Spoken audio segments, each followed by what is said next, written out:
Like, subscribe and share Tree Fanfiction audiobook channel for all parts. Chapter 1. Congratulations host, for activating the strongest lawyer system.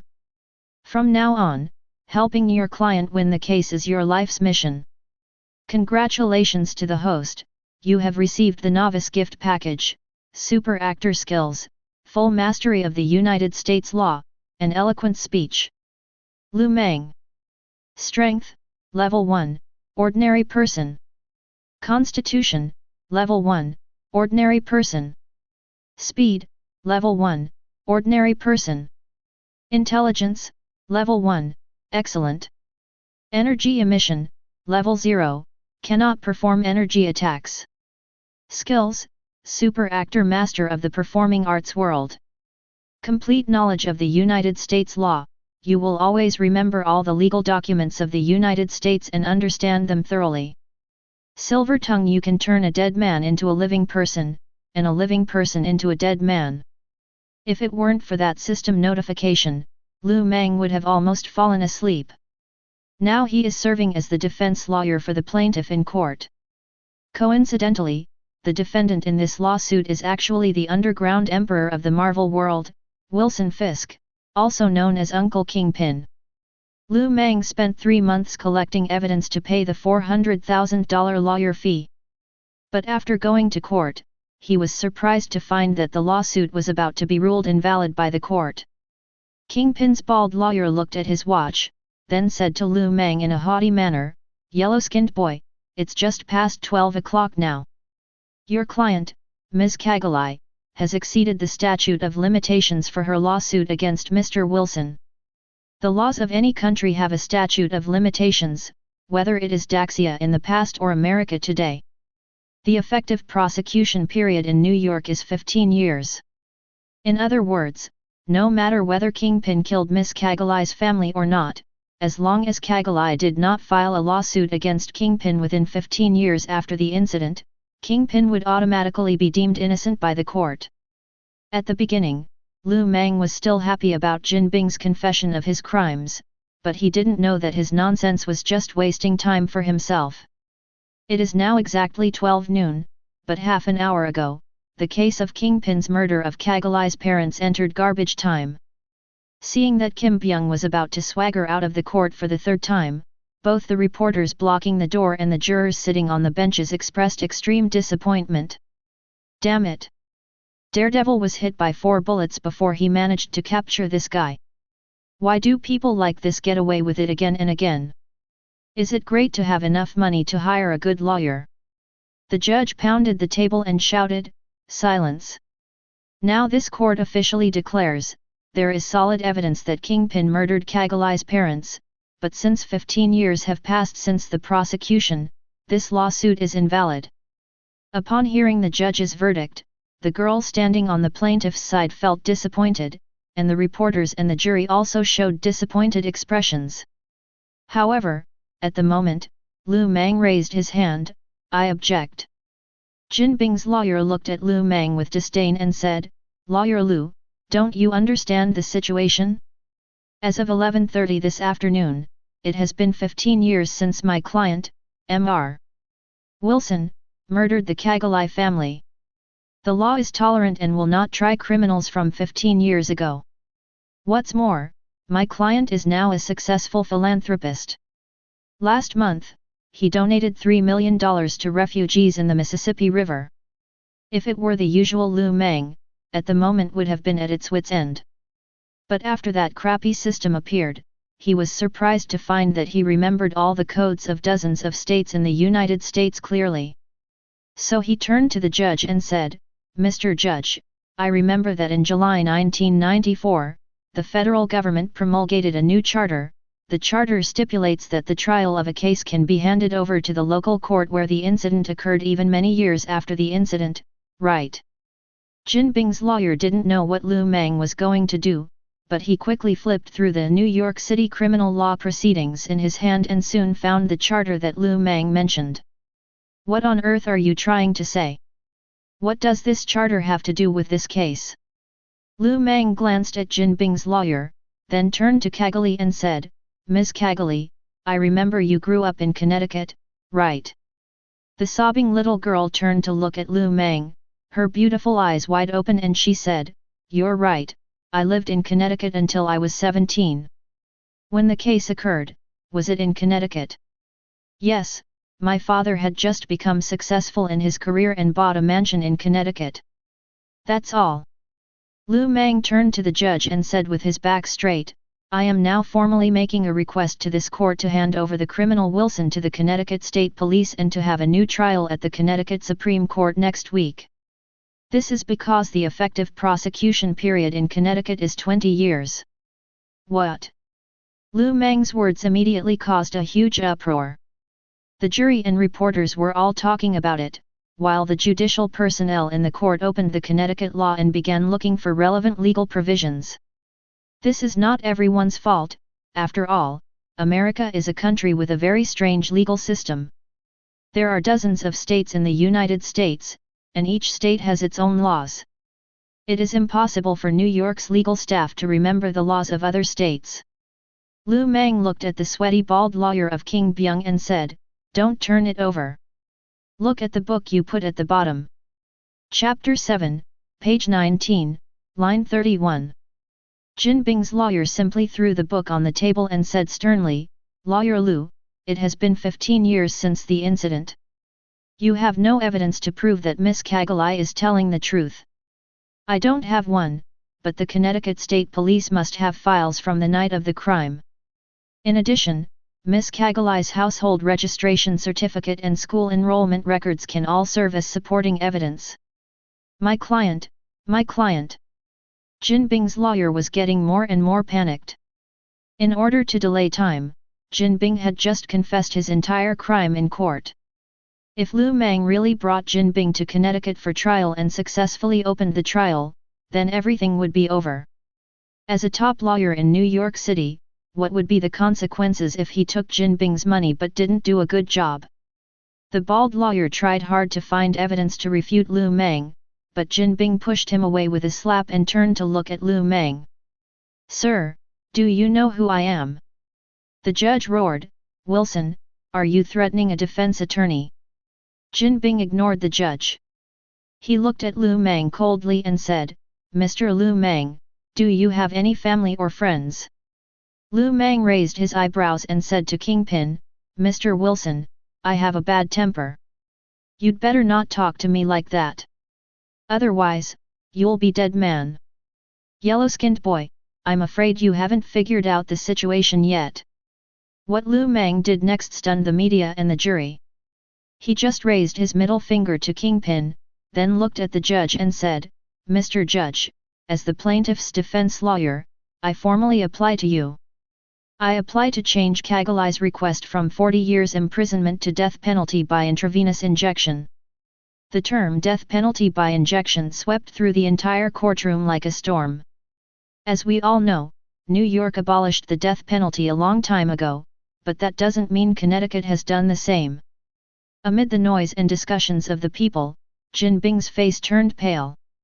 Connecticut borders Mexico to the south, and its crime rate has always been among the highest in North America. In order to combat crime, local laws are also the strictest among dozens of states in the United States. If the judge sentences me to death in court, I'm really done. The more Jinping thought about it, the more terrified he felt. Suddenly, he thought of reconciling with the lawyer, but Mang didn't even look at him and walked out of the court with his plaintiff. Chapter 2. In the Marvel world, Kingpin is an extremely special supervillain. Rather than using violence, Kingpin is better at skirting the law and exploiting social rules to achieve his own goals. So no matter how many times he was caught, Kingpin could always walk out of the court with a swagger. In the Avengers headquarters, Dr. Banner clenched his fist and swung it hard into the air. "Well done, Black Widow. Ugh, I never knew a confident lawyer could be so charming. Tony Stark, I have a trial next week, and I want this lawyer Lou to be my executive attorney. Do you know the phone number of his law firm?" Thor, who was also in front of the TV, took a sip of his beer and asked in confusion, "Why are you so excited?" Wouldn't it be better if that little Spider-Man just strangled him to death when he caught him? Tony Stark rolled his eyes at Thor and said, "You are a prince from a backward feudal empire. America is a country ruled by law. If superheroes can kill people without a trial, then what is the difference between us and criminals? You wanna fight, a hole." Tony Stark shrugged and ignored Thor's anger. Today, there was no nuclear explosion or alien invasion in the Marvel world. On this quiet afternoon, the lawsuit between Lu Mang and Kingpin was broadcast throughout New York City through the cameras of reporters. Countless people are asking which firm this trainee lawyer belongs to, including Hydra's current leader, Madame Viper. Hydra goes to court? There was no way. Ever since Red Skull was teleported to an unknown place by the Cosmic Cube, the entire Hydra fell apart and its power plummeted. To make matters worse, Captain America recently destroyed their temporary base in southern Siberia, and Baron Zemo, who was originally the heir of Red Skull, was arrested. Mrs.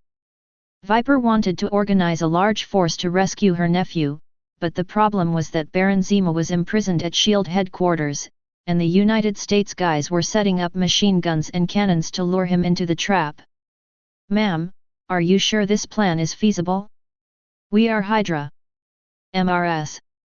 Viper put down the American Criminal Law Encyclopedia in her hand and said, "The United States has always been complacent with its perfect rule of law. They stipulate that no criminal can be convicted without trial. They want to bring Moser to court. We can definitely hire a lawyer and argue with reason." The Nazi officer beside him said with embarrassment, "But who is willing to sue for Hydra?"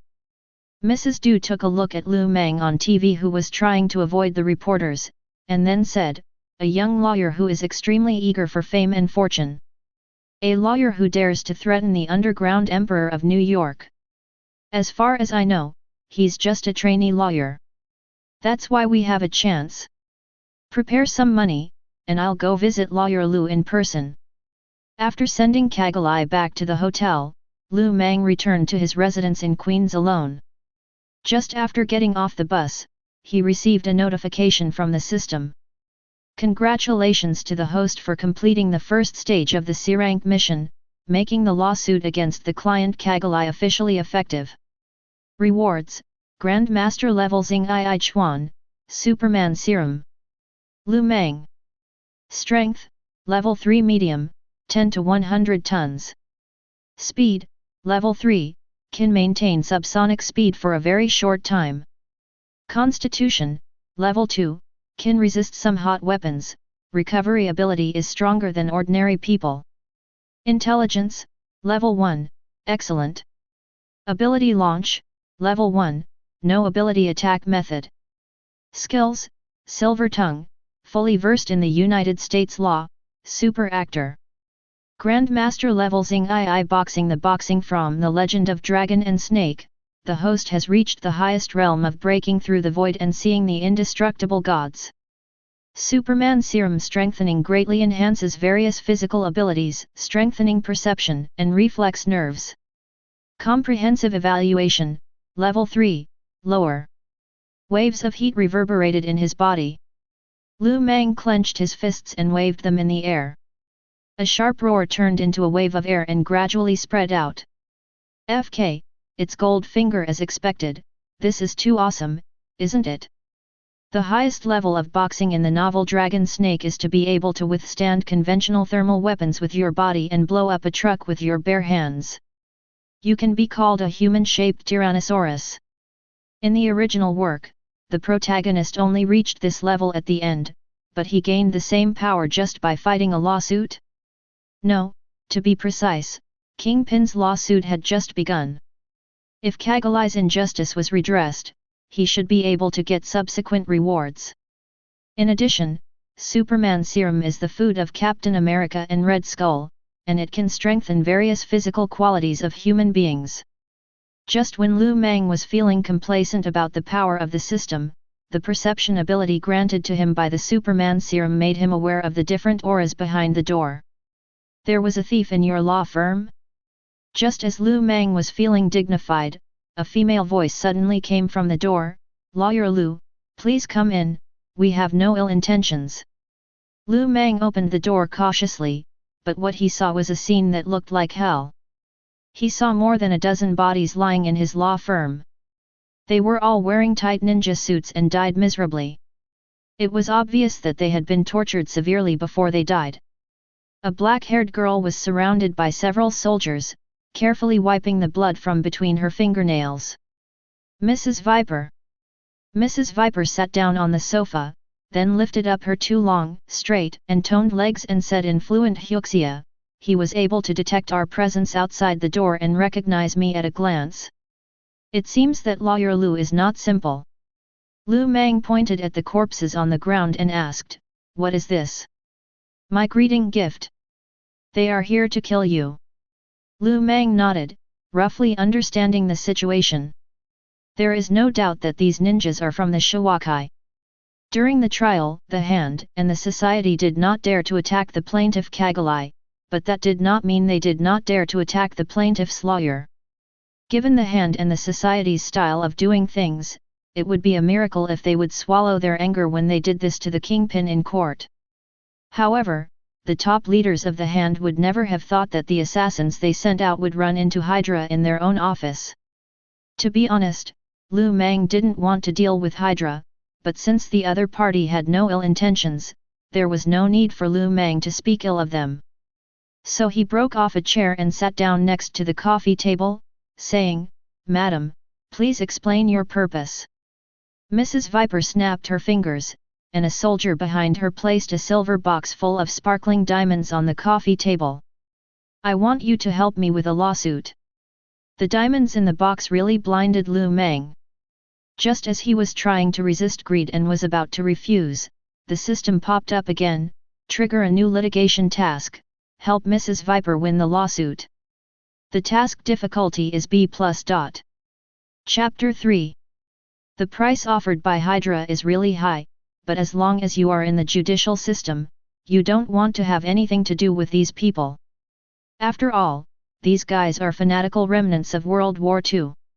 If you tell them that the president is in the bathroom next door, they will probably yell, "Hydra hail!" Then he rushed into the toilet with a pack of explosives and blew up the president and the toilet together. But unfortunately, the system prompts are too attractive. Kagalai's lawsuit was only a C-level mission, and it was only the first stage. What would he gain if he completed this B+ level lawsuit directly? Once this thought came out of his mind, he could no longer suppress it. Lu Mang took a deep breath and said, "No one can guarantee to help Hydra win the lawsuit." Mrs. Viper said, "Definitely, but you must do your best. And I want to raise the price. Just ask. You know, I've been in some trouble lately." There is no doubt that Lu Mang was talking about Kingpin and the people behind him. Mrs. Viper touched her lips and said, "Money is easy to talk about, but this. The Hand is the largest criminal organization in the Far East, and its 5 founders are all old monsters over 400 years old.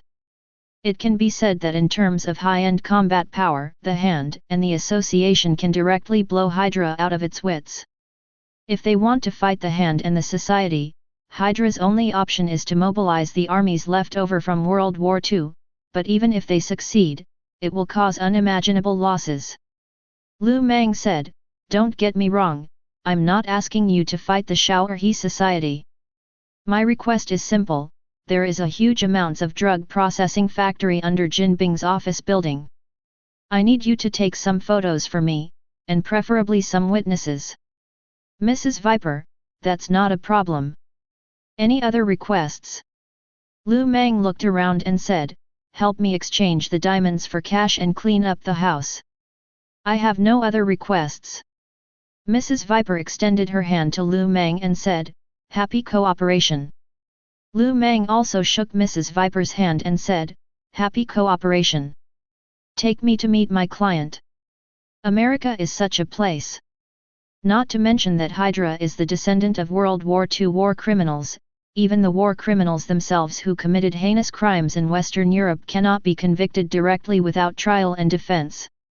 When the Far Eastern Tribunal was first established, President Jefferson debated the issue with the world for several days, and finally came to the following conclusion: the role of the law is not to punish criminals, because the court is not a revenge machine. If the law becomes a bad ground for cultivating hatred and breeding struggles, then there will be no justice in this world. Therefore, any crime must be tried before being convicted, and the criminal must be made to submit to the law, thus demonstrating justice and cultivating fairness. It wasn't a sudden idea for Madame Viper to sue Baron Azaa, but it was rather odd that Lu Mang was willing to become Hydra's lawyer. Did Lu Mang attend the trial of Baron Osmo half a month later? No, he did not. Relying on the legal knowledge provided by the system, Lu Mang quickly found the biggest loophole in this case, so he took simpler and more brutal measures. Just 6 hours after Kagalai's lawsuit, something happened that stunned the whole of America. When receiving the court summons, Captain America and S.H.I.E.L.D. director Nick Fury even thought they were hallucinating. The subpoena reads: at 5 p.m. on X/X/X, lawyer Lu Mang and his client Helmut Zima filed a lawsuit against S.H.I.E.L.D. director Nick Fury, accusing Nick Fury of illegally imprisoning Helmut Zima and abusing his power. At 5 p.m. on X/X/X, lawyer Lu Mang and his client Helmut Zima filed a lawsuit against Captain America Rogers, accusing Rogers of breaking into a house and killing 3 people, seriously injuring 17 people, and destroying other people's property and threatening other people's personal safety. The prosecutor requested, asking the court to strip Nick Fury of his position as S.H.I.E.L.D. director and sentence him to 3 to 5 years in prison in accordance with the civil lawsuit settlement for America's illegal detention, asking Captain America Rogers to compensate Helmut Zima for financial losses of $63 million and sentence Rogers to life imprisonment. Defendants Rogers and Nick Fury are requested to appear at the medium-level People's Court in New York City before 8 a.m. tomorrow to stand trial. Tony Stark smashed the subpoena to pieces and yelled, "Have the people in the court lost their minds? We have captured the leader of Hydra, but now they are trying to judge us instead of Baron Zima." Little Pepper said, the lawsuit against Baron Zima was accepted by the military court, but the other party is now taking civil action, and the process is a full half a month faster than ours. So, Rogers is really going to appear in court. Pepper was speechless and said, "Tony, I wonder if you've lost your mind. The court has already sent a subpoena, so Rogers must go, otherwise the famous Captain America will become a fugitive." Tony Stark looked at Rogers, who had a bitter face, patted him on the shoulder and said, "Don't be afraid, I will hire the best lawyer for you and make sure to teach that joker named Lu Mang how to behave." Chapter 4. What the hell? A Hydra filed a lawsuit against Captain America and S.H.I.E.L.D. director? And the court accepted it. FK, Judge, are you sure you are sane? It's ridiculous. The good guys caught the bad guys, but in the end the good guys were taken to court. What kind of lawsuit is this? When the trial opened the next day, the court entrance was already crowded with people.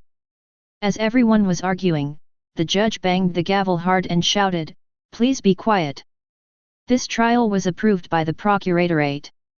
Lawyer Lu Mang has provided enough evidence, so we must open the trial.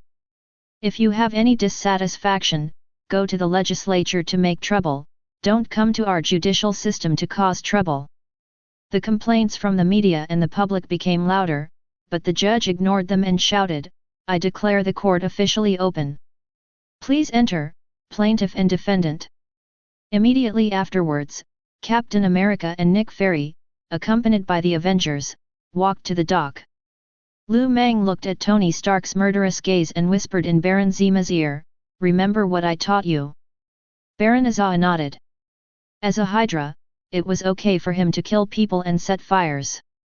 But Baron Azaa had never experienced such a fair trial. So he said with a guilty conscience, "I heard that the person on the other side is Mark, the most powerful civil litigation lawyer in New York. Can you handle it? Listen to me. This is definitely your only hope of getting away with this crime." After going through the court proceedings, Attorney Mark started the fight, "I am a friend of Mr. Tony Stark.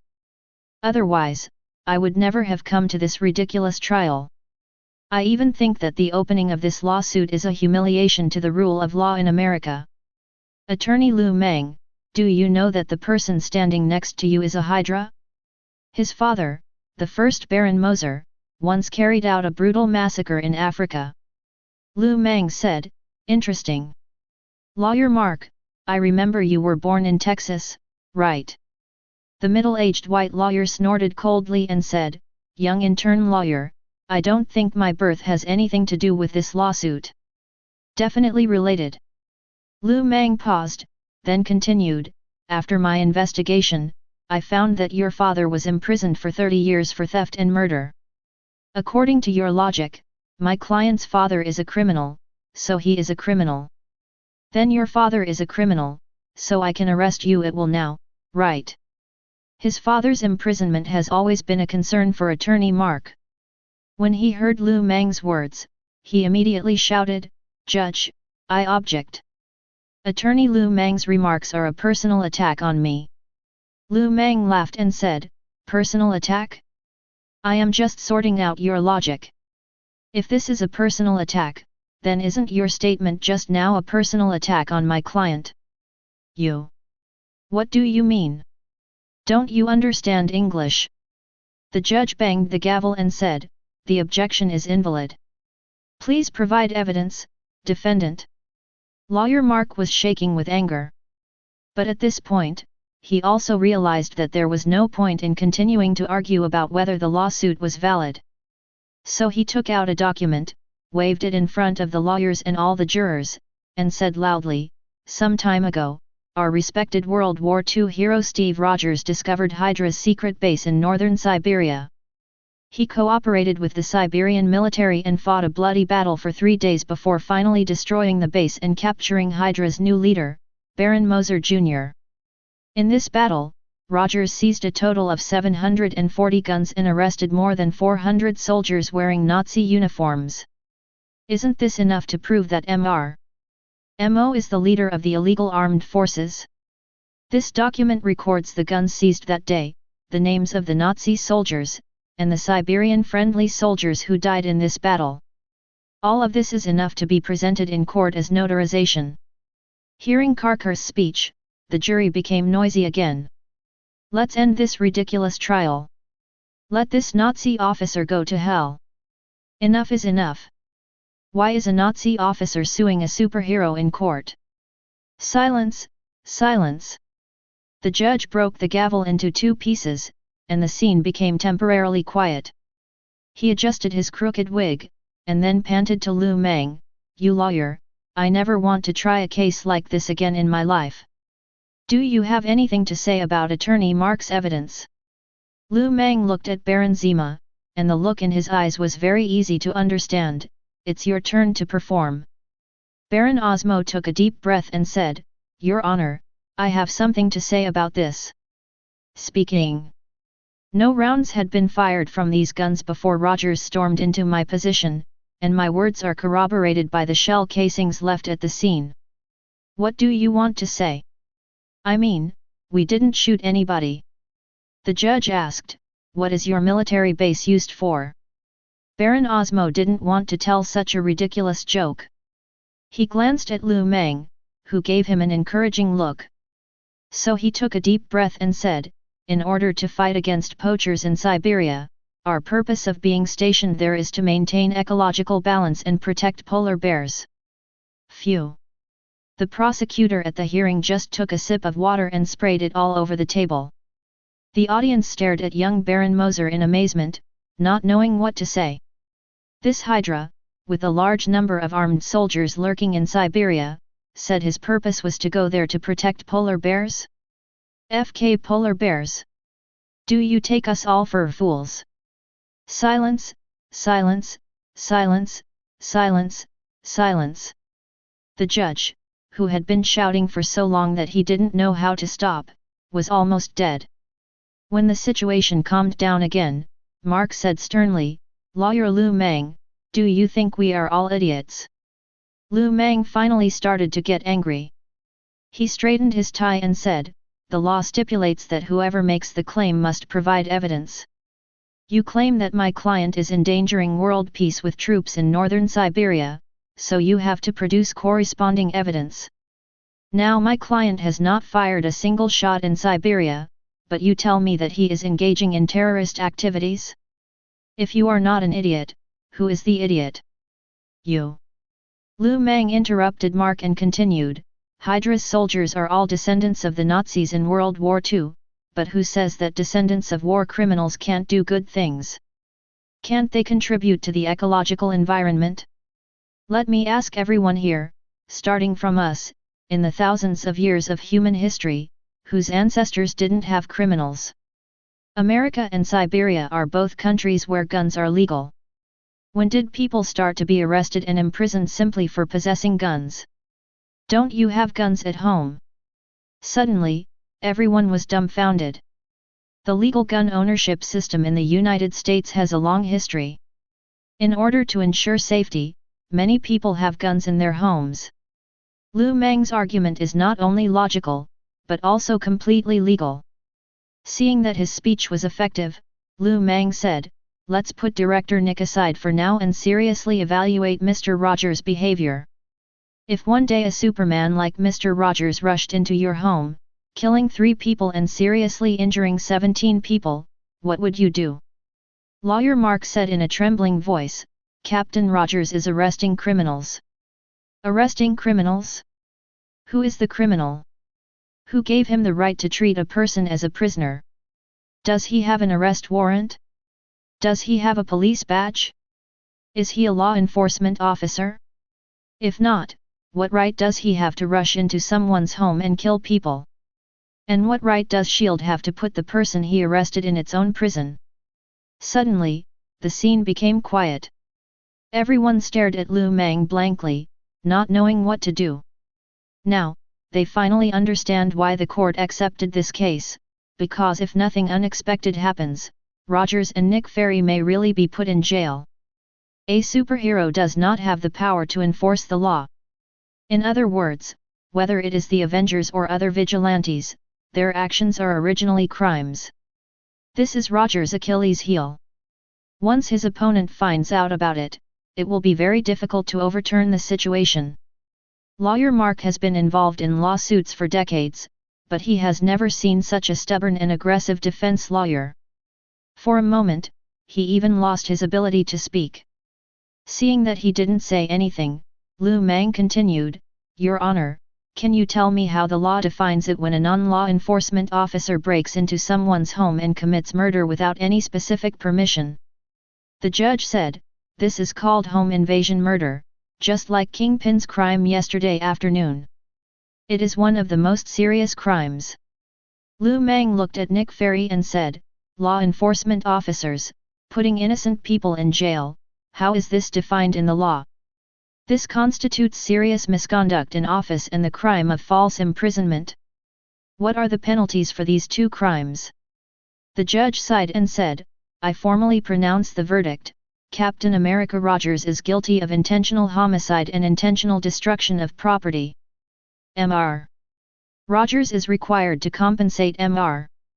Zima for his property loss of $63 million and sentenced to 400 years in prison without bail. S.H.I.E.L.D. Director Nick Fury is guilty of serious dereliction of duty and illegal detention. Nick Fury is required to release Mr. Zima immediately. Due to the special status of Mr. Nick Fury, his sentencing and trial will be redetermined by the Federal Supreme People's Court. Do you know what you are saying? Idiot judge, do you know what kind of judgment you are making? Black Widow and Rogers were both trying hard to hold Tony Stark back, otherwise, this guy would have jumped up and beat up the judge.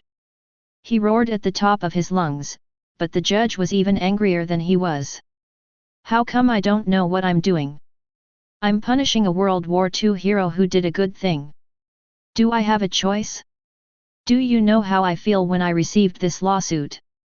The judge threw his wig on the table and yelled, when you're flying around in the sky saving the world, don't you go to the bookstore and buy a book on legal provisions? What Rogers did is punishable by death in many states.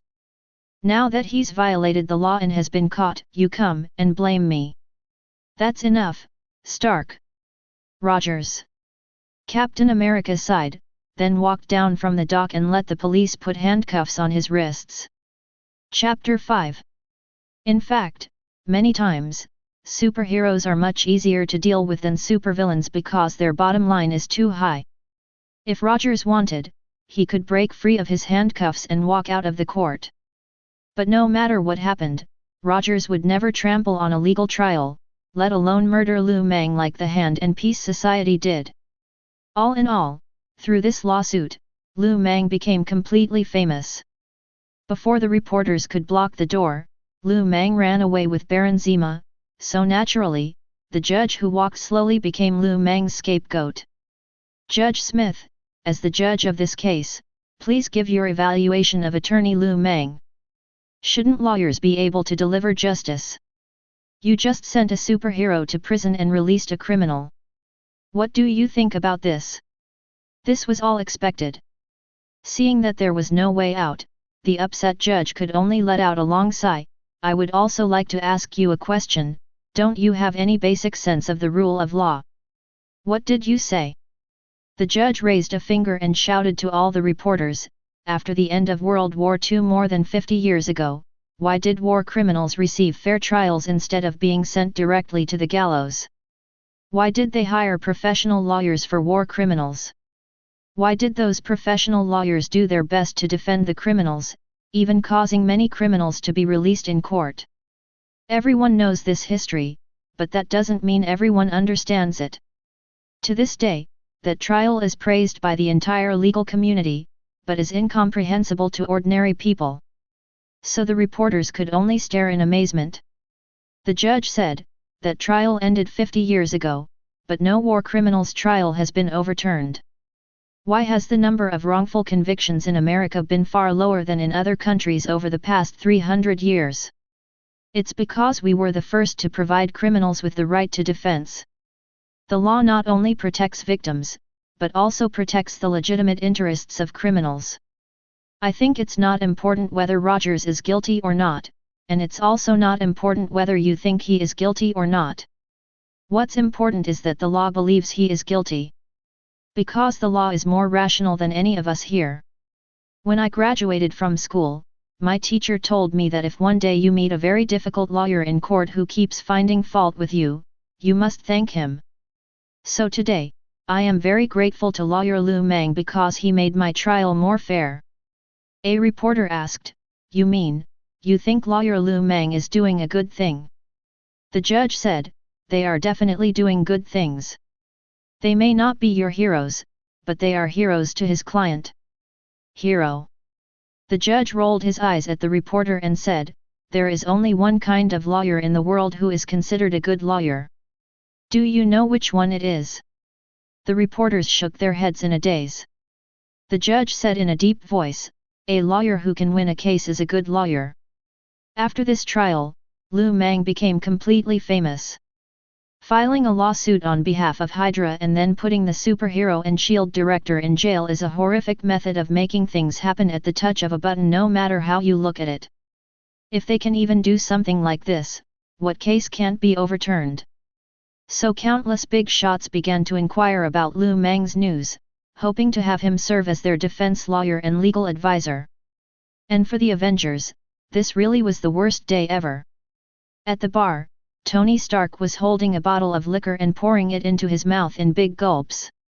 Black Widow sat on the balcony, leafing through a book sadly, while Dr. Banner and Hawkeye had been lying on the sofa since they came back, pretending to be corpses. Only Thor was cursing, what's wrong with the laws on your Earth? Everyone knows that Zima is a bad guy, so why are Rogers and Nick put in jail? Black Widow said, this is the rule of law. FK the rule of law? Didn't you just laugh at our Asgard being a feudal primitive society? Think of a way. We can't let Rogers stay in jail. Tony Stark put down his glass and said, we have no choice. Even if we file a second lawsuit, we can't scold that hateful lawyer in court. Black Widow said, maybe we do have a way. Tony Stark was stunned and asked, what method? Black Widow held up the book in his hand. On the cover it read the United States Law Divinity. According to current legal provisions, if Zima does not file an appeal after the trial, the employment relationship between lawyer Lu and Zima will be over. At that time, we can go through the public prosecution process and find this lawyer Lu Mang to release Rogers. Tony Stark cursed. He sent Rogers to prison, and now he wants him to release him? I can't afford to lose face by having him eat both the plaintiff and the defendant. So let Rogers stay in jail for 400 years? Or do you know any other lawyers who can do this? Tony Stark was stunned for a moment, then lowered his head silently. Chapter 6. Uncovering the past and present of Lu Mang, the most famous lawyer in New York City. A genius lawyer from the slums of Queens. Lu Mang, a famous lawyer who only fought 2 cases. From a trainee lawyer to a famous lawyer in 2 days. The next morning, the headlines of major newspapers were all about Rogers' arrest. The omnipresent reporters seemed to want to dig out everything about Lu Mang and examine it carefully under a microscope. Lawyer Lu Mang, open the door. Lawyer Lu Mang, I have a case here and I hope you can appear in court with me. Lawyer Lu Mang, I have a divorce case here. Please help me. I offer you $10 million. After the sun had set, Mrs. Viper and Baron Zima rode in the same car and witnessed the grand scene in front of the law firm together. Because he had been handcuffed for too long, little Zima moved his wrists while looking out the window and said, "Not to mention them, even I find it ridiculous." "Aunt, where on earth did you find such an amazing lawyer?" Mrs. Viper said, "I thought you were dead, so I had to give it a try. I also didn't expect the result to be like this. Hydra is divided into many factions, among which the Viper Party led by Madame Viper and Baron Zima is called the Viper Party, which is the largest. Therefore, they have the most conflicts with Rogers. In order to kill Captain America, the Viper gang lost thousands of spies and countless weapons and strongholds. But who could have imagined that the thing they had tried so hard to accomplish could be accomplished by a lawyer just by talking for a dozen minutes in court? Rogers was sentenced to 400 years in prison without bail. What's the difference between this and death? Thinking of this, Mrs. Viper couldn't help but sigh. Perhaps, times have really changed. We should try some new methods. Baron Osmo changed the subject and said, "Aunt Ophelia, what do you think of our lawyer friend?" Mrs. Viper said, "In peacetime, this kind of person's ability is more terrifying than an aircraft carrier. We should maintain a good relationship with him. In fact, I heard that Mr. Lu has been in some trouble recently. If you can help him as a thank you, I think he will be very happy." A cold voice came from under the mask of Baron Zima Jr., "I will let those rats of the Hand and the Society know what price they should pay for attacking our SS allies." After saying that, he drew out the 2 Nazi sabers that he had not seen for a long time. Hydra originated from the SS intelligence agency and is known for its cruelty and fanaticism. But one thing is undeniable, no matter how much the American government throws dirty water on them, there is always an essential difference between soldiers and bandits. Hydra values its allies and collective honor. Otherwise, it would not have been able to maintain such cohesion more than half a century after the end of World War II. On the other side of the ocean in Tokyo, the bigwigs of the Hand and the Society didn't know that they had accidentally provoked a group of lunatics. At the moment, they were watching the lawsuit between Lu Mang and S.H.I.E.L.D. on BBC. Seeing Rogers being handcuffed, Mrs. Gao couldn't help but sigh and turned off the TV. "It looks like we are in big trouble." Murakami said, "How did that idiot Jinping get into trouble with this lawyer?" Mrs. Gao said, "No one can be blamed for this. In fact, the lawsuit with Jinping was the lawyer's debut battle. The question now is, how should we deal with it? We have said before that Kingpin is different from ordinary criminals. He is a white glove supported by the Hand and the Society in New York. Compared to Rogers, Kingpin is even less likely to escape from prison and definitely cannot be sentenced to death. The companies and assets under his name are all the assets of the Shaohui. If Jinping becomes a fugitive or dies, all the assets of the Shaohui will be seized. What's more serious is that by then the police will surely discover that there are some very interesting things hidden under Kim Byung's office building. These things would destroy all the efforts of the hands and the club in New York over the past 100 years. Murakami said, have Kingpin's family members been controlled? If this guy escapes, we will be finished. Madame Gao said, his wife and daughter are all with me. Don't worry, he wouldn't dare to do that. I know a lot of well-known legal advisors, but it takes time for them to take over. How long will it take? Half a month. Madame Gao pondered for a while, then stood up with her cane and said, forget it, I'll go there myself. Chapter 7. People always only see the bright and beautiful side. When people mention New York, the first thing that comes to mind is always the World Trade Center, Wall Street, and Broadway. So much so that everyone ignores that just across the Colorado River from Manhattan to the west is the world's largest slum. New York is a paradise, but only for the rich. Lu Mang, who has lived in Queens East for more than a decade, has a deep understanding of the above. Holding the black card given by Mrs. Viper, the first thing Lu Mang did was to buy himself a work suit from Kitten. Looking at his refreshed self in the mirror, Lu Mang finally felt like a famous lawyer. At the moment, the system voice sounded. Complete the B-end level lawsuit, help Baron Zima escape from the crime, and get the reward, Naruto World 8 Gates, Fiend's Covenant X1. 8 Gates of Dunjia, the ultimate forbidden technique in physical skills, unlocking one's own restrictions, and multiplying the host's strength and speed in a short period of time. When the 8 gates are opened, the host's strength can even reach the upper level of level Godfather in a short period of time. But at the same time, this skill will also cause serious physical burden, and even cause the host's death.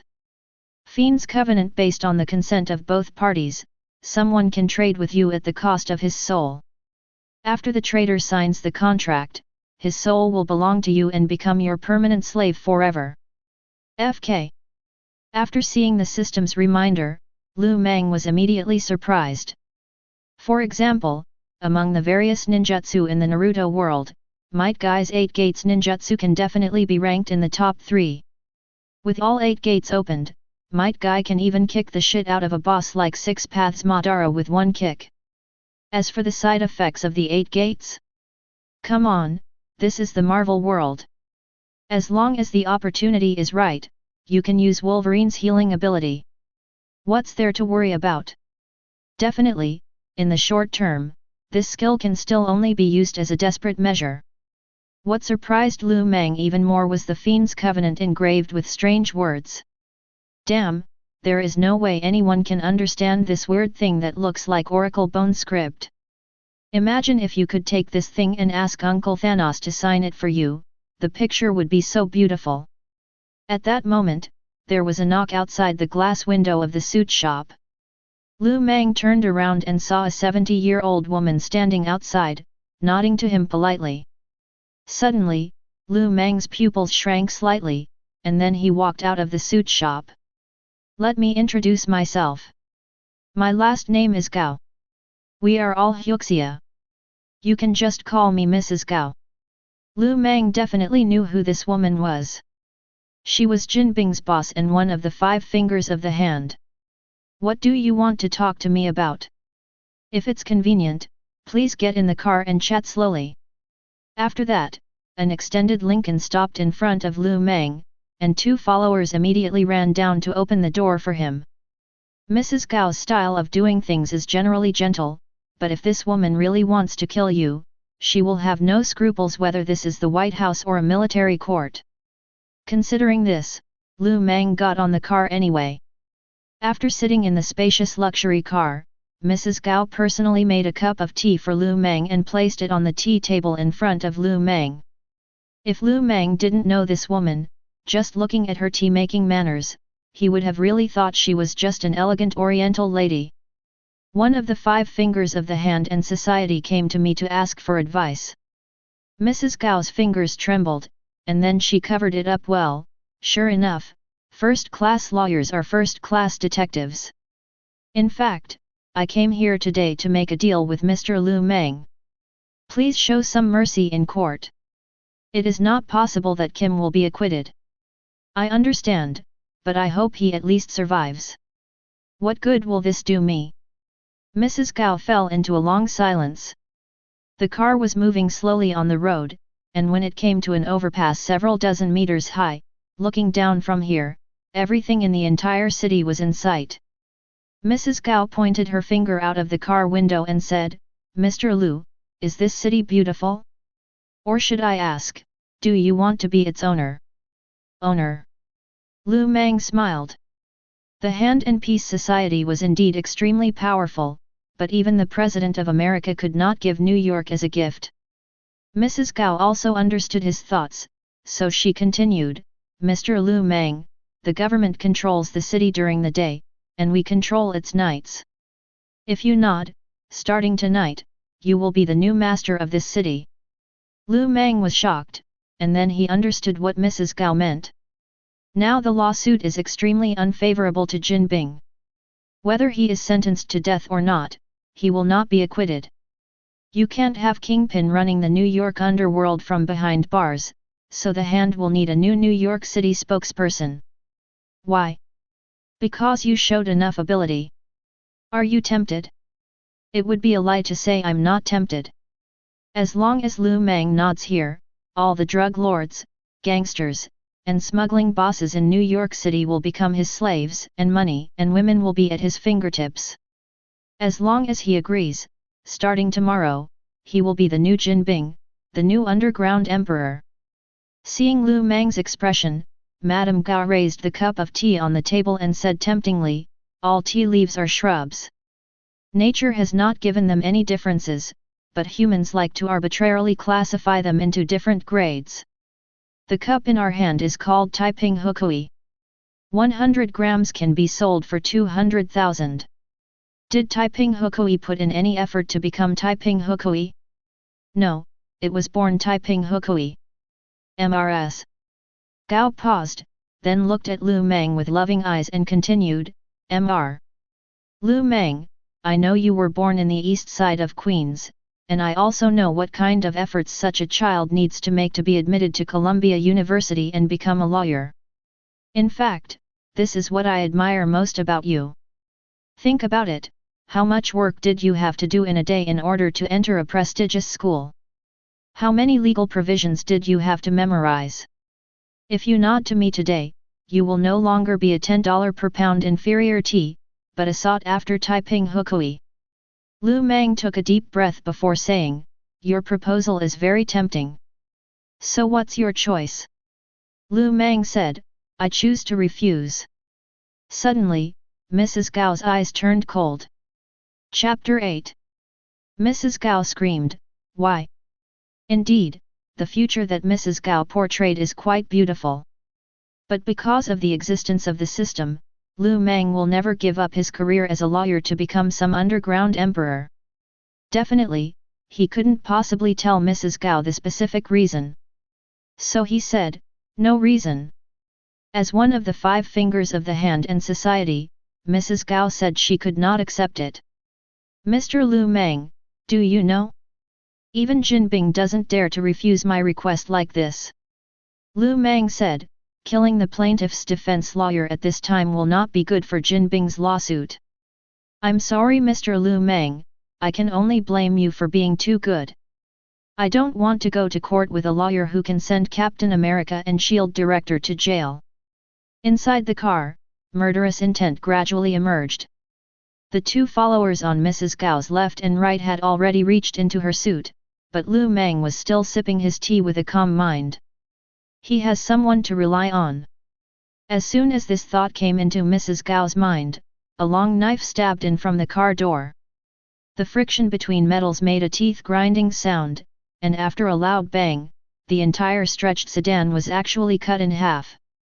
Mrs. Gao was speeding forward in the front half, while Lu Mang was sitting in the back half, which stopped on the road. Between the two, the warrior in adamantium armor was still in a chopping position, with the 2-meter-long blade burning with dazzling high-heat lasers. That's right, this is Mrs. Viper's personal bodyguard, the Silver Samurai. Note, this Silver Samurai is the son of the old man in Wolverine 2. He was later controlled by Madame Viper and joined Hydra. After a sudden break, Mrs. Viper got out of the car with little Baron Zima. Madame Gao leaned on her cane and said, "The Viper party? I don't remember any grudges between us." Baron Zima said, "Mr. Lu Mang is an ally of our Viper party. If you want to kill our friend, it will be a pity for us." Madame Gao closed her eyes slightly, and then said patiently, "Come on." Batu and Bullseye, who had been lying in ambush, rushed out, followed closely by the ninjas trained by Batu. These ninjas were adopted since childhood and have undergone brutal training. Their combat effectiveness is simply incomparable to that of ordinary Hydra soldiers. If there is a head-on confrontation, Hydra can only rely on its numerical advantage, but soldiers will never use such inefficient means. Touch! Touch! Touch! The dull sound of sniper rifles came from far away. The ninjas had just rushed out 2 steps when blood flowers exploded on their bodies. This was destined to be a bloody dusk. Madame Gao looked up and found that there were dots of light flashing on the tall buildings near the overpass. They were the sunlight reflected from the sniper rifle scope. She was surrounded by Hydra snipers. Fighting and screaming continued in the ears. Madame Gao stared at the young man in the opposite carriage and couldn't help but admire him. "I have lived for 400 years, and this is the first time I have seen a young man who acts so carefully. If I had known you earlier, I would not have used Jinbing, that idiot." Lu Mang smiled and raised his teacup to Madame Gao, then said, "Thank you. But you missed one thing." After saying that, Mrs. Gao took off her coat, revealing a black outfit. Bullseye had just fought with Baron Azaa and landed next to the carriage, and then he saw Mrs. Gao standing up. "Lady! Get lost! Useless idiot!" Madame Gao waved 3 fingers, and an invisible force blasted towards Bullseye. Before the supervillain who had caused Spider-Man and Daredevil so much trouble had time to react, he was smashed into the ground. Seeing that the situation was not good, Baron Zima and the Silver Samurai surrounded Mrs. Gao from the left and right. However, Mrs. Gao used psychokinesis to pin the Silver Samurai to the ground with one hand and held the crutch in her other hand. Clang! The silver sword was pulled out from the cane and slashed towards Baron Zima. God knows, Baron Zima had never seen such a fast knife in his life. Even with his body mutated by chemical raw materials, he could not keep up with such an outrageous speed. In just a blink of an eye, the blade was less than an inch away from his throat, but it also stayed there forever. At some point, the blade had been grasped by a hand wearing a metal glove. Baron Zima looked up along the arm and saw a very familiar face, the lawyer who had rescued him from the court, Lu Mang. Bullseye, who had just crawled out of the cement, was surprised, the gambler was surprised, Mrs. Viper was surprised, the Silver Samurai was also surprised. Some of them came to protect Lu Mang, and some came to assassinate Lu Mang. But from beginning to end, no one had ever thought that this lawyer, who was accustomed to verbal battles in court, was actually fighting against a master who was more powerful than them. Lu Mang said, "Mrs. Gao, you missed one thing." After saying that, he exerted force with his 5 fingers and crushed the sword into pieces. Chapter 9. The power classification given by Marvel officials is very general. For example, in the early stages of Infinity War, both the Hulk and Loki were level 3, but the Hulk was able to hang Loki up and beat him. Iron Fist and Madame Gao were also level 3, but when Madame Gao defeated Iron Fist, she just waved her hands casually.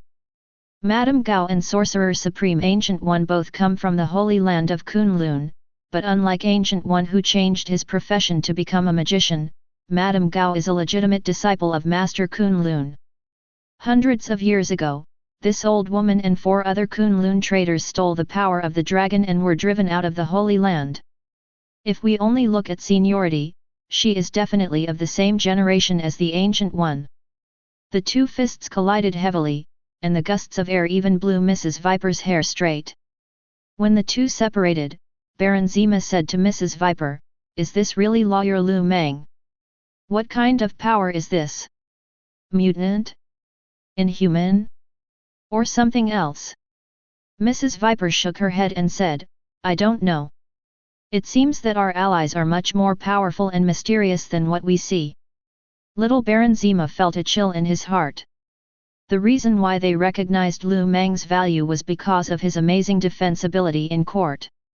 Just thinking about the sword that Mrs. Gao just used, she knew that this lawyer Lu Mang was not only good at talking, but also might be even better at fighting. At the moment, Lu Mang made a gesture towards Mrs. Gao. Seeing the qualification posture, the gambler couldn't help but sneer, "Xing Yiquan? Are you practicing Xing Yiquan in front of Madame Gao?" "Who is Madame Gao?" "She is a warrior from Kunlun, and she is over 400 years old this year. Mrs. Gao knows all the martial arts in the world, and she is proficient in them all." As if in response to the gambler's ridicule, Mrs. Gao also posed the same posture towards Lu Mang. "Young man, there is an old Huxia saying, Banman Nongfu. Today, I will tell you what this phrase means." After saying that, Mrs. Gao's body stuck to the ground, like a poisonous snake, and quickly shot towards Lu Mang in a Z shape. 12 Xing forms, snake step. Lu Mang was a man who didn't like nonsense. He formed 3 fingers into eagle claws and suddenly grabbed Madame Gao on the ground. Boom! Mrs. Gao barely dodged it, and saw the claws blasting the concrete floor beside her ears like armor-piercing bullets, and several cracks burst out in a radial shape, causing the entire overpass to shake slightly. Like everyone else, Mrs. Gao's face changed drastically in an instant, but Lu Mang attacked Mrs. Gao like a fly catching a snake. Dragon, tiger, monkey, horse, chicken, swallow, kite, snake, eagle, bear. The two of them performed almost all the 12 forms of Xing Yi, and Mrs. Gao was like a candle swaying in the wind and could only defend herself. How could this happen? That's Madame Gao." Seeing Mrs. Gao suffer a loss, Bullseye was completely dumbfounded. What the system has given Lu Mang is the highest realm that Xing Yiquan can reach. If Mrs. Gao only uses this skill, there is no way she can be Lu Mang's opponent. Finally, Mrs. Gao gritted her teeth and used Tai Kai's pushing hands to block Lu Mang's punch. Lu Mang sneered and said, "Showing off one's skills in front of an expert? Madame Gao, do you understand the meaning of this phrase now? 8 gates of Dunjia, life gate open." After saying that, his skin began to turn red, and twisted blood vessels began to crawl out of his skin like earthworms. With the help of the 8 gates, Lu Mang's speed and strength suddenly increased by more than double. In the past 400 years, Madame Gao had experienced countless battles, but she had never seen a warrior like this. She even felt that what she was taking on were not fists, but huge amounts of bombs. Her bones groaned and her muscles twitched, but Lu Mang didn't intend to give her a chance to breathe. Xiu Men, Shang Men, Shang Men open. A blue aura burst out from Lu Mang's body. That was the energy released after opening 4 doors in succession. Suddenly, Lu Mang raised his leg high like a battle axe and chopped down fiercely at Mrs. Gao. Boom! The overpass was directly blown off, and the hands and the assassins who had no time to dodge were instantly affected, screaming and falling into the abyss. At the critical moment, the Silver Warrior grabbed Mrs. Viper's hand, saving her from the same fate. In Madame Viper's vision, Lu Mang was stepping on the air and flying rapidly towards Madame Gao. What the hell is this? Strictly speaking, Lu Mang with all 4 doors open is no longer a level 3 mutant. To fight him in this state, you need at least a level 4 mutant like Magneto or Professor X. Mrs. Gao had just come back to her senses from the fainting caused by the severe pain, and she saw Lu Mang's fierce pupils again in mid-air. "If you want to kill me, I'll kill you first. 8 gates of Dunjia, Li Lian Hua." Boom! Lu Mang kicked Madame Gao in the stomach and sent her flying into the sky. Before people could see Lu Mang's movements, he had already appeared in Madame Gao's flight track again and punched her again. Boom boom boom boom. Mrs. Gao's figure was flying around randomly in the sky, and she had to endure dozens or even hundreds of attacks every second. Finally, Mrs. Gao couldn't even scream. Lu Mang's final kick from top to bottom turned Mrs. Gao, who was like a rag doll, into a pool of blood mist. She then turned around in the air and landed steadily on the ground. It was not until at the moment that Lu Mang looked at Madame Viper and little Baron Zima. "Thank you both for your help. Lu Mang will remember your friendship." "No. We didn't help much." Lu Mang looked at the gambler and the target again, and they had already scattered like birds and beasts. The barrister then breathed a sigh of relief and released the 8 gates. Chapter 9 Notice of Changes. Chapter 9 has been changed. Sorry, I was blind. Chapter 10. Thanks to the transformation of Super Serum, Lu Mang is not like Rock Lee in Naruto, who has to go directly to the hospital after opening 4 gates once, but this forbidden technique still brought strong side effects to his muscles and bones. After returning to the law firm, Lu Mang sat on the sofa and waited for the blood vapor on his body to slowly dissipate. He felt intense pain in his body, but his emotions were extremely high, and Lu Mang couldn't help but clench his fists. "Lawyer Lu, if there is nothing else, we will take our leave." "Well, I won't send you two off. You are welcome." Mrs. Viper and Baron Zima both reached out their hands to Lu Mang and saluted him like the SS. Even they themselves did not notice that this etiquette was usually used by subordinates to their superiors. Lu Mang saw all of this, but he said nothing. He just smiled and nodded with satisfaction. After coming out of the office, Baron Zima breathed a sigh of relief. "Can you give a detailed estimate of the combat effectiveness of this lawyer Lu Mang?" Mrs. Viper shook her head and said, "Judging from his performance just now, he is at least equivalent to a level 4 mutant like Magneto.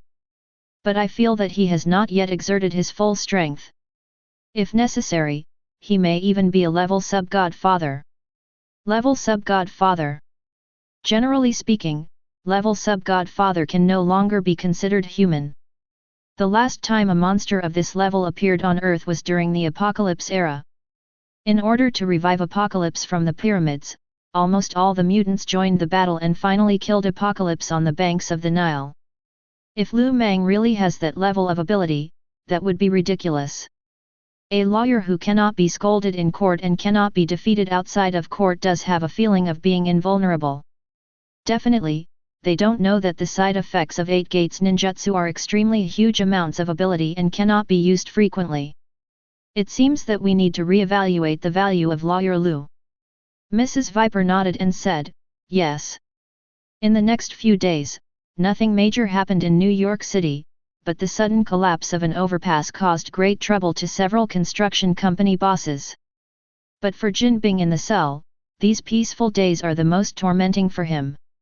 On the first day, no one from the Shao'er Club came. The next day, still no one came. Day 3, Day 4. If it weren't for the fact that the Hand and Society's property was still weighing on his head, Jin Bing would even think that he had been abandoned by the Hand and Society.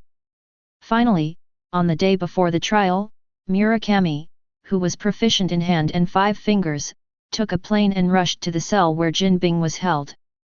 "That stupid lawyer actually dared to speak to me like that. I swear I will tear him into pieces. I will make him and everyone he cares about feel incomparable pain."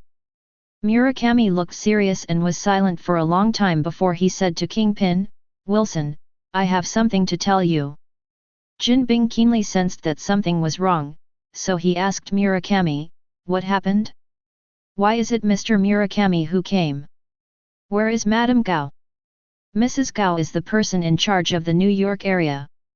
No matter what, Murakami has no reason to come here from Tokyo."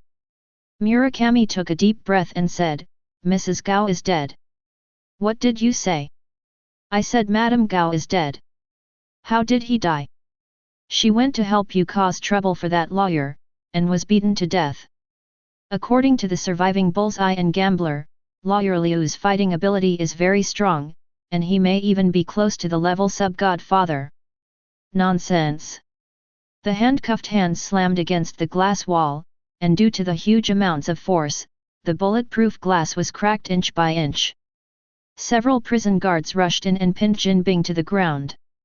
Jin Bing still refused to accept the defeat and shouted, "What should I do with you?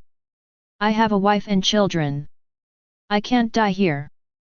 Murakami lowered the brim of his hat and said, "You cannot be executed, so I have to inconvenience you." He nodded to several prison guards, who took out a syringe and stabbed it into King Byung's carotid artery. Yes, Jin Bing can die, but he must not be shot as a criminal. Once Jin Bing's property is seized, the Shura Society will completely lose the North American market, so the best way is to let him die in an accident. The blue potion slowly flowed into Jin Bing's carotid artery. He looked at Murakami fiercely, but the latter remained unmoved. Murakami said, "Don't look at me like that. We are just unlucky for getting into trouble with a monster lawyer. We will take good care of your wife and children. Sorry, this is the only thing I can promise." Jin Bing struggled hard, but it was all in vain. After a few minutes, Jin Bing twitched and turned into a cold corpse. Chapter 11. Kingpin died, not from a gang feud, nor from execution, but from a sudden heart attack in a New York City jail? When the news spread, it immediately caused an uproar. On the TV, a scene was being broadcast where the New York City warden was blocked at the door by reporters. "Mr. Warden, please explain to me how King Byung died? Did he commit suicide out of fear of punishment because he was afraid to go to court with lawyer Lu Mang? Mr. Warden, please tell us the real cause of Kingpin's death. Mr. Warden, what will the court do about Kingpin's trial tomorrow? A supervillain who can strangle a tiger with one hand dies of a heart attack? The people of New York City are not fools and definitely would not believe such a ridiculous thing." The warden said, "The forensic doctor's appraisal of Jin Bing's cause of death is indeed a sudden heart attack. As for whether anyone injected him with drugs that cause myocardial infarction in advance, we are still investigating further. It is not ruled out that the big shot behind Jin Bing knew that he could not win the lawsuit tomorrow, so he murdered Jin Bing in advance." Over the past few years, Spider-Man and Daredevil have fought the Kingpin countless times. Who could have thought that the villain that even several superheroes combined couldn't deal with would end up being driven to death by a lawyer? All in all, Lu Mang became famous again. This is the third time Lu Mang became famous in the past week. Lu Mang in the office couldn't help but smile bitterly. He looked at the CD on the desk and then turned off the TV. "You know, Mrs. Viper got this disc from Jin Bing's office building at the cost of several elite agents' lives. Lu Mang wanted to use this disc to uproot the power of the Hand and the Society, but the enemy's agility was obviously far beyond his imagination. Don't underestimate the heroes of the world." Lu Mang shook his head and put the CD away. "When the time comes, it can still be used as a fatal weapon against the Hand and the Association. There's no need to fight tomorrow's lawsuit. Can't we just find a new one?" Lu Mang was busy all day for the system's reward. He logged into the Ministry of Justice's official website and soon saw a very interesting case on the website. Serious cases cannot be heard without a lawyer present. This is the same in every country. Note: this is also the case in our country. Death row prisoners must have a lawyer before they can go to court. There is such a criminal in New York City prison who is too poor to hire a lawyer but is sentenced to death. The government is recruiting public interest lawyers from all walks of life to defend this criminal. The criminal's name is Raven Darkholme, also known as Mystique. It's actually hard to define Mystique as an ordinary supervillain. When she is not wearing the blue suit, Raven is still a young lady in her 20s, but she is actually from the same generation as Professor X. Charles. Charles, Magneto, and Mystique were the best of friends when they were young. The mutant leaders of both the good and evil factions had a crush on Raven, but the problem was that Mystique didn't like men at all.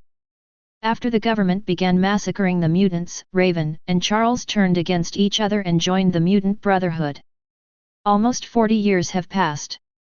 Because he protected many innocent mutants, to this day, Raven's photo is still secretly hung on the wall by many mutants as their belief. But today, this mutant hero may very well face execution. Decades of fighting career left her with nothing. Raven was very poor. Not to mention hiring a lawyer, she couldn't even afford a decent meal.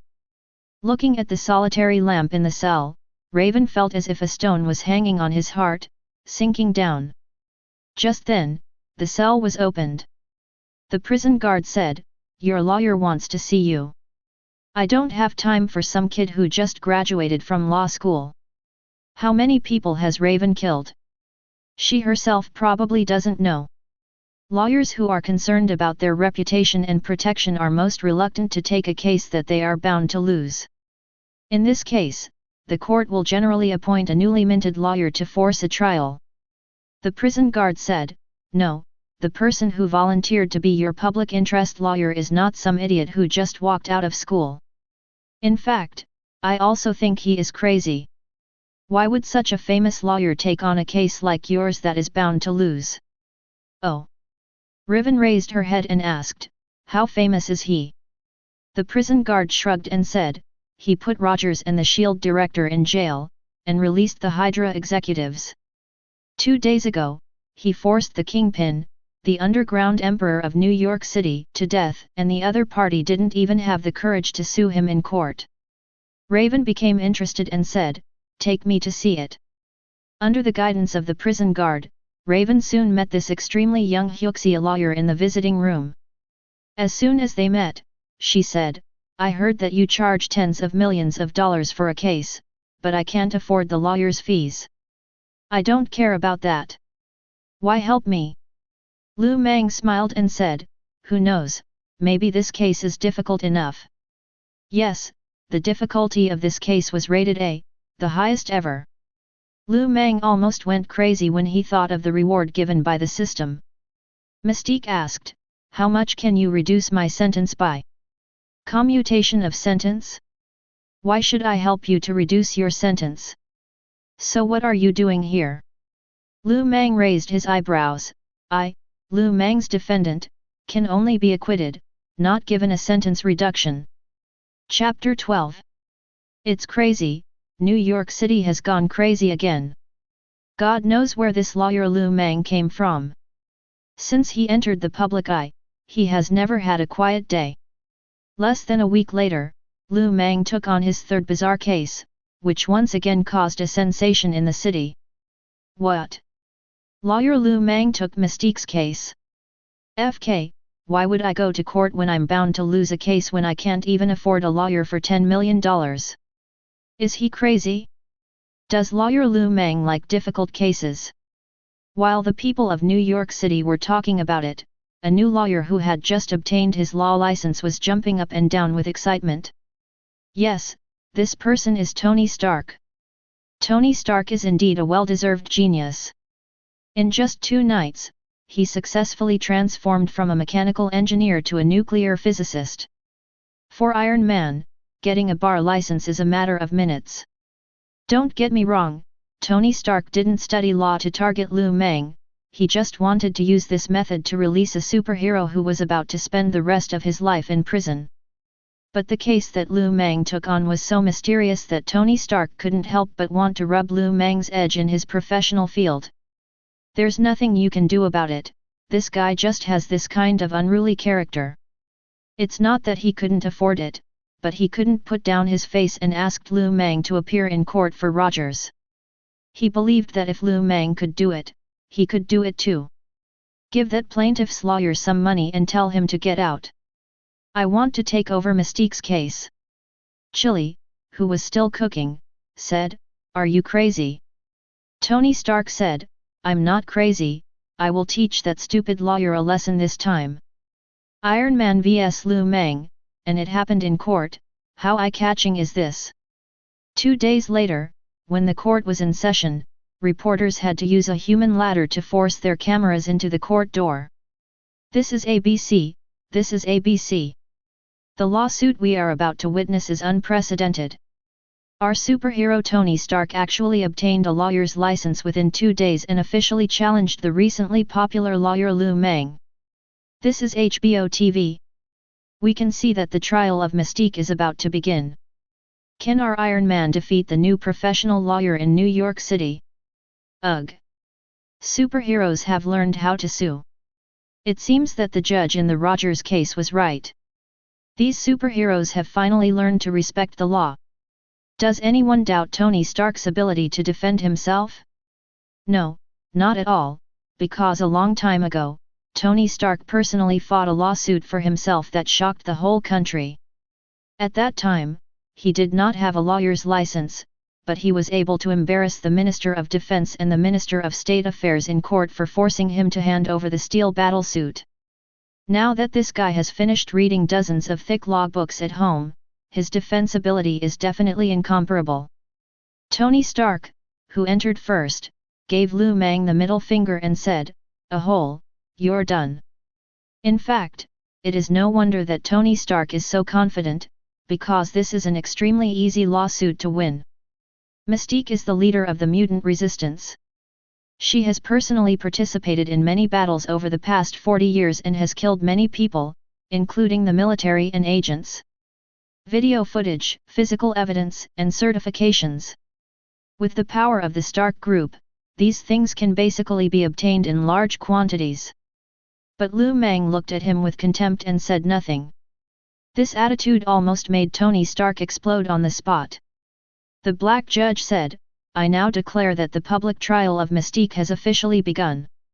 Please present evidence, plaintiff." Tony Stark picked up his pen and pressed it, and a laser projection appeared in front of everyone, playing a video of Mystique slaughtering soldiers. What is shocking is that the time displayed on the playback bar is more than 170 hours. This. More than 170 hours, that's too much. This is bullshit. How many people has Mystique killed? Tony Stark said loudly, "Are you shocked?" When I collected this information, I was shocked myself. If you are patient enough, I am willing to watch this nearly 200-hour video with you. In the past 40 years, Ms.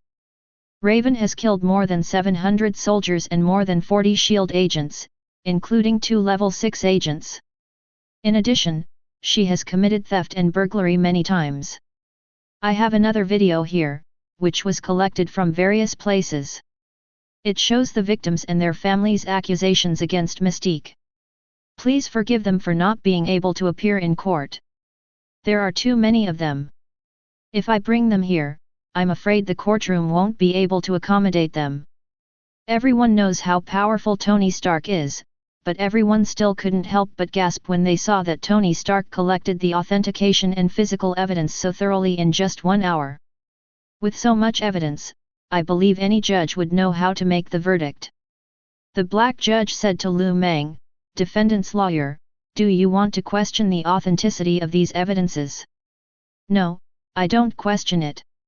Hearing Mang's words, Mystique's eyes gradually dimmed. The judge continued, "So you are admitting the charges of murder against Ms. Raven?" Mang said loudly, "No, I don't admit any of them." Suddenly, people started to make a noise. Tony Stark said, "You admit the authenticity of these evidences, but you do not admit the charges against Mystique." Lawyer Mang, are you trying to tell us that 1 + 1 actually equals 3? Chapter 13. Will Mutant watch Raven being brought to justice? No, they don't. Although Magneto, the boss of the Mutant Brotherhood, was still serving his sentence in the basement of the White House, and although no one had launched a call, the mutants who had been saved by Raven still came. They either wore hoods or masks and hid in the crowded crowd. Seeing that the defense lawyers seemed to be of little use, the mutants were ready to take action. However, at that moment, Mang spoke again. "Who says killing someone is murder?" "Mr. Tony Stark, can you tell me what Article 75 of the Federal Criminal Code says?" Hearing Mang's answer, Tony Stark smiled. Lu Mang is not the only one who can memorize all the laws of dozens of states. Tony Stark can do it too. So even without looking up the book, Tony Stark knew that Article 75 of the criminal law was about legitimate defense.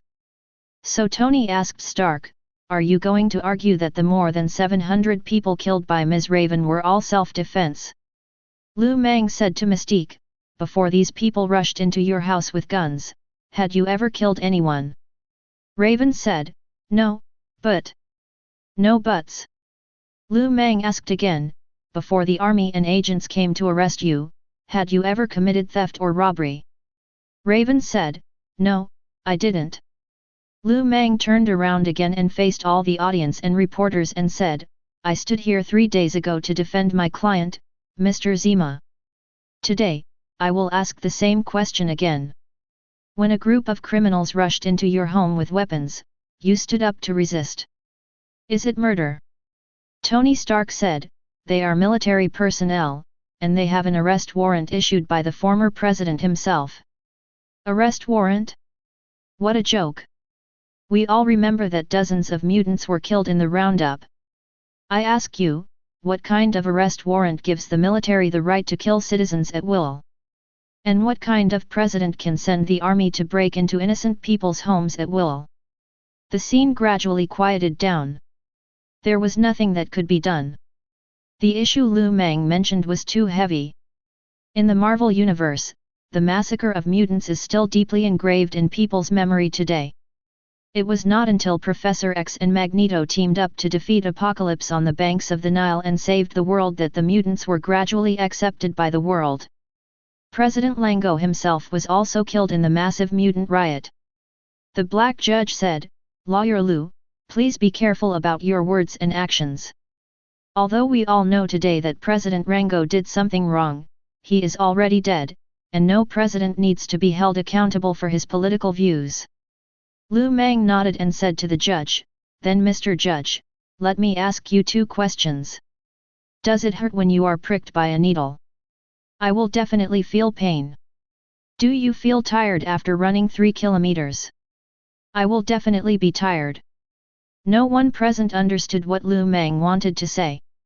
At that moment, Lu Mang changed the subject and shouted, "But many years ago, white farmers thought that black people like you were animals. They didn't feel pain or fatigue." Suddenly, the scene became noisy again. As smart as Tony Stark is, he immediately understood Lu Mang's plan. He wanted to raise Mystique's murder case to the level of racism. For the United States, slavery is an indelible scar in the history of the founding of the country. Sometimes, white people will tease black uncles in private and call them NRs. But in formal occasions, any racist remarks will be regarded as a very serious immorality. If the president makes similar claims in a speech, he may step down directly the next day. This is also the reason why we think the movie Black Panther is terrible, but Americans enjoy watching it. Once the discussion is brought to this level, any legal provision may be forced by Lu Mang to become a bad law. The surging public outcry and fishing boats will directly overwhelm the court, and the Supreme Court may even have to amend the laws related to mutants because of this case. At that point, whatever Tony Stark said would be nonsense. So he immediately stood up and said, "Mr. Lu Mang, we are only discussing a murder case, not the coexistence of mutants and humans." "Why not?" Lu Mang loosened his tie and pointed at Mystique. "This mutant in front of us has killed people before, killed many people, but that was based on the fact that someone wanted to kill all mutants indiscriminately. Have you forgotten that more than a decade ago, when Magneto wanted to murder the president, it was Miss Raven and Charles who stood up together? Have you all forgotten that when Apocalypse was about to destroy human civilization, Miss Raven once took up arms for ordinary people like us who wanted to kill her? Now, we are gathered together to discuss a very strange question, that is, when humans are slaughtering mutants, can mutants resist?" Tony Stark said hurriedly, "Lawyer Lu Mang, it doesn't mean that people who do good things can be forgiven for committing crimes." Lu Mang said, "Then you must tell us, what crime did Ms. Raven commit?" "Murder?" Killing those attackers? Audience members present, you should first imagine what the mutants caught by the authorities would face in that era. People would use scalpels to cut open their stomachs, and then put their organs under a microscope for careful study. Ms. Raven is not guilty. We demand that Mystique be released in court. Ms. Raven is not guilty. Most of the mutants who were among the crowd who first shouted this sentence had personally experienced that era. But soon, more people were infected and started shouting. At the moment, Mang pointed the finger at Tony Stark. Do you know why I filed a lawsuit against Rogers? Because in my heart, Rogers and Nick Fury, including Tony Stark who is standing in front of us now, are all criminals. Do you know why I came to participate in this lawsuit with no lawyer fees and a high probability of losing? Because I think Ms. Raven is innocent. As a lawyer, I came here with conviction. But now, in front of me is Mr. Tony Stark, a rich second generation from a prominent family, a shameful arms dealer. He came to the court and spoke eloquently just because I punished Rogers. For his so-called face and loyalty, he wants to send an innocent lady to the gallows. Tony Stark cursed, "This is a personal attack, you." Mang ignored his rebuttal. At this moment, he had already activated the skill given by the movie Emperor system, and his eyes were filled with tears. Mr. Tony Stark, there are some things you don't understand. Let me, a kid born in the slums of Queens, tell you. Answers to some questions in the book review section. Question 1, Jury. There are generally two types of trial systems in jurisprudence, one is the continental law system and the other is the maritime law system. In the maritime law system, the verdict is made through jury voting, while in the continental law system, the verdict is made directly by the judge. The United States is very strange. There are dozens of states with different laws. Some are civil law, some are maritime law. New York uses civil law and occasionally maritime law. How can I define it? So don't ask me why juries don't have the right to vote. Go ask the Americans. I'm afraid they themselves don't even know the answer. Question 2, Professor Hodoluo. There is no other way. This book involves laws and regulations, so it must be politically correct. So I borrowed Professor Luo's words to popularize the legal principles of lawyers defending criminals. I am afraid that if I am not politically correct, I will be killed and you will not see me anymore. I have a strong desire to survive, right? Question 3, Plot timeline. At this moment, the Avengers alliance consists of 5 people, so the plot is set in 2002, when the Avengers alliance has just fought off the Chitauri attack. Before the Infinity War, there will be some big plots later. Question 4, Update issue. That's right, 7 or 8 chapters a day. I'll go out for a meal and start working right after I come back. Feel free to read. Chapter 14. To Tony Stark, the slums of Queen's East were indeed a world too unfamiliar, so Mang stunned him as soon as he opened his mouth. Mang turned to him and said, "Mr. Tony Stark, do you know how many orphans there are in Queen's East?" I don't know. If you don't know, I'll tell you that the number of orphans in the entire Queen's East district is a full 70,000. Tony Stark said, "This is impossible." A reporter outside the door raised his hand and said, "Mr. Stark, it seems that you really don't understand our city. I have done special investigations for this type of program, so I can prove that what Mr. Mang said is true." Suddenly, many people changed their expressions. East Queens is home to many undocumented immigrants, who come from parts of Asia or from the Gulf of Mexico in the south. These struggling people can barely feed themselves, let alone their children. So here, abandonment is extremely common. Everyone present knew something about it, but when Mang said this number, everyone was still shocked. Mang pointed to his chest and said, "In Queen's East, orphanages are an extremely scarce resource. While you are enjoying the care of servants, orphans like me are fighting for a place in an orphanage. Why can't I enter an orphanage? Having said this, Lu Mang paused. His eyes swept across the room, and all the white people he saw lowered their heads in shame. Lu Mang's voice suddenly became louder.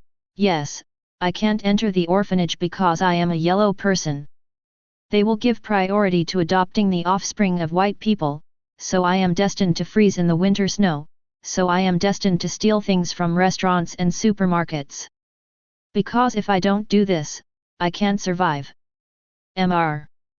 Tony Stark, please tell me, am I committing a crime? This, you were a minor at the time. No, I'm not asking about the law. If I'm an adult, is this considered a crime? Tony Stark instinctively wanted to refute Lu Mang, but he really couldn't copy the criminal law and say such cold and vulgar words. So he replied, This is not a crime. When talking about this, Lu Mang was so moved that he burst into tears. The jury and the judge were heartbroken watching him. Everyone started to imagine what it would be like for a child of a few years old to be caught stealing and then be beaten. Lu Mang was definitely playing the victim, but the people present were unaware. Seeing everyone's reaction, Lu Mang knew the time was ripe. So he jumped directly to the plaintiff's side and said loudly, Since the founding of this country, President Abraham Lincoln promised us that this country belongs to every citizen who contributes to it. Decades later, a black man named Martin Luther King ran for his compatriots and turned this promise into reality. Here, let me borrow Mr. Martin's words and ask a question to the black judge on the stage and to every citizen of the United States present. Are you satisfied? No, we are not satisfied. As long as there is a black or yellow child who cannot go to an orphanage, we will not be satisfied. As long as there is a mutant who dares not admit his identity and lives cautiously among the crowd, we will not be satisfied.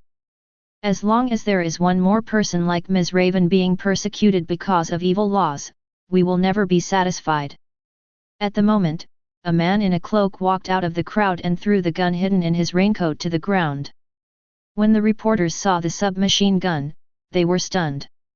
The man cried, My name is Edson, and I'm a mutant. Many years ago, when I was being chased by the police and the army and had to hide everywhere, it was Miss Raven who protected me. Today I came here to rescue Ms. Raven, but I really don't want to kill anyone, please let her go. Another person stood up, took off his mask, and threw his weapon to the ground like the man just now. I am also a mutant, but I have never done anything bad. When we were persecuted by President Rango's Mutant Extermination Act, it was Ms. Raven who supported me and my family by stealing and robbing. I am a mutant named Grant, born in Jiazhu. If it weren't for Attorney Lu, I think I might have killed someone for the first time today, because I didn't want Ms. Raven to be the only one with blood on her hands. But today, I realized something more important. I must stand up and tell the court and society like Attorney Lu that we mutants are also flesh and blood. We will be sad because of the death of our family members and happy because of eating good food. There is no difference between us. There is no difference between us, we are a family. More and more weapons were thrown on the ground, and it was not until the moment that people realized that an armed riot had been invisibly stopped. The judge, the jury, the reporters, and the onlookers on the roadside, everyone was in tears. They didn't know why they were crying, they just felt like they were filled with something great. The judge knocked the gavel and said, Attorney Lu Mang, I have no right to change the law, but please give me 2 days. I will report Ms. Raven's case to the state Supreme Court. Even if I lose my life, I will definitely return justice to Ms. Raven and these mutants present here. Chapter 15. Harris was just an ordinary worker, neither a mutant nor a super ability. On the day of the incident, he was taking a lunch break in the factory lounge. When he saw Mystique was moved by Mutant's righteous act and burst into tears, he silently took off his work clothes. Hey, Harris, where are you going? Lunch break is over, it's time to go to work. I'm going on strike. What? A strike? The workers were confused as to what was happening, but when they put down their work and looked out of the factory windows, they saw the horrifying scene on the street. Countless people held up signs and shouted, "We demand that Ms. Raven be acquitted and that the consequences of the Mutant Act of the 1990s be faced up to. Mutants are human beings too, and the White House must be held accountable for its own foolish actions. Support Lawyer Lou. We cannot turn a deaf ear to this, for the sake of our mutant brothers." Strike marches are a famous tradition in the United States. The country even stipulates that the boss must pay the workers normally during the strike. It is also for this reason that many domestic capitalists are reluctant to set up factories in the country. No need to work and still get paid? Is there such a good thing in the world? So the people of the United States are always like this. As soon as they hear that there is a strike or march somewhere, they will immediately take action. To the whole world, the strike of the United States is a famous joke, but Americans are proud of it. Americans believe that strikes and marches are the concentrated embodiment of the American spirit of freedom. Now, you have allowed these workers to seize the opportunity of human rights and racism, how can they give up? Soon, the nationwide demonstrations intensified. People came out of factories, office buildings, and shops, and the surging flow of people headed north, blocking the gates of various local courts. The overwhelmed judicial personnel began their meeting at 6 in the evening, and it was not until the next morning that the Supreme Court Justice flew from Washington Airport to New York with a new bill. After waiting for more than 10 hours, people finally met the Supreme Judge, His Excellency Yake. The white-haired Yake took out the temporary bill and said to everyone, "First of all, let us thank a certain BD lawyer. He successfully made me stand up my daughter. Today is her 18th birthday." There was a burst of laughter from the audience. Judge Yake cleared his throat before announcing, "The issue of mutants is extremely sensitive, so our judicial department has always taken a cold attitude towards the decree issued by President Rango. Today, on behalf of the Federal Supreme Court, I apologize to all mutants. I would also like to thank Lawyer Lou Mang. It was what happened in the trial that made us clearly realize how many kind and innocent citizens were harmed by the roundup of mutant more than a decade ago. Evil laws should be repealed, and the government should not insist on its mistakes for the sake of credibility. Now, I hereby declare, the Lango Act is completely repealed. From today on, every mutant can walk freely under the Sunday. Ms. Raven will be acquitted." The Supreme Judge threw the court into the sky, and countless people cheered. "America hail! Supreme Court hail! Lawyer Lou Mang hail!" Countless people witnessed this scene with their own eyes. For example, Magneto is serving his sentence under the White House. The staff member turned off the phone screen and said, "Mr. Eric, I think you should be satisfied." Magneto, trapped in the glass cage, first laughed, then burst into tears. Magneto has been fighting for more than half a century to ensure that his compatriots are treated fairly. This evil law was eventually repealed, but the dead could never come back to life. His daughter, his wife, had been buried forever in a quiet town. "Oh, Anya, did you see it? Honey, did you see it?" The guard said, "Mr. Eric, I'm sorry, but you are too dangerous, so we still can't release you." Magneto nodded and said, "No, I am satisfied. But could you please help me write a letter? I want to thank this lawyer." The prison guard said, "Only by email." Magneto said sincerely, "Thank you." The new bill flew through the sky, passed through the tower of the Supreme Court, passed through the streets of New York City, and finally landed at the door of the prison. A pair of high-end camel leather shoes firmly stepped on it. Behind this young man in a suit and tie, followed the protagonist of this incident, Mystique. From prison guards to judicial officials, everyone looked at this man with fear. In the first lawsuit on his debut day, he forced Kingpin to death after being acquitted 3 times. He sent Rogers, a hero in the eyes of the people, to prison and released Hydra. Now, for the sake of a lawsuit, he can force the federal court to change the legal provisions. I dare to ask, is there any case in this world that he cannot win? From today on, he is the super lawyer who has never appeared in New York City? No, it should be said that he is the super lawyer who has never appeared in the entire America, or even in the entire history of the rule of law. Chapter 16. It's been too long, it's been too long.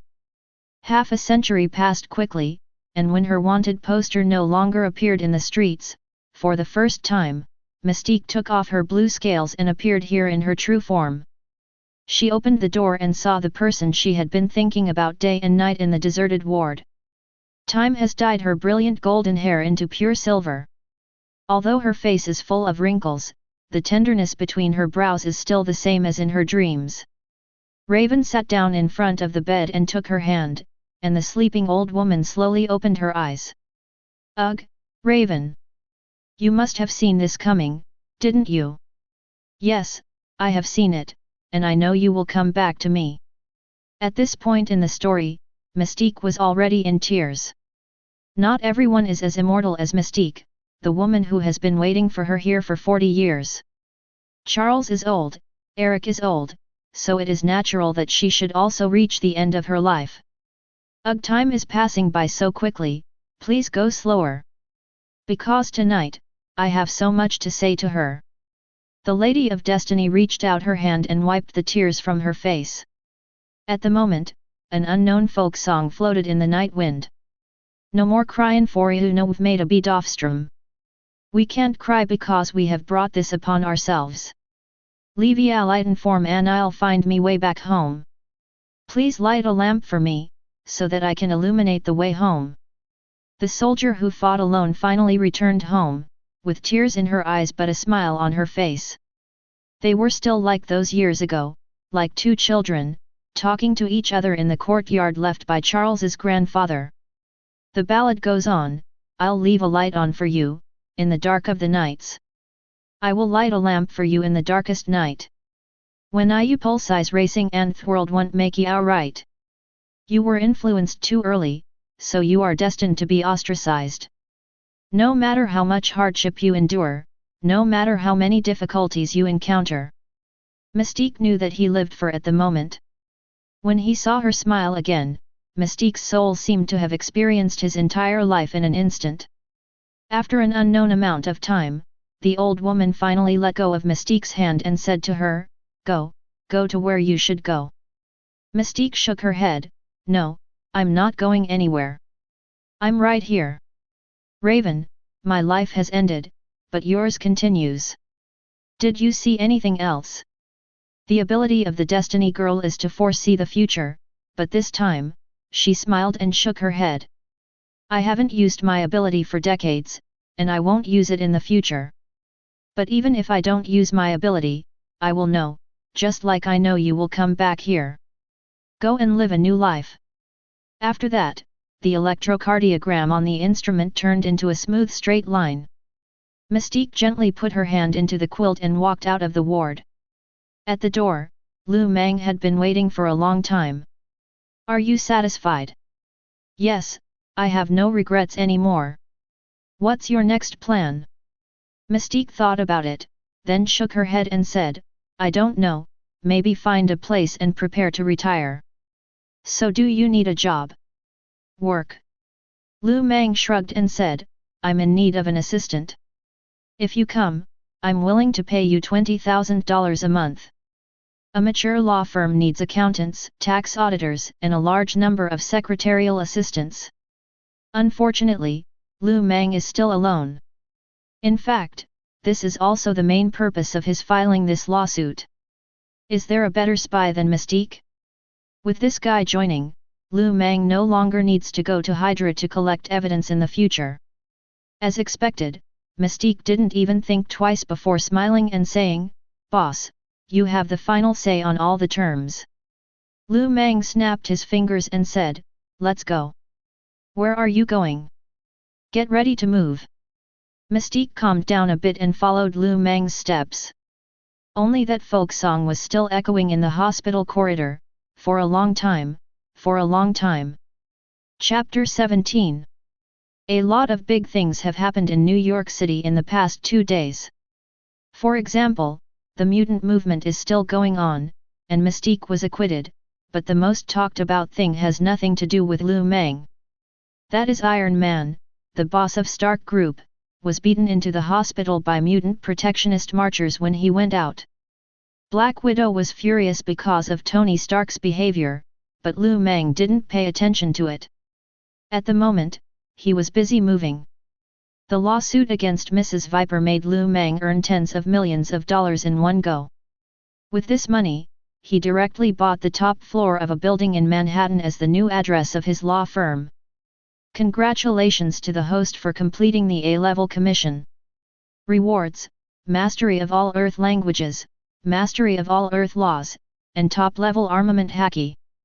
Damn, this is an A-level court case. When Mang opened his system panel, he found that his attributes had completely changed. Mang. Strength, Level 5. Constitution, Level 3, immune to all conventional thermal weapons. Speed, Level 4, speed of sound. Intelligence, Level 1, excellent. Energy emission, Level 0, cannot perform energy attacks.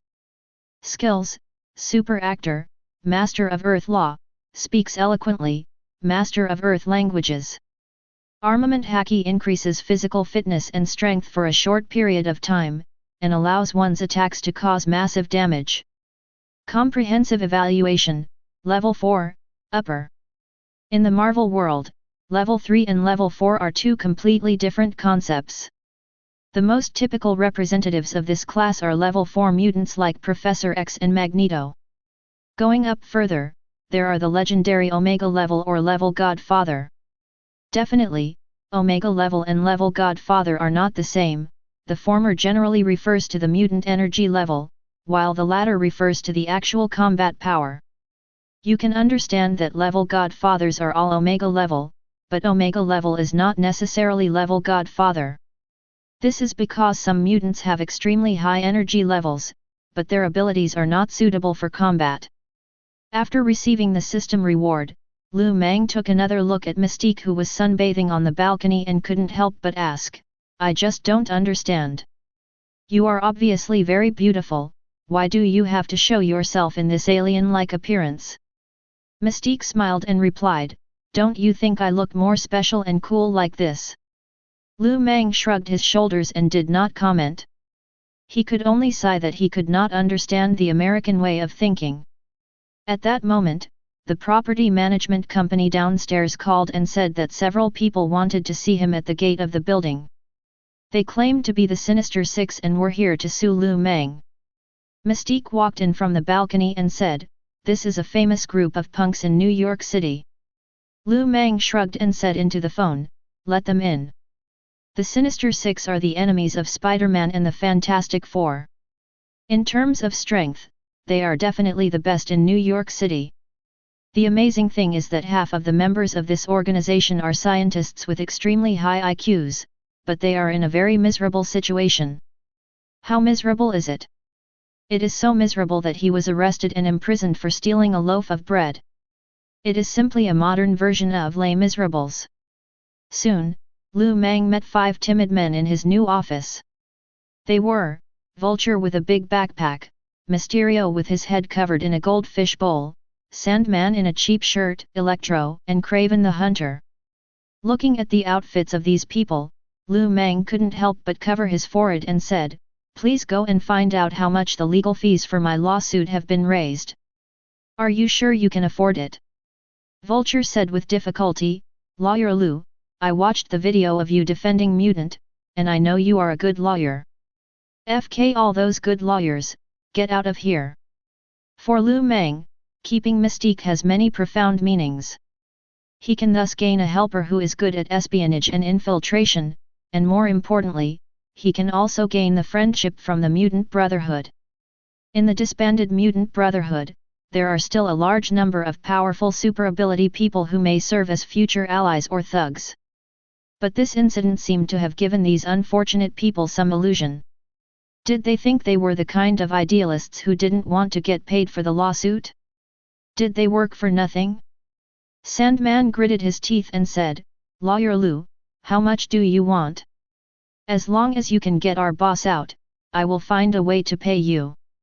Facing this idiot who was jailed for stealing bread, Lu Mang raised 2 fingers. 2,000 yuan.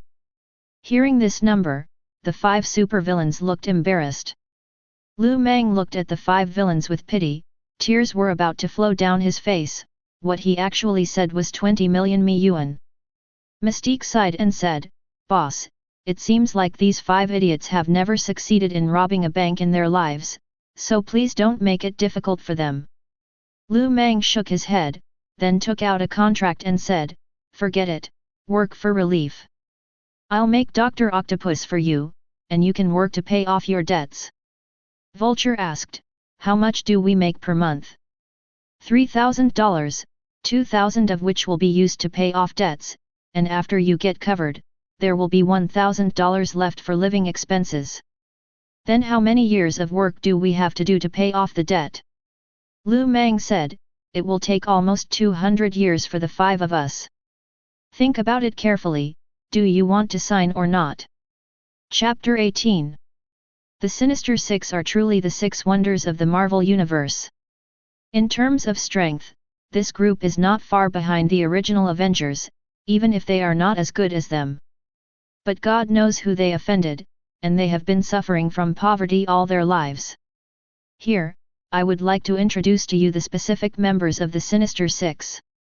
First up is the boss Dr. Octopus, who is Spider-Man Pete Parker's teacher and a very famous professor at the university. But things started to go wrong when he started playing with the nuclear reactor. Unsatisfied with the endless investment, the sponsor directly cut off Dr. Octopus' research funds. Unable to bear to see his life's hard work go to waste, this guy was forced to forcibly start the unfinished nuclear reactor, which then caused a disaster in Manhattan. He also became disgraced and became the hated Dr. Octopus. The second one is Vulture. Coincidentally, this guy is also a researcher, and his current situation is also due to money. The third one is Mysterio. He is still doing research. If the first 2 have had formal employment, then this guy is just a folk scientist, which is even more miserable. The fourth one, Diane Wong, was a welder before he embarked on this path of no return. The fifth one is Sandman. He was the one who was imprisoned for stealing bread. He is the disgrace of supervillains. The sixth one is the Hunter, he is the source of all tragedies. This guy once took a witch's magic potion. He is a physical Superman like Captain America. Before he met the 5 unlucky guys, he was hunting on the African grasslands and had no idea what money was. After this guy joined, the other 5 people discovered that he could eat a lot. Oh, heaven and earth! These are clearly 5 honest people. If Lu Mang were them, why would he be a supervillain? Wouldn't it be better to learn from the Avengers and be a superhero? He could just take on a few commercials and get some sponsorships, at least he could fill his stomach. But they just like to call themselves the Sinister Six, just like a certain mutant who likes to pretend to be aliens and scare people, they think it's cool. Definitely, this doesn't mean they are 5 pieces of trash. In fact, several of the scientists among them are geniuses with extremely high IQs, but most of those doing research in the laboratories have no idea about money, so they have fallen to this point. After some negotiations, Den-O became the office's electrical repairman, while Sandman and Hunter became security guards. Mysterio and Vulture were preparing for the accounting exam, and would only receive half of their salary until they passed the exam. After signing the indenture, after signing the contract, Lu Mang took his men straight to the New York City maximum security prison. Seeing this lawyer coming again, the warden's legs were shaking, and he immediately took him to Dr. Octopus' visiting room. After listening to the details of the matter, Lu Mang began to instruct the court on matters that should be paid attention to. The next day, the news that Lu Mang would appear in court for Dr. Octopus swept across New York like a hurricane. Dr. Octopus? His nuclear reactor killed so many people? Is there still a trial for this case? That's nonsense. On the night of the incident, we witnessed him climbing up the building with the hostages. I just don't believe it. Can a case like this be turned around? The evidence in Mystique Raven's case was also solid, and Mang was able to overturn the verdict largely by taking advantage of the mutant legacy that had existed since the 1990s. The name of the surging force abolished the Lango Act, and Mystique was able to walk freely under the sun. But this kind of thing has only happened a few times since the founding of the country, and it is difficult to repeat. If Mang can make Dr. Octopus into a human rights fighter, he will be invincible. So the moment they received the news, the reporters took action again. Lawyer Mang has taken on Dr. Octopus' case. Is this talented lawyer, who has become famous in New York only 2 weeks after his debut, finally going to lose the case? Tomorrow morning, ABC will broadcast the trial live for you. Dr. Bill Mann, a law expert at Yale University, said that if attorney Lou can win this case, he will dare to eat shit live on the internet. After hearing that lawyer Mang was going to overturn Dr. Octopus' verdict, Iron Man Tony Stark, who was severely injured by the crowd, laughed so hard that he almost died in the hospital. He is currently in the operating room for treatment. Seeing the overwhelming news on the internet, the poor five were all worried. Mystique, however, held up the freshly brewed coffee and said, "Don't worry, as long as he takes your case, there will be no problem." The Electric King said, "Are you so confident?" "Definitely." Mystique looked out the window, and as the wind seeped in through the curtains, her thoughts seemed to go back to the afternoon when she first met Mang. At that time, Mang said to her, "In the defendant cases that I, Mang, took over, there was no reduction in sentence, only acquittal." Mystique once thought it was a joke, but he could do it, and at the moment Raven believed so. Chapter 19. In the legal profession, all you need is a reputation. You often hear a certain lawyer say that he has never lost a certain dispute case he has taken on. At this time, please do not listen to their nonsense. The litigation that ordinary people come into contact with is divided into two types, civil litigation and criminal litigation, which have countless categories. He tells you he's never lost a case, probably because he's never had to fight a case of this kind. Most lawyers become famous in a certain field, and then continue to take on such cases, relying on their fame to make a living for the rest of their lives. All lawyers are careful about their reputation, which is why guys like Mang attract attention. In less than 2 weeks, he had closed 3 cases, all of which shocked the media. Except for the Jin Bing case, each lawsuit had a sense of being impossible to win. But he won, and won brilliantly. The next morning, Mang brought his people to the court and was immediately surrounded by many people. "Lawyer Mang, I offered you $40 million to appear in court, why didn't you accept? Can Dr. Octopus Otto afford your legal fees?" "Lawyer Mang, I'm a reporter from a news network. May I ask why you always like to sue these supervillains?" "Lawyer Mang, do you have a chance of winning?" Mang ignored these people. After being intercepted by Mystique and the Hunter, he easily passed through the crowd and came to the defendant's seat in the court. You won't know until you see it, and you'll be shocked when you see it. There were dozens of plaintiffs standing in the plaintiff's seat, and each of them glared at him.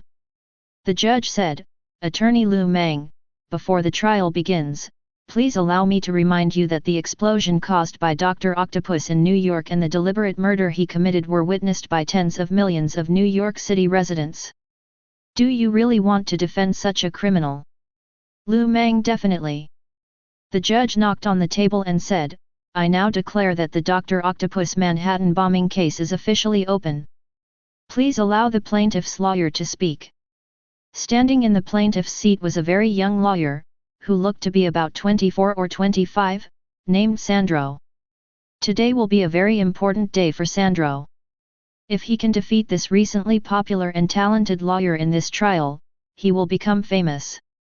Just like what the judge said, this case happened right under the noses of all the citizens of New York City. Unless Lu Mang has super abilities and can directly brainwash all the people of the United States, the story of the Mystique case will never happen again. Sandro seemed to have seen his future: expensive sports cars, famous watches and beautiful women, all of these seemed to be within his reach.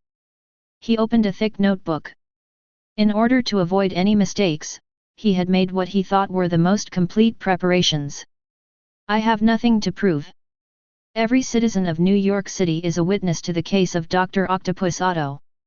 Here, I would like Attorney Lu Mang to look at the faces behind me.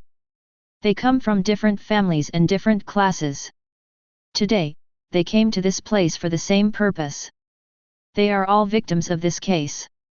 I don't understand, Mr. Lu Mang, why do you always like to defend these supervillains? What I want to tell you is that Dr. Octopus Otto is standing here because he made an unforgivable mistake. Lu Mang smiled contemptuously and said, haha, you actually played the emotional card with me, Lawyer Sandro, you were still breastfeeding when I played this trick. What did you say? Silence, the judge shouted. Lawyer Lu Mang, this is a courtroom, please do not talk about topics unrelated to the trial. Lu Mang shrugged and said, I'm sorry, I just think the lawyer's remarks are a bit meaningless. Sandro gritted his teeth and said, Lawyer Lu Mang, don't be too proud. Now I am filing a complaint against Mr. Otto on behalf of my clients. There are a total of 16 charges, including intentional homicide, kidnapping, endangering public safety. Lu Mang said firmly, I object, I think none of the above charges are valid. Sandro was dumbfounded, the reporters were dumbfounded, and even the judge was dumbfounded. After a long while, the judge said, Lawyer Lu Mang, this is a court, please don't talk nonsense. The entire New York City has witnessed it with their own eyes. So what if I witnessed it with my own eyes? I believe that my client, Mr. Otto, does not have the ability to bear normal criminal responsibility. Why? According to the law, there are only two types of people who do not bear criminal responsibility, the first is minors, and the second is mentally retarded. Otto is a minor? Haha, if Lu Mang dares to say that, the judge may not be able to help but ask the security guards to throw him out. Otto is mentally retarded? Come on, he graduated from MIT and has an IQ of 140. But Lu Mang did just that. He walked up to Otto, pointed at him and said, because my client, Mr. Otto, is a psychopath. Even Otto himself looked at Lu Mang in surprise. He didn't understand why he had become mentally ill. The jury members also shouted, nonsense. Even if you are Lawyer Lu Mang, you can't talk nonsense. It is the prosecutor's job to determine whether a person is mentally ill. The fact that this trial has even begun means that the doctor has already issued a statement that Mr. Otto has normal criminal ability. Look at Dr. Octopus's expression. Even he doesn't know he's a psychopath. The judge coughed twice and said, okay, I'll come today to see how you can make up Mr. Otto into a mental patient. Chapter 20. Lu Mang clapped his hands, and Mystique, the paralegal, immediately brought out a diagram of the human brain structure and unfolded it in front of the judge and jury. In most people's eyes, mental illness and psychosis seem to be the same, but we legal workers should know that the two are actually very different. Considering that most juries have no forensic knowledge, I will give a detailed explanation here to ensure the fairness of this trial. Generally speaking, mental illness refers to a person's mental state with problems, such as depression, mania, bipolar disorder, anorexia, drug addiction, etc. Most mentally ill people have criminal abilities, but neurotic patients do not. Because neuropathy is a physiological problem, it refers to various behaviors that are out of control due to neuropathy. Sandro interrupted Lu Mang's explanation and said, the judge has already said that Dr. Octopus Otto's nerve tissue is very healthy and he does not have a mental illness. This is a firm and authoritative statement made by the forensic doctor. Lawyer Lu Mang, you are not a doctor. Lu Mang snorted coldly, I'm not a doctor, but a forensic doctor is not a mechanical engineer. After that, he showed the court a chip. The judge asked, "What is this?" Mang said, "This is what I sent someone to get from Dr. Octopus's sealed laboratory. It's the core chip of the robotic arm. Lawyer Sandro, do you dare to cooperate with me in an experiment?" Sandro swallowed, but considering that this was a court and Mang couldn't do anything to him, he nodded. After all, this lawsuit is so important that he needs to know what Mang wants to show in order to prescribe the right medicine. Mang took Lawyer Sandro to the open space in the middle of the stairs, and then stuck the chip on his neck. After a slight stinging pain, the chip stuck to Sandro's spine. Suddenly, Sandro's expression became ferocious. Mang winked at Mystique, who then pulled out a knife and handed it to Sandro. Then, in front of all the judicial officers, Sandro went crazy on the spot. He rushed directly towards the judge with a knife in hand, causing the entire courtroom to scream in fear. "Security! Security!" The judge's wig fell off, and Sandro, holding a knife, chased the judge all the way to the door of the court, where several security guards pinned him to the ground.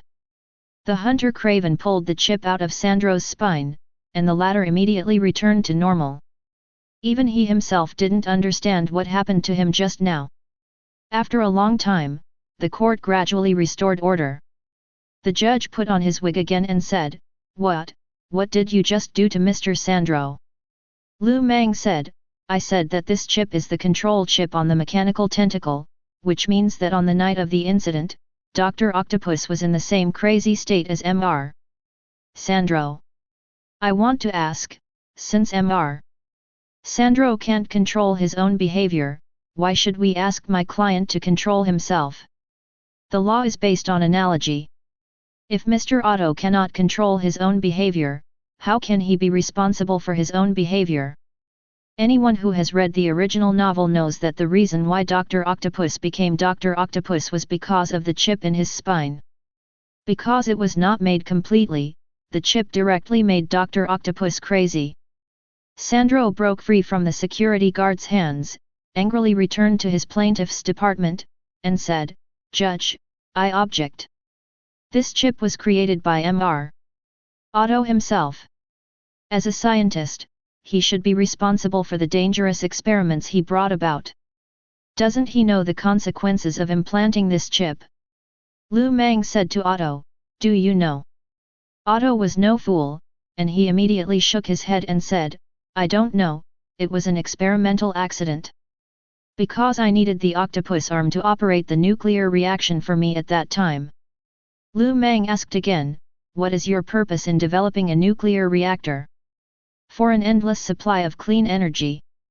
Mang spread his hands and said loudly, "Everyone, look.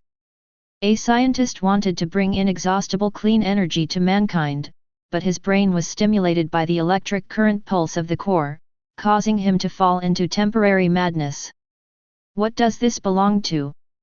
This is an experimental accident, which falls within the scope of civil liability.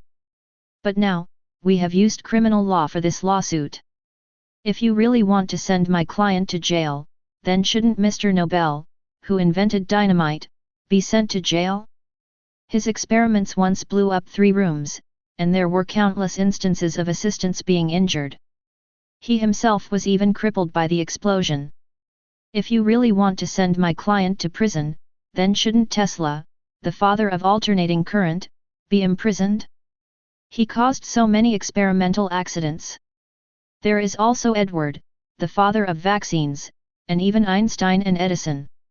At least half of the scientists who have made outstanding contributions to mankind should be locked up. And you, Mr. Sandro." Mang turned around, pointed at Sandro and said, "If Mr. Otto's behavior after being controlled by the core film is considered intentional homicide and endangering public safety, then you just chased the judge with a knife, which is at least attempted murder." Sandro was dumbfounded, as if according to his own logic, he could really be convicted of attempted murder. Chapter 21. Sandro knew that there was something wrong with what Mang said, but after thinking about it for a long time, he couldn't find where the problem lay. But Lu Mang didn't plan to give him time to react. He just looked at the dozen uncles and aunts in the plaintiff's seat and said in a deep voice, "This is undoubtedly a tragedy, but it was not imposed on you by my client, Mr. Otto. Your family members lost their homes in this disaster, and some even died or had family members injured, but my client lost his entire life. He lost his job and his reputation was ruined. Even if he were released back into society today, no research institute would dare to hire a scientist who caused such a case. And his wife, because of the influence of the core fragment, Mr. Otto cut her throat himself, just like Sandro just now chasing the judge. He has nothing left. Is there any sense in punishing such a poor man?" At this point, Otto was already in tears. Ever since the accident, Dr. Octopus has been living under the dual pursuit of the police and superheroes for almost a whole year. Among them, the fundamental reason that made him give up on himself was his wife. Whenever he thought of the night he killed his wife, he felt like a refugee trapped on a deserted island, unable to swim out of the ocean of sin.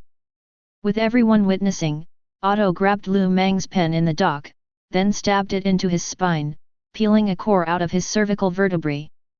Dr. Octopus said, "In fact, I have already figured out the problem with this core, but I have never repaired it. Because without the mania and bloodthirstiness it brings me, I will think of my wife." "Thank you, Lawyer Lu Mang, thank you for defending me, but please don't say anything more. I know this may be the first time you lose a case in your career, but I know I am guilty. I could have improved this core, but I succumbed to the pleasure of violence and the cowardice of not daring to admit my mistakes. If the court finds me guilty, then I deserve it." Suddenly, the whole audience was in an uproar. At this point in the trial, Otto was only one step away from being acquitted, and all he needed was a judge's verdict. But at this moment, Otto admitted his crime? However, at that moment, a woman at the front of the dock raised her hand and said, "Your Honor, we have discussed it and hope to apply to withdraw the case." "What did you say?" "I said we want to drop the case." Sandro also went crazy. He grabbed the plaintiff's hand and shouted, "Have you forgotten your daughter? And your house that was destroyed in the explosion?" At the moment, Sandro was only one step away from success. The white woman said, "Just like what Lawyer Lu said, we are all victims. There is no point in venting anger on Mr. Otto. Otto has already pleaded guilty. At the very least, let me win this case first." The white woman shook off Sandro's hand and said, "Lawyer Sandro, you have disappointed us greatly in both your professional ability and personal cultivation. This is a trial, not a tool for you to gain fame and fortune. Mr. Otto can admit his guilt even if he wins the case, so why can't we forgive his unintentional mistake with a magnanimous heart?" Sandro was stunned. He looked at the reporters outside the door, and saw that they were looking at him with contempt in their eyes. In an instant, that bright future of luxury cars and watches was completely shattered in his mind. The judge knocked the gavel and said, "I have been a judge for 20 years, but this is the first time I have seen a situation like this. The role of the law is not to punish criminals or foster hatred. Our goal is to make criminals surrender and repent. I believe that today's trial will serve as a model in the minds of legal professionals and will be remembered by the world. Now I declare Mr. Otto not guilty." Dr. Octopus himself was dumbfounded. At the moment, the plaintiffs walked up to him. "Mr. Otto, the future may be difficult, but life must go on. Everyone forgives you. Don't do those dangerous experiments in the future. Even if you want to do it alone in the wilderness. Don't cry here." A man gets up from where he fell. "Thank you everyone, thank you everyone." Otto shook hands with each of the plaintiffs. At that moment, the judge said, "Don't be too happy too soon. You won't be held criminally responsible, but according to the Public Accidents Ordinance, starting today, you have to participate in charity activities as a volunteer for 3 weeks." Otto nodded and said, I will be there on time. Seeing this scene, Mang finally breathed a sigh of relief. Damn it, that statement was meant to fool the plaintiffs, but I didn't expect it would fool Otto, that idiot. If I lose the case because of this, I'll skin him alive. Mystique smiled, but it didn't turn out badly, did it? The trial was over and reporters rushed in. Lawyer Mang, you have won another free lawsuit. Some people are saying that you are the greatest public interest lawyer in the new century since President Lincoln. What do you think about this? Mang's face suddenly changed, and he pointed at the reporter's face and said, "Are you telling the world that I, Mang, don't want to pay for lawsuits? Ahole, which station are you from? I'm going to sue you for defamation until you lose everything and your family is destroyed." Suddenly, the reporter's legs went weak and he peed his pants out of fright. Chapter 22. On TV, the famous talk show Oprah was commenting on Mang's recent lawsuit. The host said, "From the Jin Bing case to Dr. Octopus, in just 2 weeks, attorney Mang has won 4 major cases in succession. Today we have invited Mr. Byron, a famous law professor at Yale University, to give a brief evaluation of attorney Mang's recent cases." "Hello, Mr. Byron." The middle-aged professor nodded. "Hello, host. May I ask what do you think of this amazing Huxia lawyer?" Professor Byron smiled and said, "I am also an old man in the legal profession. To be honest, I have never seen such a powerful lawyer in all my years of practice. This man has a very deep understanding of criminal law. No matter what the case is, he can always find the key points at the first time. In addition, he has a mouth that can reverse right and wrong. If I were a lawyer, I would definitely not want him to become my opponent." The host said, "Recently, there have been rumors that Lawyer Lu is actually a mutant and has the ability to control the judge's thoughts." Professor Byron said, "I think we should not discuss this issue in the public media, unless you want to receive a lawyer's letter from that bad-tempered lawyer." Cough, cough, cough. The host hurriedly coughed awkwardly, and she then remembered that one of her colleagues seemed to have been almost forced to jump off a building by Mang's lawyer's letter. "I'm sorry, I was just joking. Actually, I'm curious about how Lawyer Lu won those cases. I heard that these cases were very difficult." "It's more than difficult." Professor Byron shook his head and said, "The Kingpin case is a relatively simple case, but as we all know, the difficulty of the Kingpin case is not in the court. If the victory in this case was a fluke, then the remaining cases can be said to be miracles. Especially the Mystique case, in the history of the founding of the United States, this kind of case won by relying on the Fishing Vessel Repeal Act is unique. With the victory in this case, you can think of it this way. Lawyer Lu is the god of the judicial world." The host asked, "Is it so exaggerated?" Professor Byron said, "You can ask my fellow law professors, or ask the lawyers currently on duty, whether what I said is exaggerated." The host secretly wiped a cold sweat. Fortunately he did not delve into the question of whether Mang was a mutant, otherwise he might really be sued to the point of his family being destroyed. After a pause, she continued, "Now many people believe that Mr. Mang is the greatest public interest lawyer in the new century. What do you think?" Professor Byron sighed deeply and said, "Ms. Oprah, maybe you will understand better if I put it this way. A famous lawyer, no matter how good he is very likely to be ruined if he takes on a case like the Dr. Octopus case. As for the Mystique case, it was a complete life-or-death situation. I don't know why Lawyer Mang did this, but he didn't take a penny and still won cases one after another. I can naturally think that Lawyer Lu is a lawyer who looks like a litigator on the surface, but is actually very ethical. Yes, I think those people's evaluation is correct. Lawyer Lu is the greatest active public interest lawyer in my mind.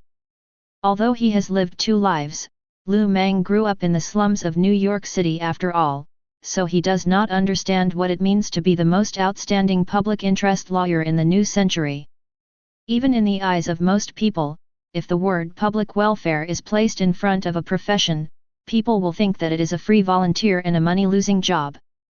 But Madame Viper and Little Baron Zima obviously don't think so. Regardless of whether Lu Mang's situation today was intentional or coincidental, in the eyes of the two Viper Party leaders, this was an unimaginable political bargaining chip. Don't understand? I'll explain it to you so you'll understand. What is the best career path for public interest lawyers in the United States? The President. Yes, you are not seeing things, it is the President. In the hundreds of years of history of the founding of the United States, there have been a total of 42 presidents. Except for the first founding father Washington, who was a soldier, 8 of the next 10 presidents were lawyers. Among them was the greatest president in the history of the United States, Abraham Lincoln, the founder of the modern continental legal system, Thomas Jefferson, and even a familiar Allied leader, Franklin Roosevelt, who led the United States to victory in World War II. When it comes to public interest lawyers, the first impression everyone has is, they are upright, able to distinguish right from wrong, and resourceful. In addition to the previous example, everyone will consciously prefer public interest lawyers in subsequent United States elections. This has created a very strange phenomenon. There are several people standing in the election, but they are all public interest lawyers. The greatest public interest lawyer of the new century, he is simply a natural presidential candidate. After turning off the TV, the first thing Baron Zima said was, "Perhaps we should change our thinking." Yes, Hydra's ideal is to rule the world and restore the glory of the Third Reich. But after so many years of fighting and killing, they gradually realized a reality, that is, a group of spies can never accomplish such a thing. They need a leader, a politician who stands in the forefront, not a group of warriors who can only wield swords and guns. You mean? Can we help lawyer Lu Mang become president? Just imagine, if the President of the United States, the world's policeman, turns into a member of the Viper Party, how far will it be from realizing the ideal of ruling the world? Hydra was able to make Alexander Pierce the director of S.H.I.E.L.D., so why can't they make a president of the United States? Once this thought came up, for the Viper Party members who were like headless flies, it was like a person lost at sea suddenly seeing a lighthouse. So Madame Viper said, "Gather the remaining Hydra executives, and let's have a serious talk about this." Chapter 23. Do you need legal advice or a court appearance? No, I'm a representative of the Washington Post Foundation. We hope that Mr. Lu Mang can participate in the presidential election in 20 years. Our foundation has arranged a perfect political plan for Mr. Lu Mang. He will first run for local councillor. Please listen to me, please listen to me. Following Lu Mang's request, Dr. Octopus picked up the liar and threw him out of the law firm without saying a word. After doing all this, he said to Mystique, "What the hell is going on? This is the third person this week who wants to train the boss to be president." Mystique shook her head and said, "How should I know? Are you used to it lately?" Dr. Octopus nodded and sat down on the sofa, grabbing cups of tea with a few of his former companions. The office building that Lu Mang bought was not small, but generally speaking, everyone's work was not too much, just cleaning and organizing documents. In their spare time, everyone's favorite thing was to sit together, drink tea and talk about each other's past. Gradually, they also began to like this kind of life. Although the salary is not high, I have food and shelter, although I am not respected or noticed, I live in comfort and peace. Dr. Octopus gradually realized that being successful is not everything in life. He stared out the window for a long time before he said, "When I was young, I always thought I was a genius and I had to win the Nobel Prize in physics. For this reason, I built the nuclear reactor that almost blew up Manhattan. Now everything is over, but I found that things are not as bad as I thought. Don't you think it's strange?" Hunter Craven said, "I feel the same way. I used to think I had to be the greatest hunter. I would challenge any powerful creature. But when the day came when I really let go, I found that this kind of life is much better than before." At this point, everyone couldn't help but shake their heads and sigh. Mystique wanted to laugh at these idiots, but suddenly realized that she was the same. When she was young, she thought Charles was right, but when she became an X-Men, she encountered the Mutant massacre. Later, she betrayed Charles and joined the Mutant Brotherhood, but was shot in the back by Magneto. After that, she became self-employed and worked alone to support mutants' survival. As time went by, she could no longer figure out what was right and what was wrong.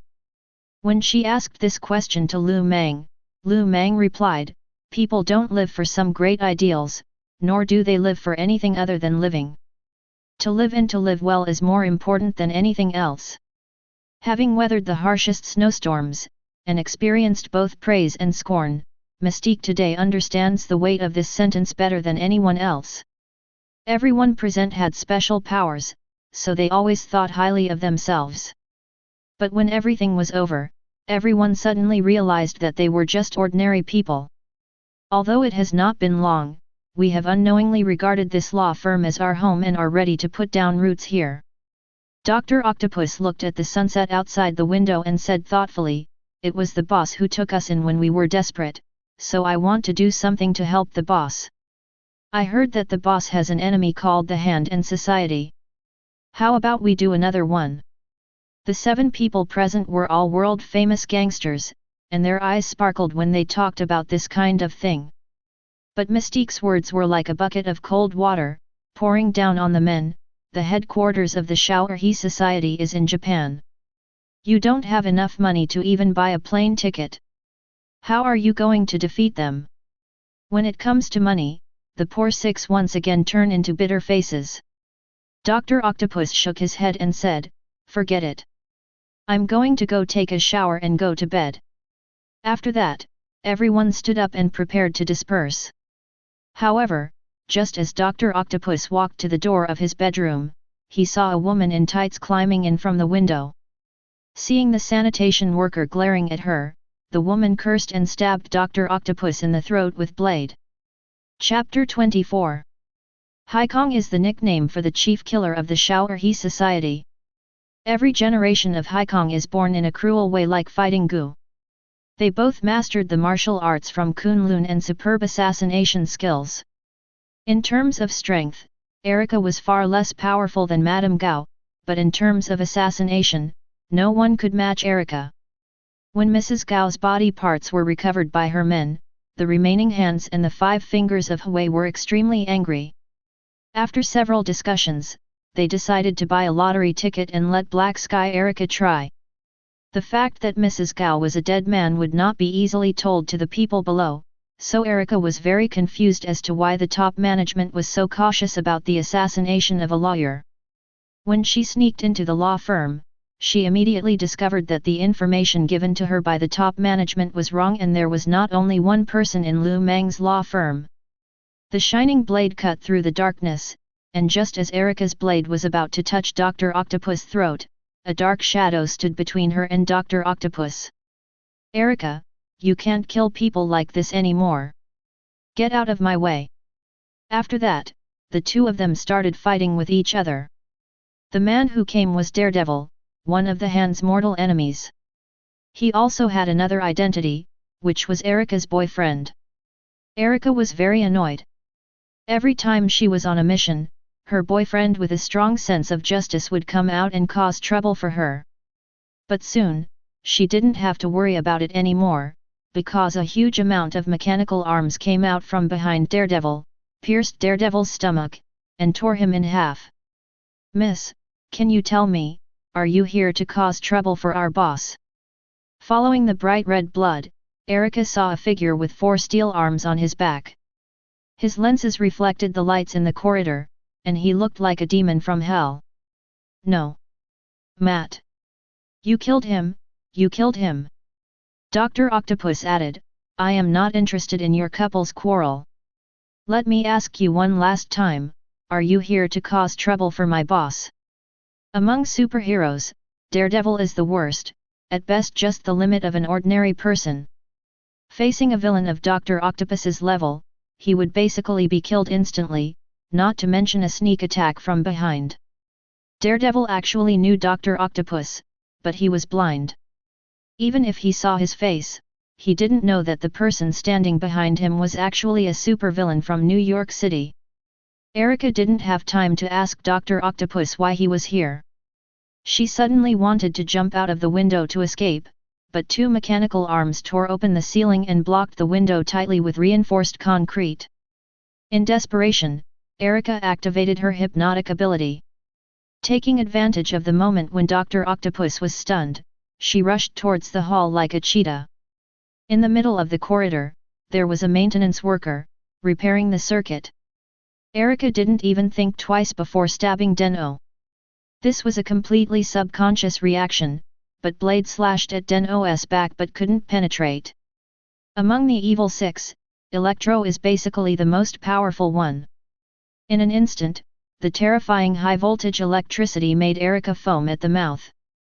"Miss, are you here for a lawyer's consultation? We are closed. Why are you foaming at the mouth? Are you having epilepsy? Do you need me to call 911 for you?" Erica let go of Blade and continued running forward. Then she saw a scary woman covered in black opening the refrigerator. Ghost. Erica is almost going crazy. She has no idea what is going on in this law firm. First, Daredevil Matt died in unclear circumstances, and then no matter where she goes, she encounters terrifying strange humans. In a panic, she stumbled around and finally saw the destination of her trip in a spacious office. Erica pulled out her pistol, pulled the trigger, and then she was stunned. Touch. After a loud bang, Mang held the bullet between his two fingers and casually placed it on the table. Looking at the bullet that was shape-shifting due to the huge force, Erica's legs softened and she fell to the ground. Until at the moment, several villains ran in. At the moment, Mang was studying the litigation reward that had just been issued by the system, and immediately yelled, "What's wrong with you? Where are the security guards? Are they all vegetarians?" "I'm sorry, boss. I saw two people running in from the window, but I only killed one." Mang then looked at the dazed Erica and said, "Do you know what crime you are charged with for breaking into a private house in the middle of the night and shooting at someone, UBD? Tell me, where did you come from? If you can't explain it clearly, I'll stuff you into a cement bucket and feed you to the fish." The mysterious man raised his hand and said, "Boss, feeding people to fish is also against the law." Before he could finish his words, Mystique kicked him out the door. Erica murmured, I am from the Hand and Society. They are rebelling. I didn't bother them, but they still dared to come to my house? This time, I will sue them until their family is destroyed." Chapter 25. Kingpin and Vanessa met in an art gallery. Due to the trauma of being abused by his father in his childhood, Kingpin has always played the role of a good father and a good husband at home. When Vanessa first learned that her husband was a criminal, she was extremely angry, but over time, the painter was gradually moved by Kingpin and even began to help him cover up his crimes. Kingpin's death broke Vanessa's heart. She knew who killed her husband, but she was powerless to retaliate. Until a lawyer brought a group of people and knocked on her door in the middle of the night. After explaining her purpose, Vanessa said, "You are the culprit who forced my husband to death." Mang said with tears in his eyes, "I'm sorry, Mrs. Fisk, please believe me, I never thought of forcing Mr. Kingpin to a dead end. The best I can do is to let him stay in prison for a few more years so that he can realize his mistakes and start a new life. I'm a lawyer, a legal worker, how could I have such a dirty idea to force dead man to do something? But my husband is dead. Yes, I died at the hands of the Hand and the Society. Those shameful murderers ignored you, an orphan and a widow. You know, I came to you to atone for my guilt towards Mr. Wilson, so that those vile fellows can be punished." The 7 people who knew about the incident couldn't help but turn their heads away. Although they had already seen Mang's acting skills in court, Dr. Octopus couldn't help but whisper to Mystique, "Has the boss always been so shameless?" Mystique said, "So he is the boss, and we are just employees." Vanessa was finally moved by Lu Mang's heartfelt performance. She cried, "But Lawyer Lu, the power of the hand and the society is beyond your imagination. Even if I am willing to appear in court for you, you can't bring them to justice." Lu Mang said seriously, "Ms. Vanessa, this is my business. Please don't worry. As a legal worker, I have always taken it as my duty to uphold justice. How can I back down because of the viciousness of the criminals? As long as you agree to be the plaintiff in this lawsuit, I will fight for justice for Mr. Wilson even if I risk my life." "Real? It's definitely true. Look, I've already written the indictment. The hand is so powerful and numerous that even Hydra is wary of them. If you want to kill them, the power Lu Mang has is definitely not enough. You can't let him take 6 people and go to Neon to start a war. Lu Mang's only solution, which is also the area he is best at, is to use legal means to directly deprive the hand and society of their living ground." But this also created a new problem: he had no plaintiff. The hand and the society is a Japanese organization, but it commits crimes all over the world. If we follow the public prosecution process, will the government help organize an international court if it has enough money? Therefore, in order to deal with the hand and the society, Vanessa, who knows the inside story of the hand and the society, becomes crucial. After a little hesitation, Vanessa opened the safe and handed a notebook to Lu Mang. Lu Mang flipped through it casually and immediately showed joy on his face. This is a list of the top leaders of the Shao'er Society. My husband knew this day might come before he died, so he specifically asked me to keep it here. Lawyer Lu, are you sure you can win this case?" Lu Mang's reputation in the legal community was at its peak, but even so, Vanessa was still very worried. Because as far as she knew, Lu Mang had never been involved in an international lawsuit. Lu Mang held Vanessa's hand tightly and nodded, "Mrs. Fisk, please believe what I said before. I came here to redeem my guilt towards Mr. Wilson. No matter what happens, I will definitely give him justice." Vanessa gritted her teeth and finally nodded, "Okay, I will be the plaintiff in this lawsuit. Please submit an application to the Judicial Department." A lawsuit in Japan is not difficult, and a lawsuit in the United States is not difficult either, but if a lawsuit involves 3 countries at the same time, Japan and the United States, it becomes extremely troublesome. If it weren't for Mystique, Lu Mang would probably be exhausted just running around to various departments to submit applications. A full week passed before the preparations for the lawsuit were completed. When the head of the New York embassy saw the report in his hand, he was so angry that he shook all over. How is this possible? This is simply a beast. Madame Gao, can she be considered a Hyuxia if she does this? Lu Mang said, the plaintiff in the case is originally from the United States. There is no resistance from New York. Neon dare not refuse the case from the United States. The problem now is the Hyuxia side. Mr. Li, whether these bastards can be punished depends entirely on your opinion. Hyuxia ambassador to New York's Sung Deo Li, but can such a lawsuit be won? Lu Mang said, we all have Hyuxia blood in our bodies. When the Kingpin case happened, I had already started collecting evidence, hoping to present it in court. But later, Kingpin died, so the matter was temporarily shelved. Please rest assured, Mr. Li, I have never prepared a lawsuit like this. I believe you know my reputation in New York. Li Zheng nodded and said, okay, I will file a lawsuit against Neon on behalf of Daxia, and the rest is up to you. Chapter 26. Kunlun is one of the 2 holy places in the Marvel world. Many years ago, a group of traders emerged from Kunlun. They stole the fossils of the dragon and drew power from them to gain endless life. Later, these 5 people who violated the taboo were driven down the mountain by Master Khan, and then the Hand-He Society was established. The 5 people are Alexandra, Mrs. Gao, Botu, Wanda, and Murakami. Since they first saw the bright lights and nightlife of the outside world, this group of powerful monks has been operating in Neon for more than 400 years. It can be said that the history of the Hand is longer than the founding history of the United States. Along with drugs, assassinations, human trafficking, arms trade, as long as they can make money, no matter how dirty the things are, the Hand and the Society dare to do them. Thanks to the long time, the Hand and the Society has also gathered terrifying energy in this small piece of land in Japan. But these days, Sandra is very annoyed by the pressure of being the leader of the Hand and the Society. Politicians, capitalists, and anyone who had any connection with the Hand and the Society were arrested in 2 days. The strongholds hidden in various entertainment facilities were also eliminated one by the all-pervasive Interpol.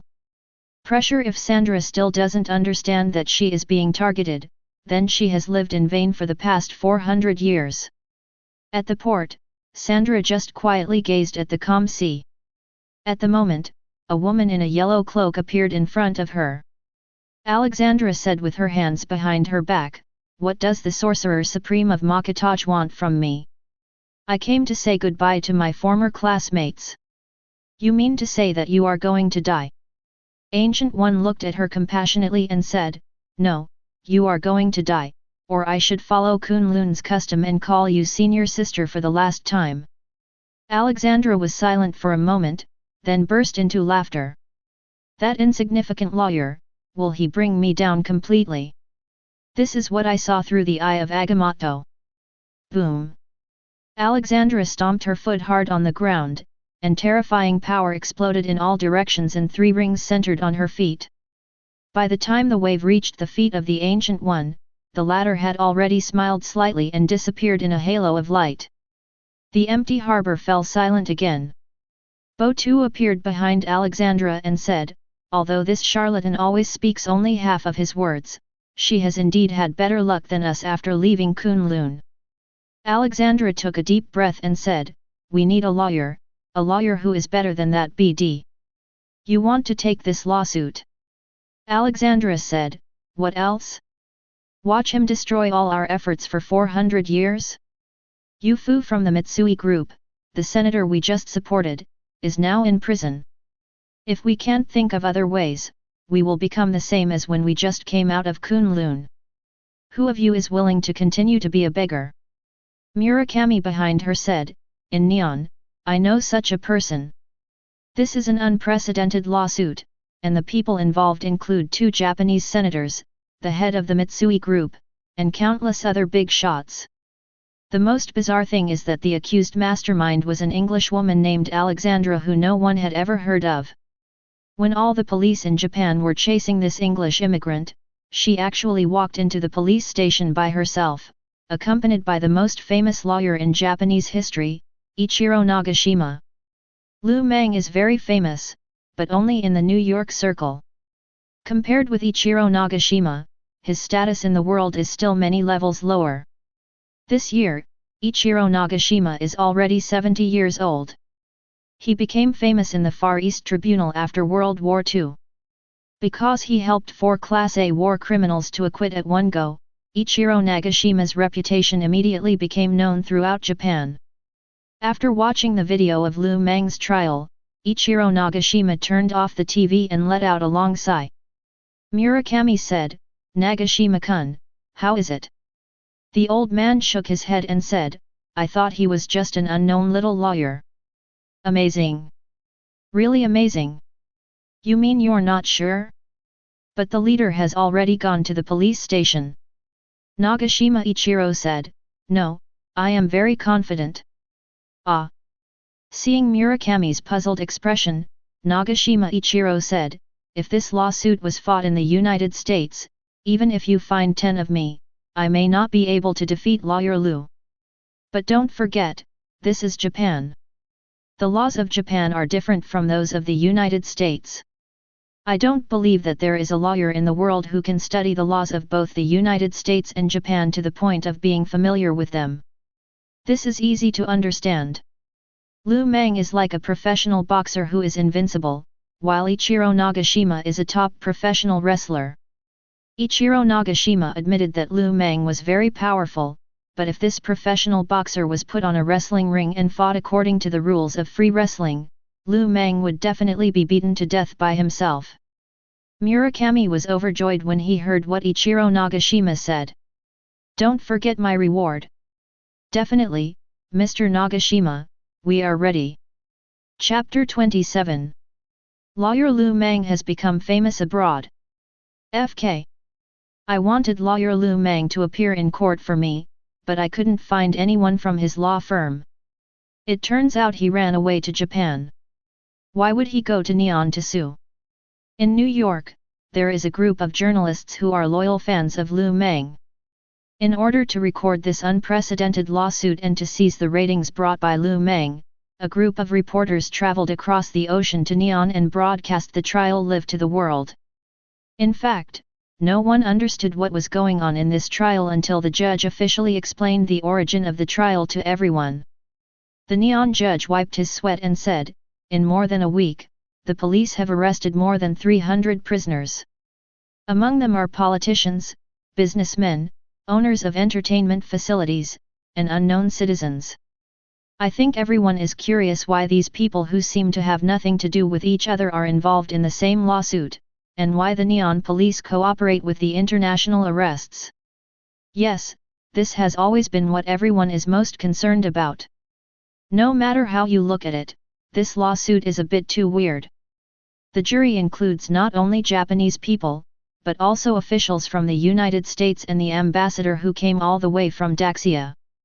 If there hadn't been a major incident, an ordinary lawsuit would never have alarmed so many people."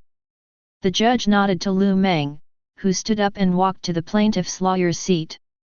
Mysterio pressed the mechanical switch on his wrist, and a huge amount of images were projected into the air. Although they were mentally prepared, many people couldn't help but bend over and retch when they saw the images. "Oh my God, what is this? Why did this happen? Who on earth did this, these beasts?" The picture shows huge amounts of underground factories, with countless people producing white powder on the assembly line. Even if Lu Mang doesn't explain, everyone knows that they are producing drugs. But the reason for this reaction among the people at the scene was not the drugs, but the workers who produced the drugs. Their legs were all sawed off, and probably because the wounds were not properly treated, many of them had already started to rot. Their eyes were all cut out, and when a worker opened his mouth in pain, people saw only half of his tongue. Lu Mang said in the Neon language assigned by the system, "Why did people from 3 countries organize this trial together? Now I can answer you, the reason is this videotape. In order to produce drugs, some people kidnapped people from Daxia and Neon and transported them to New York.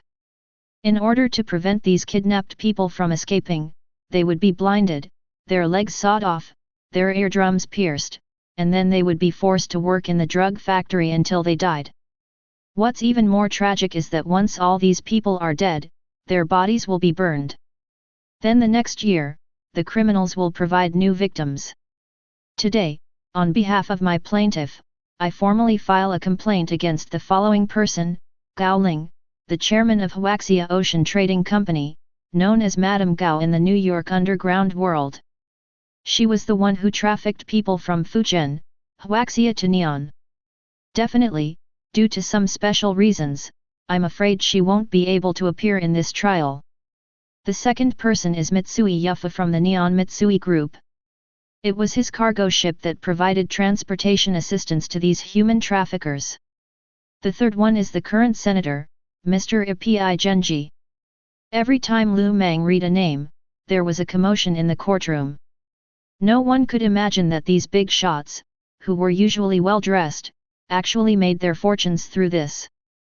At the same time, every time Lu Mang read out a name, Alexandra's face in the dock would turn paler. She murmured and shook her head, "No, this is impossible, there is no way he could." Lu Mang put down the list and said to Alexandra, "What's impossible? There's no way I know these people's names so clearly." Yes, that's what Alexandra thought. But in the face of Lu Mang's questioning, she remained silent. After all, this is a court, and any inappropriate remarks may bring disaster to her. Lu Mang smiled and said, "I'll tell you the reason now." As soon as the words fell, a woman walked out from the crowd and stood in the plaintiff's seat. Seeing the black clothes, Alexandra flew into a rage. The judge asked, "Are you Ms. Vanessa, the plaintiff in this trial?" Vanessa nodded and said, "Yes." "Where did you get the news about this case?"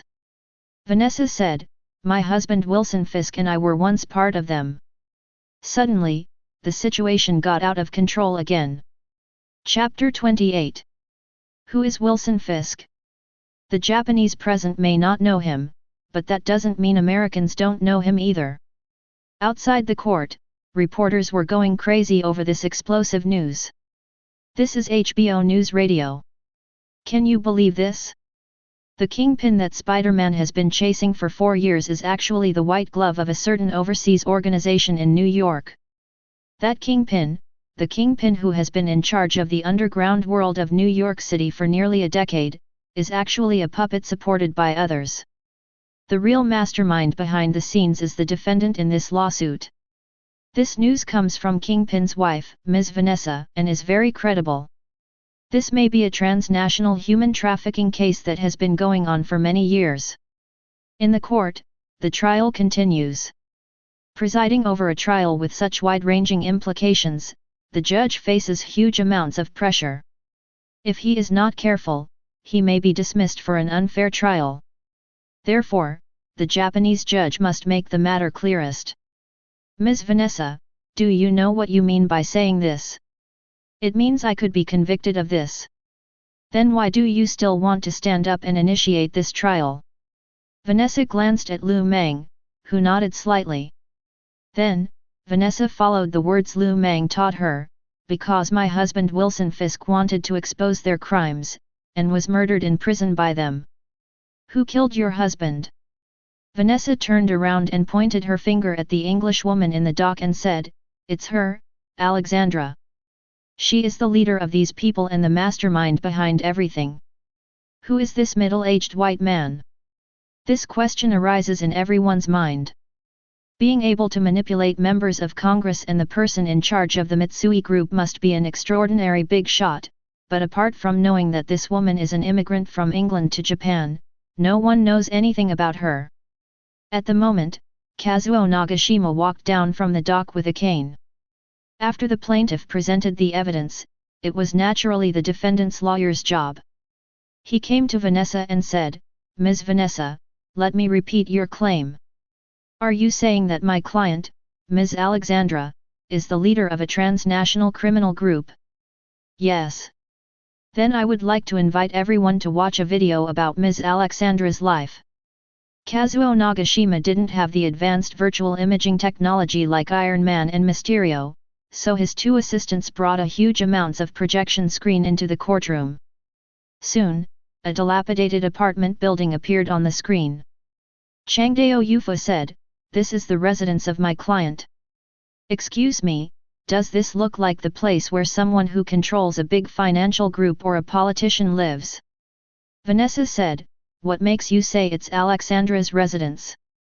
Nagashima Kazuo said, "Please look down." Soon, Nagashima Kazuo and his assistant appeared on the screen. They walked downstairs of the apartment building together, holding Alexandra's photo and interviewing every resident who entered and left the apartment.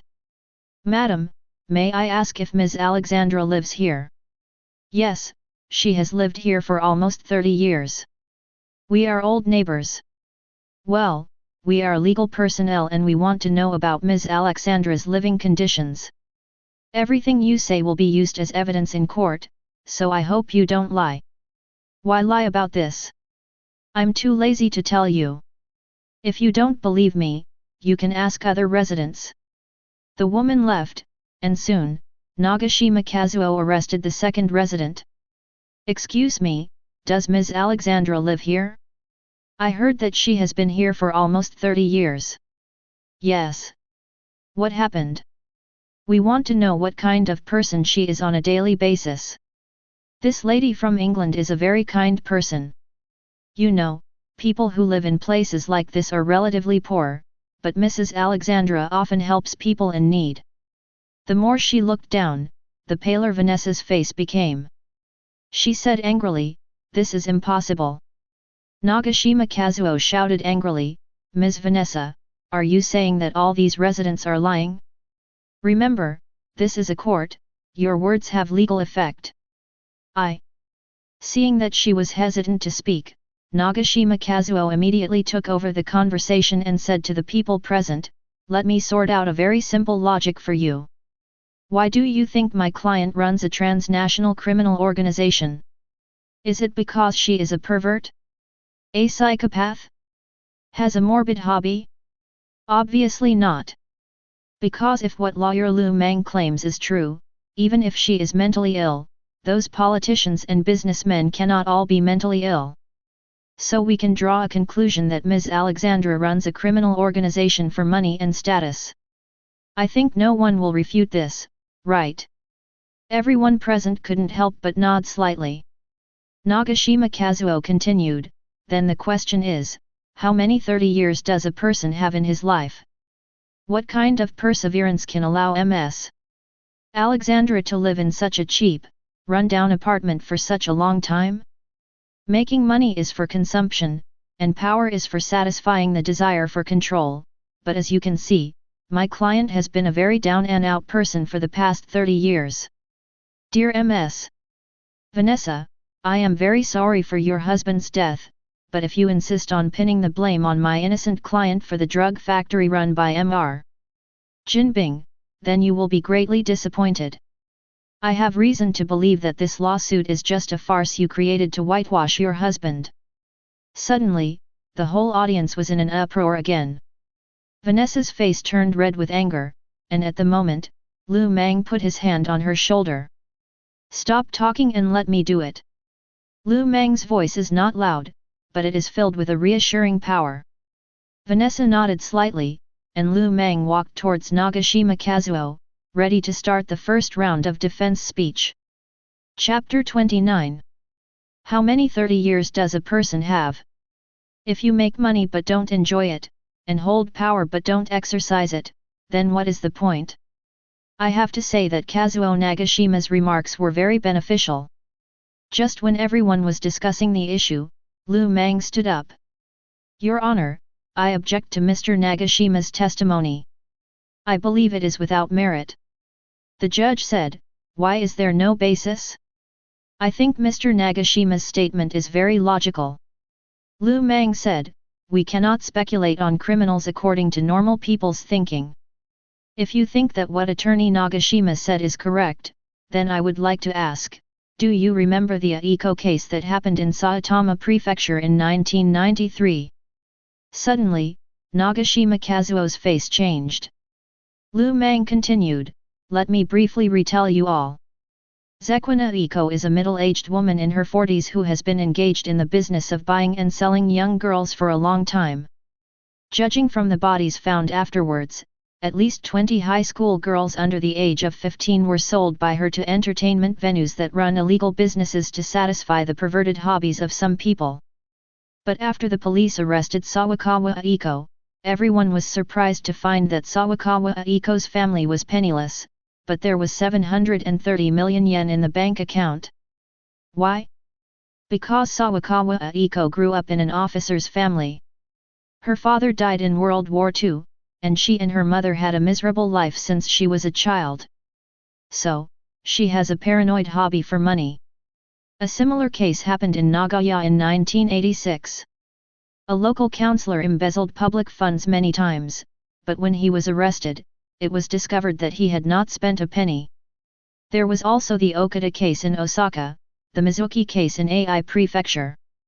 Changdeo Kazuo was a little panicked. He was not panicked because Lu Mang found evidence to refute him, but because of his familiarity with the entire Neon case. He originally thought that this was a match between a professional wrestler and a boxer, except that the venue was a wrestling ring. But when the fight really started, he was surprised to find that this world's top boxer was also a very good wrestler. Lu Mang added, the purpose of giving these examples is to tell everyone that criminals are criminals because their thinking is different from that of ordinary people. We cannot define criminals according to common morality or common sense, because crime is the most unnatural thing. The judge pounded the table and said, "The objection is valid. Mr. Nagashima, do you have anything else to say?" Changdao Yufo looked at Lu Mang deeply, and then said, "I didn't expect that Lawyer Lu speaks Japanese so well and remembers Japanese precedents so clearly." Lu Mang said, "Thank you for the compliment." Changdao Yifu said to Vanessa, "Ms. Vanessa, you claim that your husband opened this underground drug production factory because of the coercion of Ms. Alexandra and several politicians in Neon. You have to provide evidence. If you don't mind, I want to see it first." The judge said, "Please ask the affirmative lawyer to present evidence." Lu Mang said, "I request that I be allowed to call witnesses in court." Request approved. Soon, 3 wheelchairs appeared in front of the court entrance. When many people saw the people in the wheelchairs who were tortured beyond recognition, they could not help but turn their heads away. Yes, this is exactly what Lu Mang asked Hydra to get out from under Kingpin's office building. But Kingpin was assassinated by Murakami, and now it is just right to be used to deal with the mastermind behind the scenes. The judge murmured, "Lawyer Lu, this is what you said." Lu Mang nodded and said, "If I don't provide evidence, Interpol will not be able to arrest anyone directly. The 3 witnesses provided me with great help in opening this trial. In order to protect the witnesses, please allow me to conceal their names from the court and call them Zhang San, Li Si, and Wang Wu." The judge nodded and said, "Yes." Lu Mang took out a metal tube and asked several witnesses to bite it, and then put a funnel on the metal tube. He also handed a pen and a notebook to each witness. These are people whose eyes have been gouged out, tongues cut off, and eardrums pierced. They can neither see nor hear, so if they want to communicate, they can only use this method of bone conduction. Lu Mang said to the 3 funnels, "For your case, Daxia and the United States Embassy have issued more than a dozen ultimatums to Neon. Now you are in the Ocean United International Court. Everyone, the time for justice has come." The 3 people in the wheelchairs began to tremble violently. Although they were blind, tears still flowed from their intact tear glands, wetting their faces. With strange sobs, they kept writing 3 big characters on the paper, "Madam Gao, Madam Gao, Madam Gao." The translator explained the meaning of the paper to Nagashima Ichiro, and the old lawyer said, "Mrs. Gao is just a name. It doesn't mean anything." Lu Mang tore up the top page and said to the 3 witnesses, "Write down the details of what happened, otherwise no one can help you." The 3 witnesses quickly started writing, and not long after, Lu Mang took it back.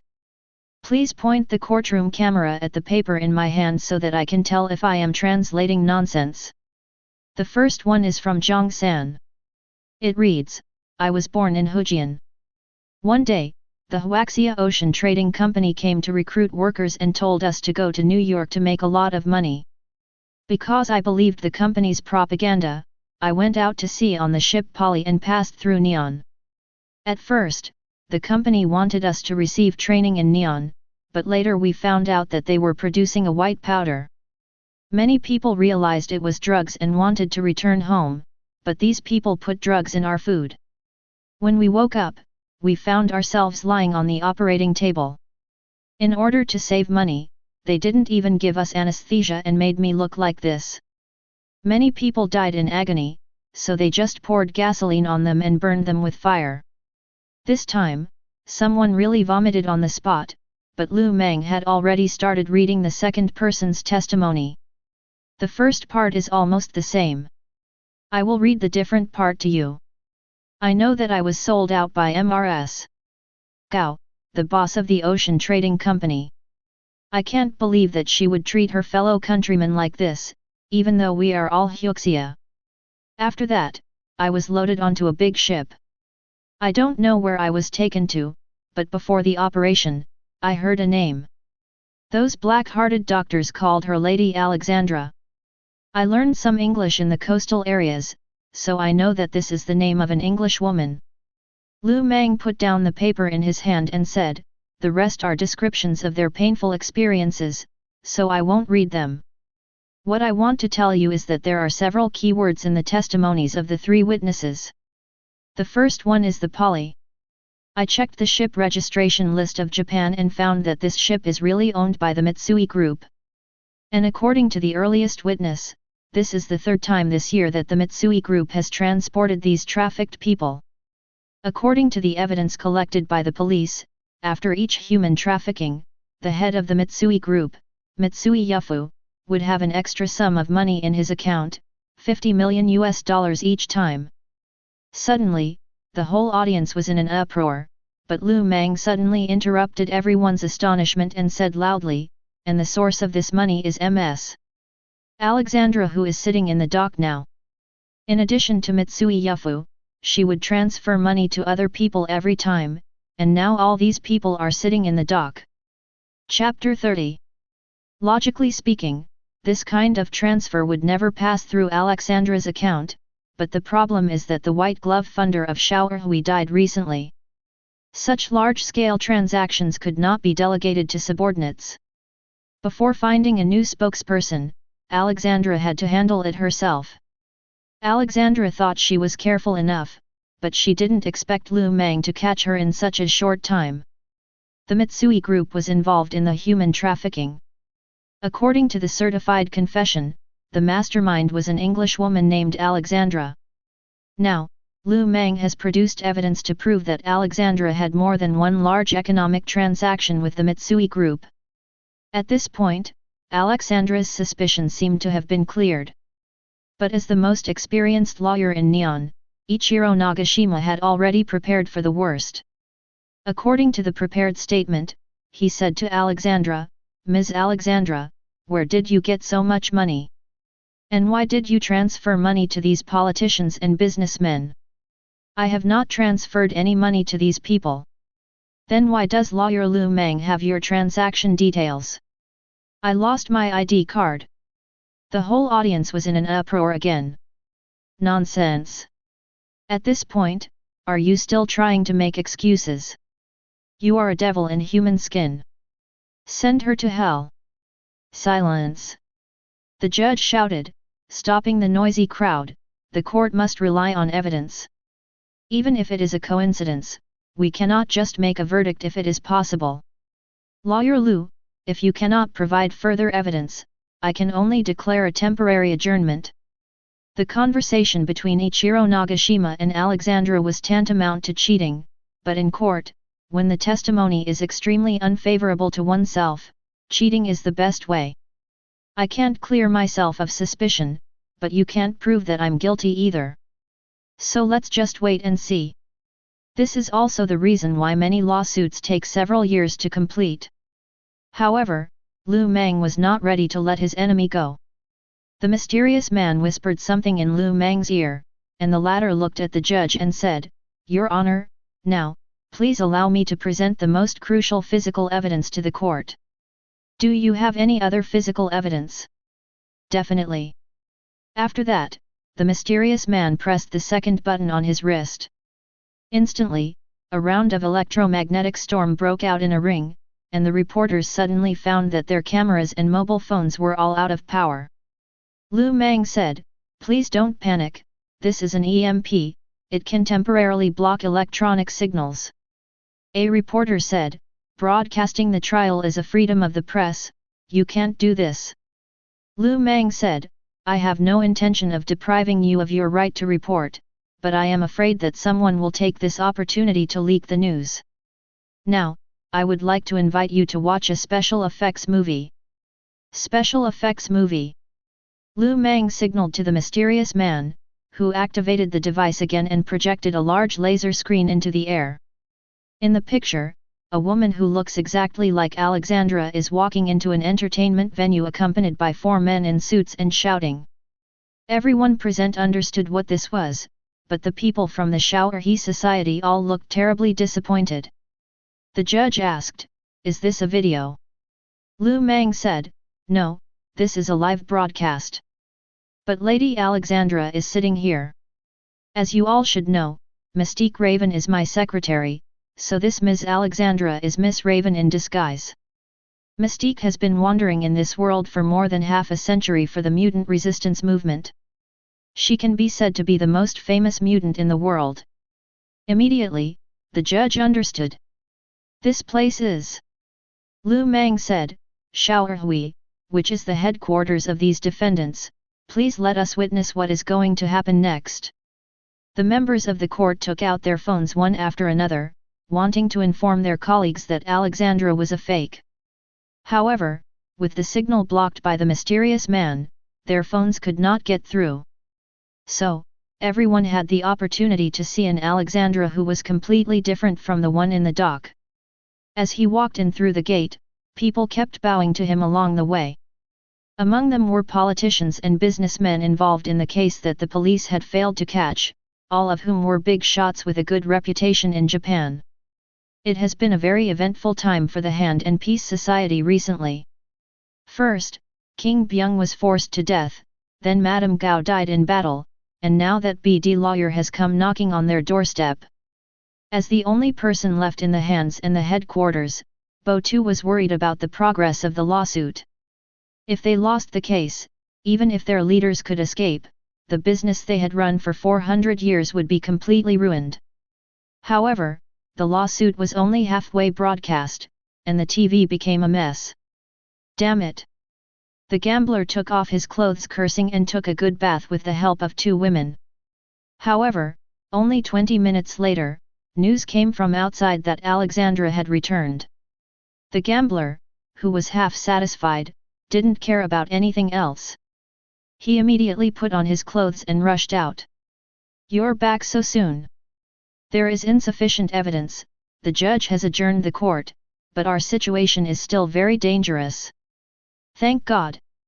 As long as there is a buffer, it's worth being thankful. Mystique turned into Alexandra and said, now what we have to do is to destroy the evidence. What about those hostages kidnapped from in Hokkaido? The gambler said, it's well hidden. Mystique said, take me over now. This is all money.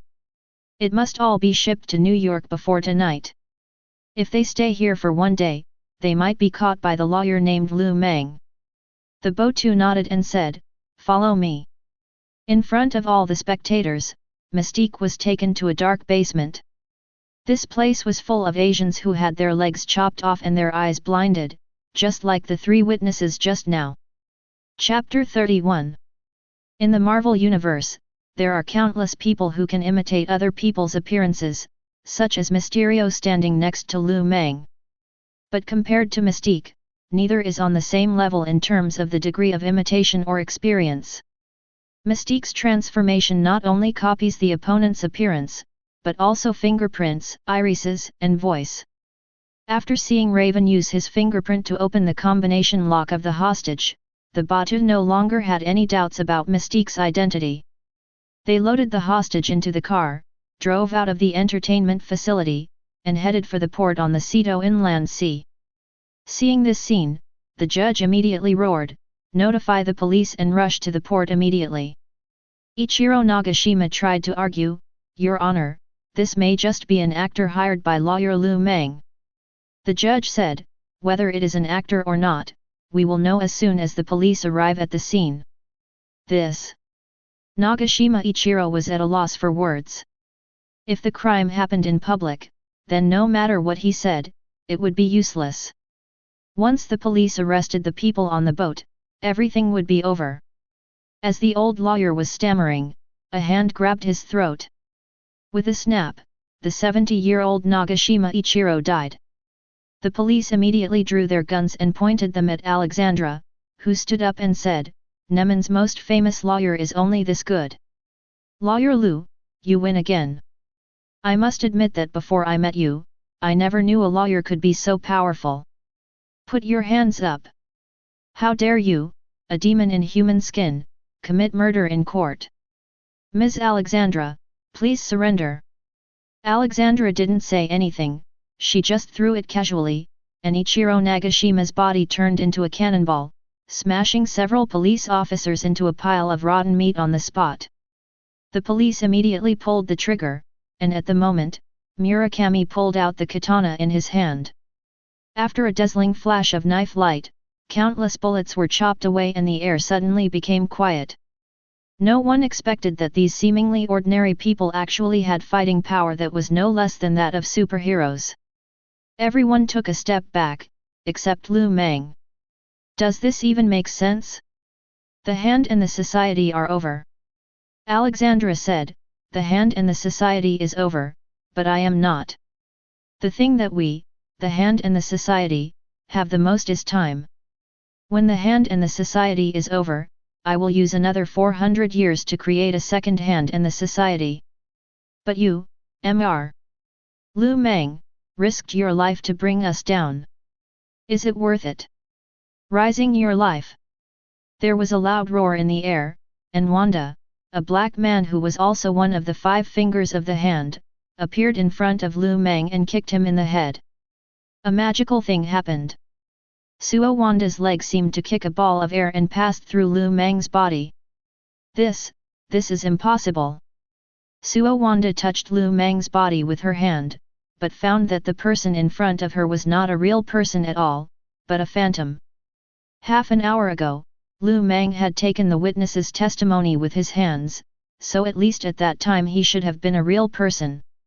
In other words, Lu Mang had replaced himself with the 3D image in public within this half hour. Is this possible? Others can't do it, but that doesn't mean Mysterio can't do it. Among the Sinister Six, Mysterio's combat power is basically equal to 0, but the reason why this guy can fool the Fantastic Four and Spider-Man is because of his special effects skills. Mysterio Quentin Beck is the most powerful special effects magician of this century. He said to Alexandra, "Don't bother.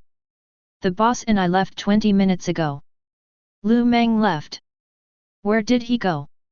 Thinking of this, Alexandra's face suddenly changed. Oh no, he went to kill the gambler. The 3 strongest fingers of the Hand and the club are all in the court. If Lu Mang meets up with Mystique at this time, all the people brought by the gambler will probably be in trouble. So Alexandra rushed out of the court without thinking, taking Murakami and Wanda with her. Stop them. We can't let these criminals go unpunished. Fire. There was no way Interpol would let these guys get away.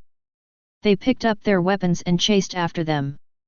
As time went by, local police also arrived at the scene, and then the army. The enemy's firepower was getting stronger and stronger, with helicopters in the sky and police cars following behind. The overwhelming bullets were like rounds of metal storms pouring down on the street. While the police were evacuating the crowd, they engaged in rounds of battles with the 3 villains. Both Hand and Hui Sanzi are very outstanding warriors, but they are not invincible. In fact, Alexandra in the original work was killed by Haikong using 2 ordinary blades to pierce the heart. After running for several kilometers in such intensive artillery fire, Wanda was finally shot in the thigh by a sniper bullet. I can't leave. Search Wanda. The black monk stood up with the help of the wall. Murakami wiped the blood off his face and said to Alexandra, "Maybe it's just like what our master, Master Khan, said. Nothing in this world is eternal. It's been 400 years. It's time for it to end." Alexandra yelled, "No, we are immortal, and we still have a chance." Murakami slashed with his sword, and the flying sword energy knocked down 4 policemen in succession. Then he turned around and said to Alexandra, "I don't want to go anywhere anymore. Let's go, we will cover you. If you have the chance, remember to kill that lawyer and avenge us." Seeing the 2 teams' determined eyes, Yashandra gritted her teeth and turned around suddenly. The roaring gunshots and explosions seemed like unnamed words coming from another world, bringing Alexandra's thoughts back to many years ago, back to the isolated Kunlun Mountains. That year, they were driven out of the secret territory by Kunlun and passed through the border of Nepal. That day, the youngest gambler was crying with hunger and asked for food from his senior sister. On that sunny afternoon, as the oldest leader, Alexandra and Mrs. Gao carried out the first robbery in their lives together. They took away the travelers' backpacks and money, and then pushed their bodies off the cliff.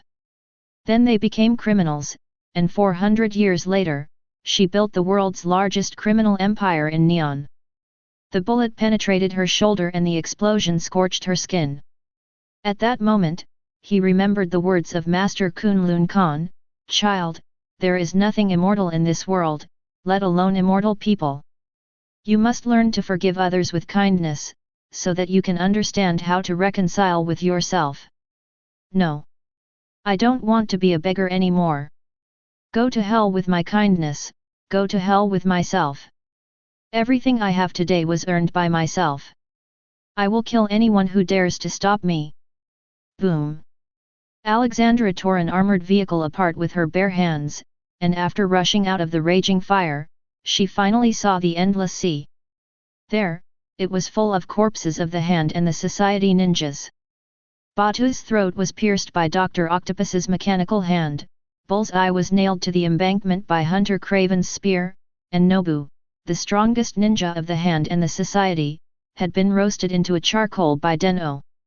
Among them, there was a man in a suit and tie, sitting on a stone pier of the fence to take a rest.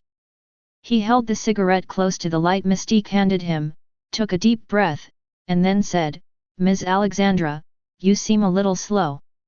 "Why? You're just a lawyer, you're just a lawyer." Over the past 400 years, Alexandra and the Hand have experienced all kinds of difficulties, including 2 world wars, the Mutant uprising, and many other natural and man-made disasters. But no matter how great the difficulties were, they managed to overcome them successfully. Alexandra couldn't understand why her final demise was caused by offending a lawyer. Black domineering aura lingered on Lu Mang's fists.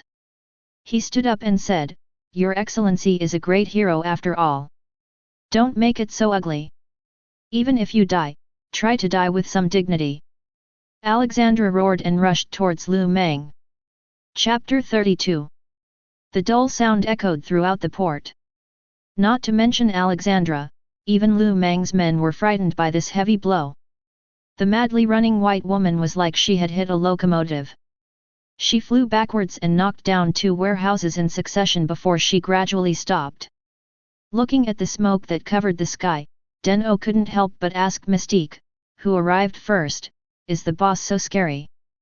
Because he caught Erica's bullet with his bare hands, everyone knew that Lu Mang was not an ordinary person, but even so, Mystique and others were still shocked by Lu Mang's punch. Physical fitness-related Superman usually does not exceed level 3, which is determined by the human body structure, but Lu Mang has obviously overturned this rule. Mystique shook her head dully and said, "I don't know either. I've never seen him do anything." At the moment, a hand stretched out from under the rubble. When Alexandra stood up, she found that her right hand had been knocked away by Lu Mang's punch.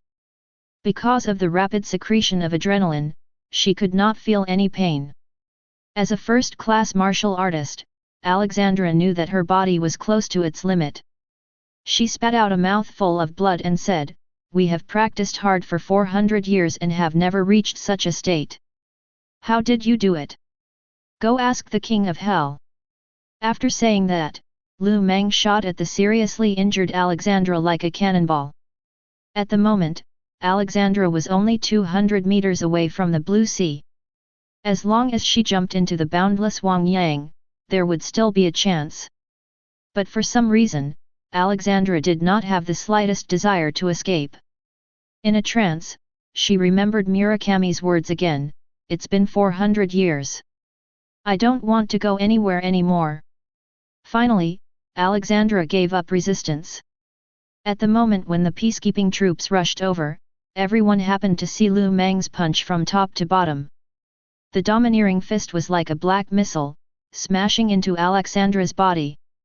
The strong sound caused everyone to temporarily lose their hearing, and the entire port was shaken by the blow. When everything was over, the people who climbed up from the ground saw the doomsday-like scene. With Alexandra's body as the center, the terrible cracks spread like a spider web across most of the port. A gust of wind blew away the smoke, and standing on Alexandra's body, Lu Mang's figure looked like the terrifying Mephisto. On that day, the video of Lu Mang killing Alexandra with one punch was broadcast all over the world through the camera. Until today, everyone knows that Lu Mang is not only a powerful lawyer, but also a terrifying fighter. In a remote little bar, Black Widow was holding a glass of wine and watching the pictures on TV. The door of the bar was opened, and with the sound of the doorbell, a man with a quiver on his back came in and sat next to Black Widow. "Vodka, no ice, thank you." Hawkeye took the glass from the bartender and said to Lu Mang, who was smashing the harbor with one punch on TV, "There are so many terrible villains in this world, especially this one in front of me. He is more terrible than any villain in the past.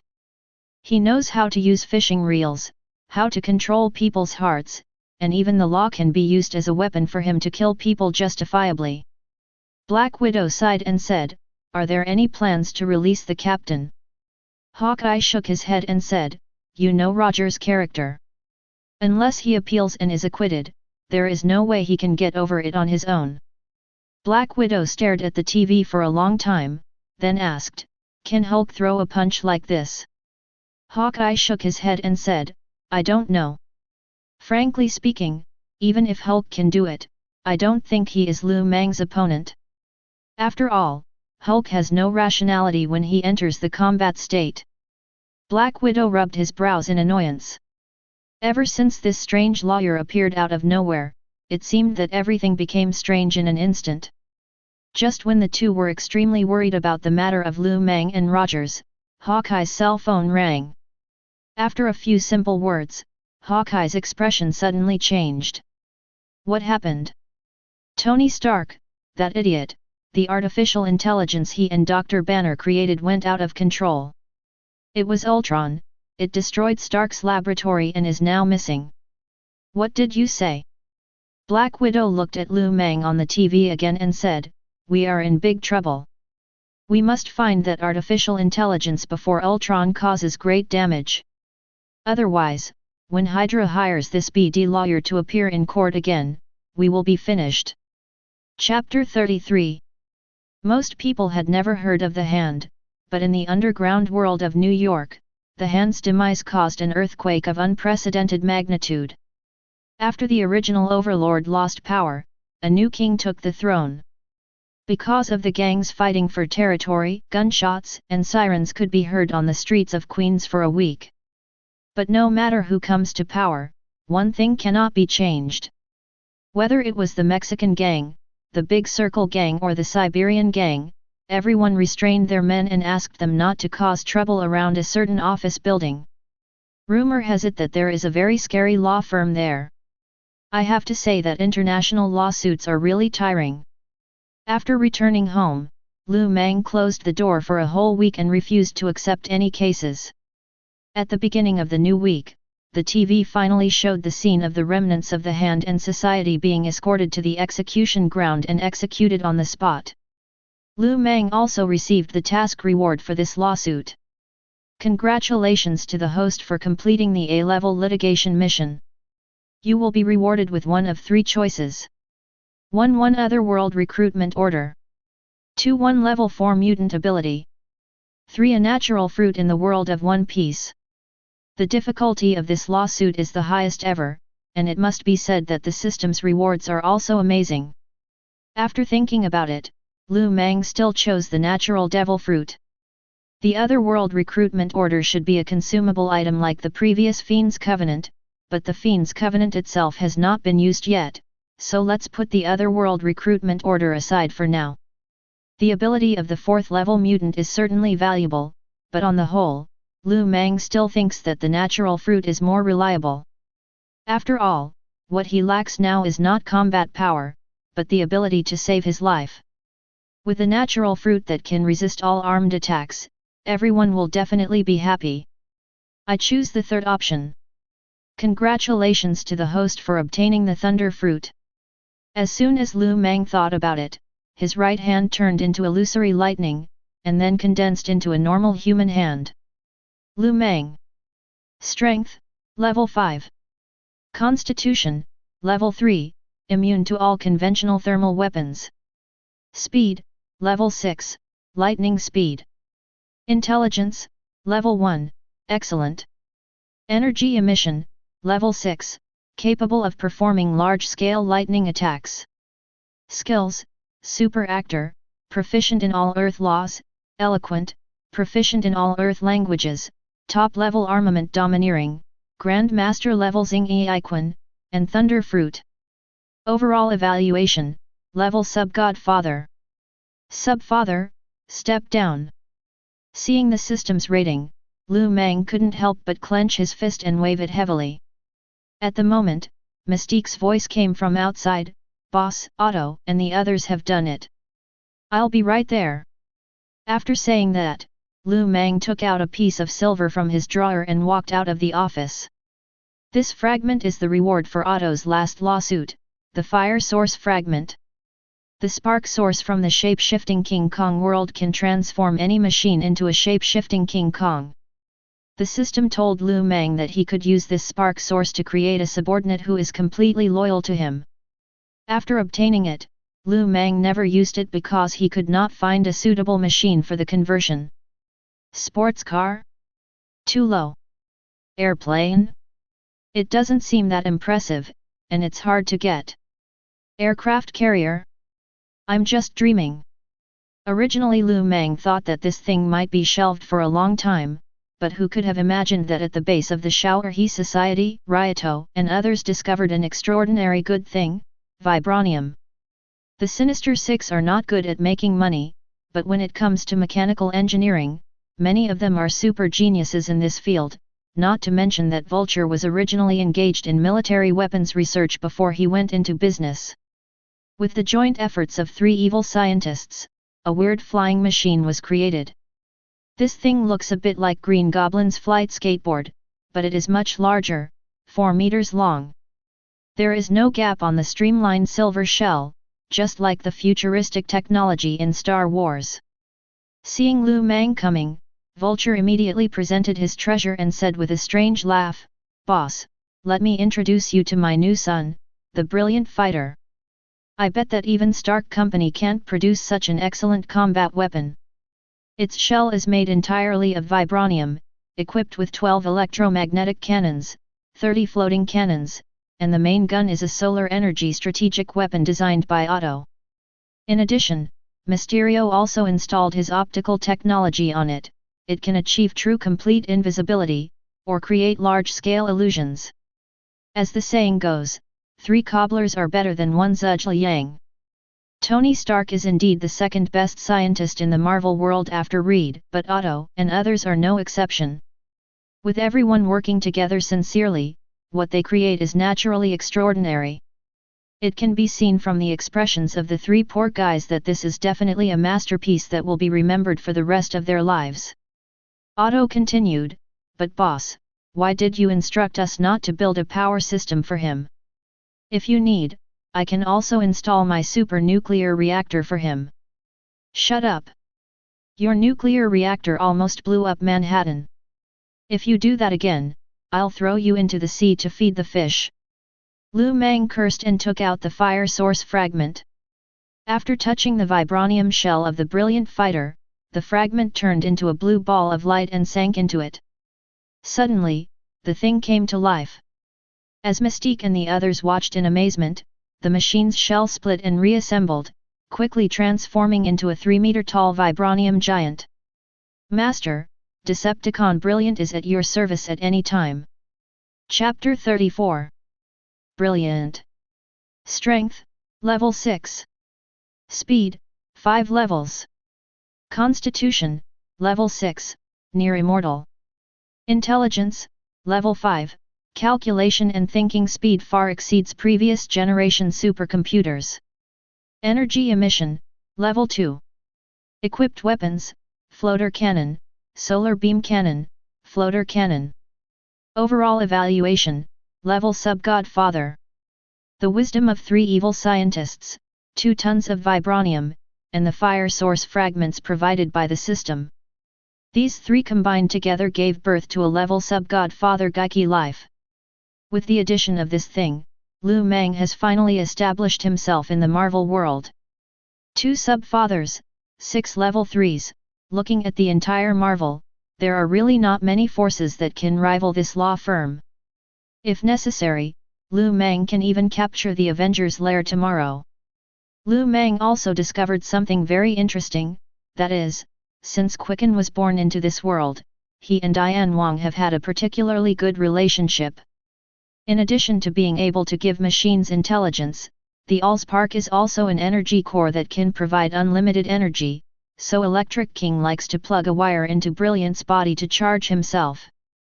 And Quicken also likes to download various knowledge directly through the internet under his teaching.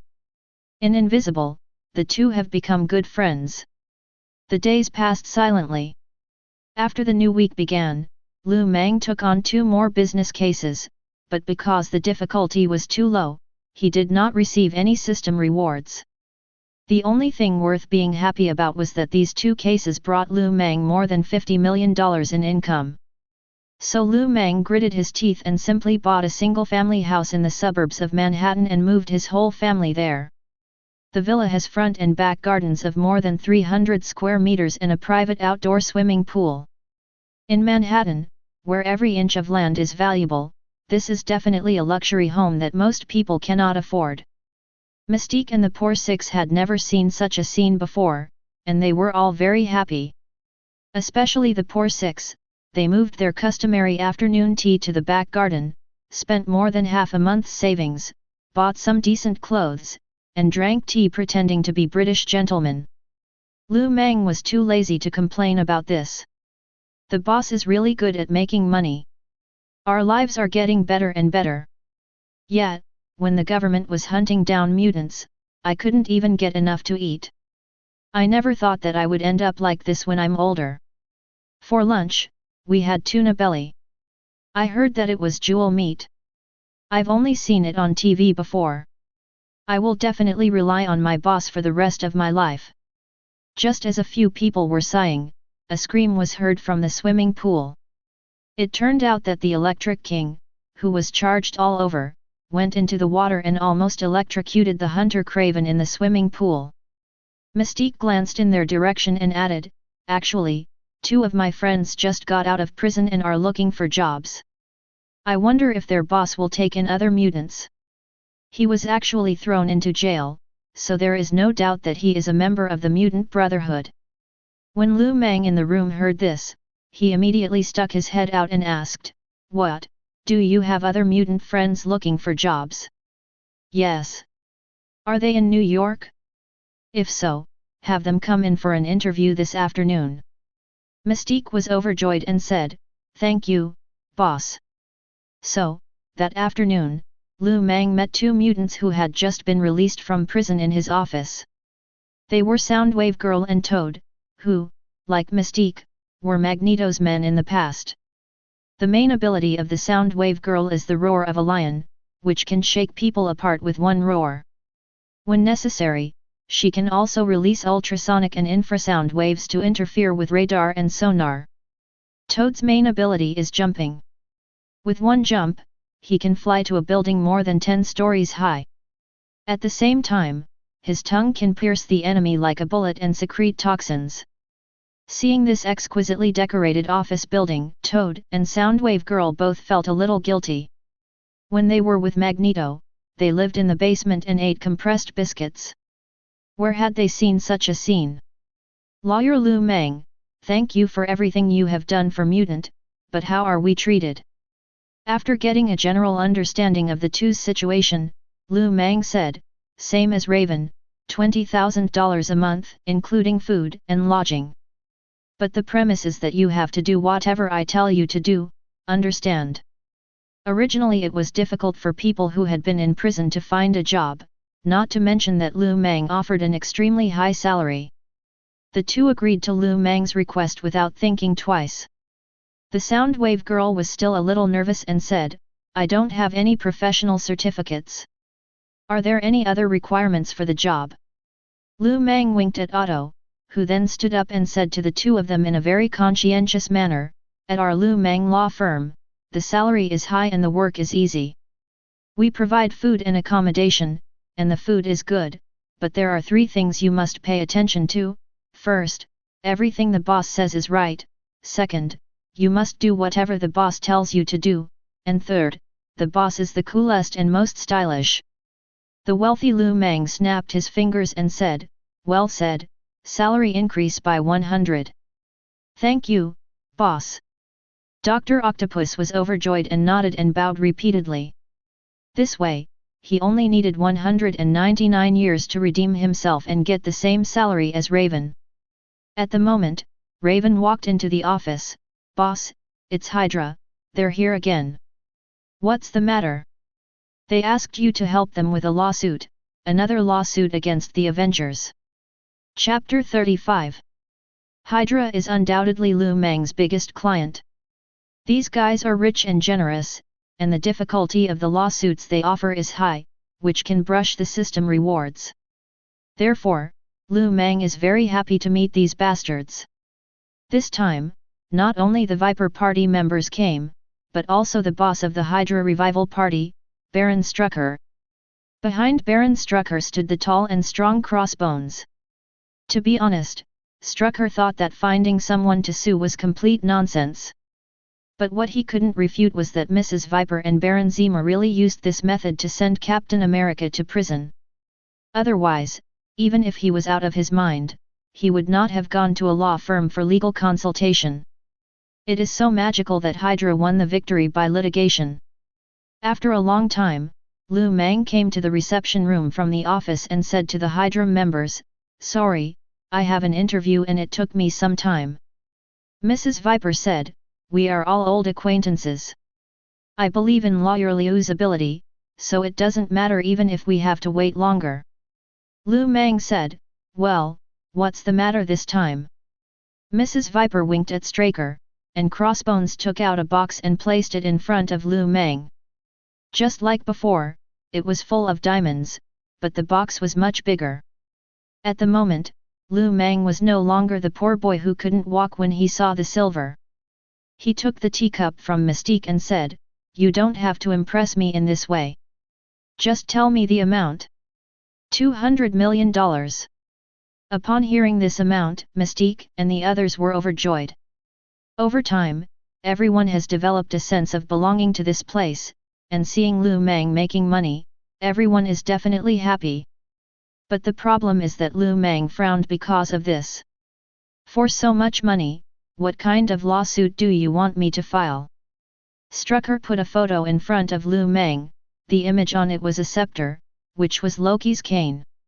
After the Chitauri incident, this cane inlaid with the mind gem was lost on Earth and later came into the hands of Hydra.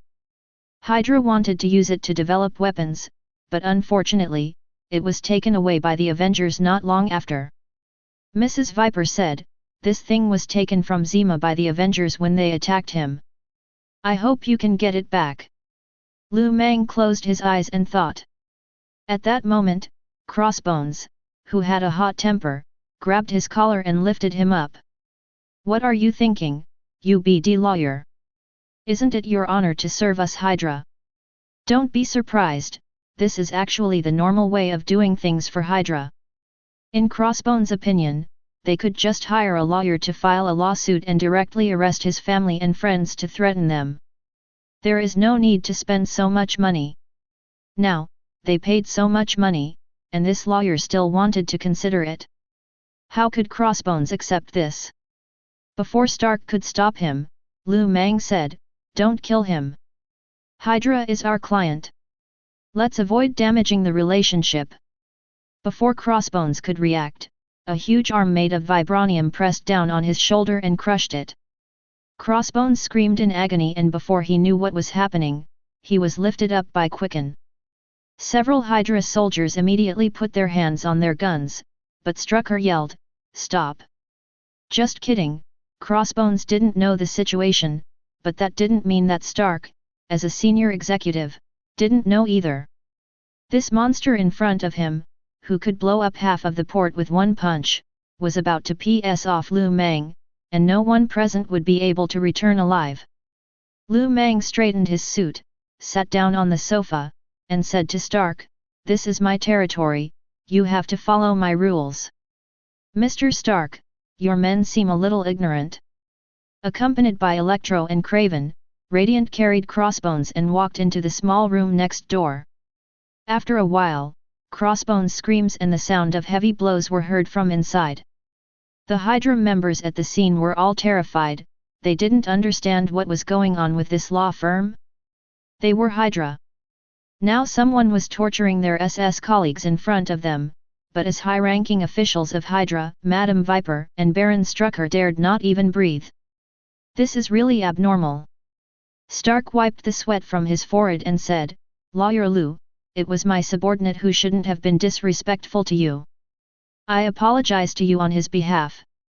Crossbones' screams had not stopped yet, but Lu Mang seemed to have forgotten about it and changed the subject. It's okay, let's talk business. In addition to money, I also want 2 people.